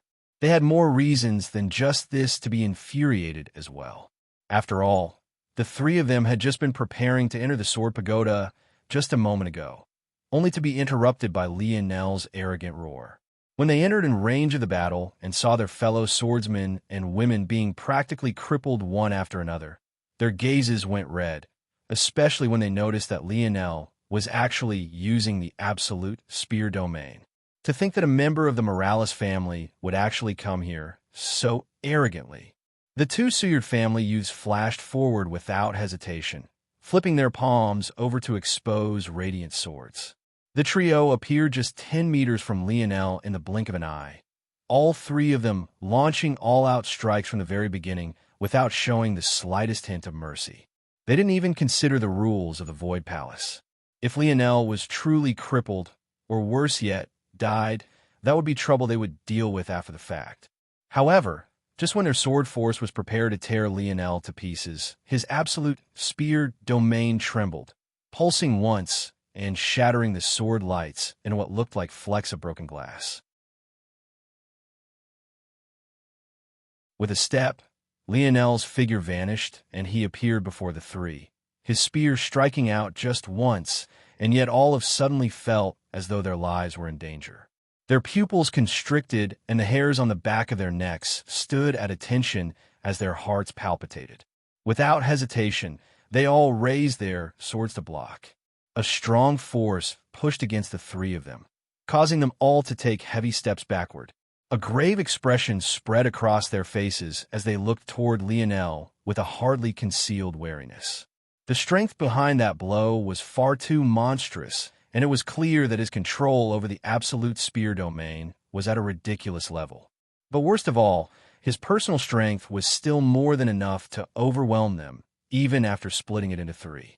The absolute spear domain was, indeed, able to attack multiple people at once, but the drawback was also dividing your attack strength by that many times as well. If this was taken to its logical conclusion, this person was more than 3 times more powerful than each one of them. Their heads shook furiously, unable to believe such a thing. Battle intent raged in their eyes, and they stomped the ground hard to stop their backward momentum. Brandishing their swords, they charged forward once again, their sword force radiating outward. The two Suyard family members both activated their absolute sword domains, but neither was satisfied with just this alone, a tinge of red lighting their eyes. Lionel raised an eyebrow. This aura, he recognized it. Back when he had defeated Amory relying on the White Lion Bow, his gaze and aura had both turned quite dark. With Lionel's sharp senses, he could tell that Amory was being forced to hold something back. Of course, he still didn't know that Amory had been preparing for his sword domain tribulation back then, and in order to suppress it and wait for an optimal time, he chose to seal away much of his strength to keep the ring from erupting ahead of time. That said, as threatening as Amory was back then when he almost lost control, these three were like pitiful toddlers in comparison. Lionel only felt that it felt somewhat familiar. In that case, this should be the lineage factor of the Suyard family. This should be the only other family outside of the Morales who have 2 lineage factors to their bloodline. But everyone in the Morales family who can awaken both is an heir candidate. Could it be that these two are also heir candidates? What Lionel didn't know was that the Suyard family lineage factor worked differently. Much like most lineage factors, their main lineage factor, or the equivalent of the Morales family's metal synergy lineage factor, could be awakened in degrees. The difference was that in the Suyard family, the degree to which it was awakened was decided at birth and couldn't be steadily awakened like Lionel's metal synergy lineage factor. As a result, everyone in the Suyard family had awakened this lineage factor to a certain degree, the blazing devil lineage factor. The 2 Suyard family members howled into the air, a wild and savage aura coming off from them that turned their sword force a tinge of crimson. Lionel's gaze flashed. Okay, Show me what you've got.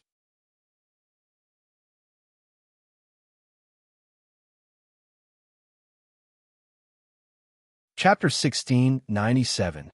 Published at 16th of March, 2023, 6:04 and 34 seconds a.m. Chapter 1697. If audio player doesn't work, press stop then play button again. Chapter 1697. Thanks the two-shot forward. As for the third non-seared family member, he seemed to know his limits and stayed behind. At least that's what it seemed like at first. But what happened afterward seemed to change that narrative entirely. The third swordsman tossed his sword into the air. One after another, swords began to appear in the air, a surging aura coating around them as they zipped about in a controlled formation.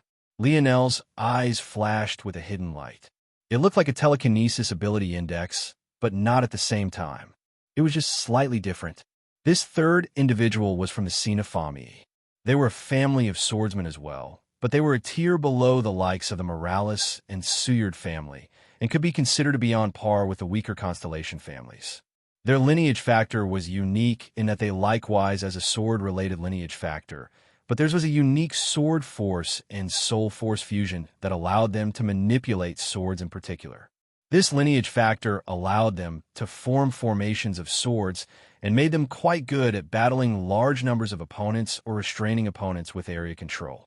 When you fuse the kinetic sword lineage factor with the sword domain lineage factor, you gained a powerful stacking effect that probably made this third swordsman the strongest of the trio. Lionel's brows couldn't help but raise with a hint of surprise as he tapped the ground with his foot, retreated for a moment, and parried the two seared family members with a single thrust. Lionel found his wrist vibrating slightly at the impact. Oh, the strikes were far more powerful than he had anticipated. Another drawback of splitting his attack was the effect of doubling the rebound.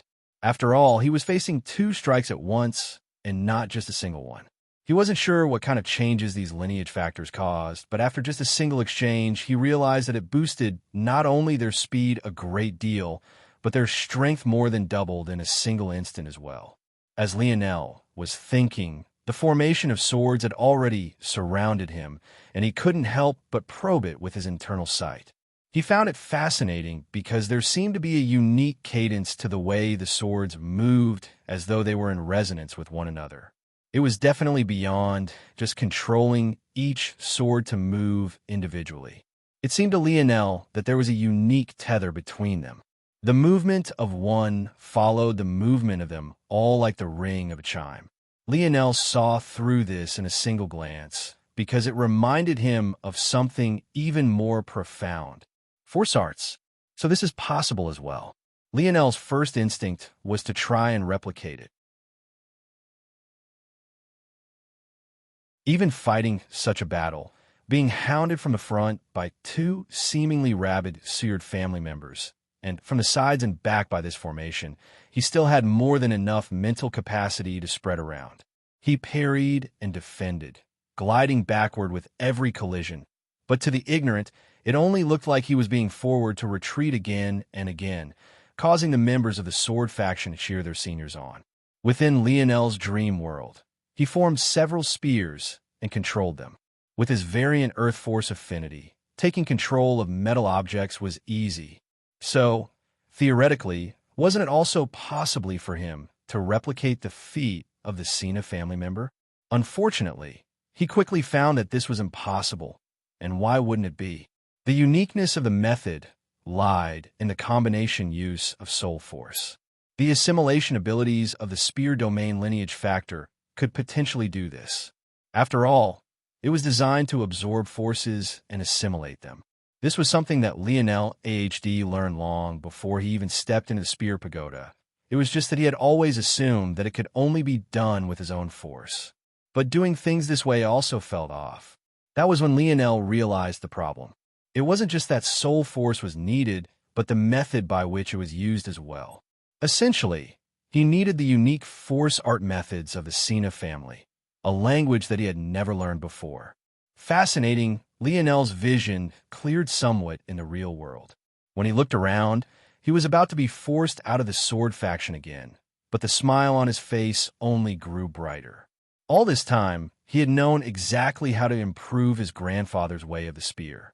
The first step was resonating with calligraphy and words. The second was resonating with music and sound, and the last was resonating with painting and visualization. If he wanted to take it beyond this, Lionel had always believed that the answer lay with force arts, but he didn't know how he would do it. He had yet to walk forward because he lacked a method. Who would have thought that he would find this method on his first day on the job as a villain? It seemed that crime really did pay. The Cena family had suddenly opened a door for him. The key that he needed was right before him. Now that he knew such a method existed, it was only a matter of time before he built his own. Lionel's bright smile caught the three off guard, but they didn't waver in the slightest. Despite this, they couldn't help but be shocked by the words he spoke next. "Thanks." Lionel grinned. At that moment, a bronze aura radiated out from Lionel, a halo taking shape above his head. He pierced forward, his spear seemingly splitting into two and colliding against the swords of the two Suyard family members. They tried to fight back, but Lionel, who they had been beating back before, suddenly became like an endless abyss. No matter how much strength they put in, it seemed to sink into an unknown depth, never to return again. They held on for just a moment before they were sent flying backward. You're tuning in to the Romance Rendezvous YouTube channel. We're so grateful for your support, and don't forget to subscribe to join us on this incredible journey through captivating stories. Your generosity through donations truly makes a world of difference, as it's the primary source of revenue that allows me to expand and enhance this channel for you. Thank you from the bottom of my heart for being a part of this adventure.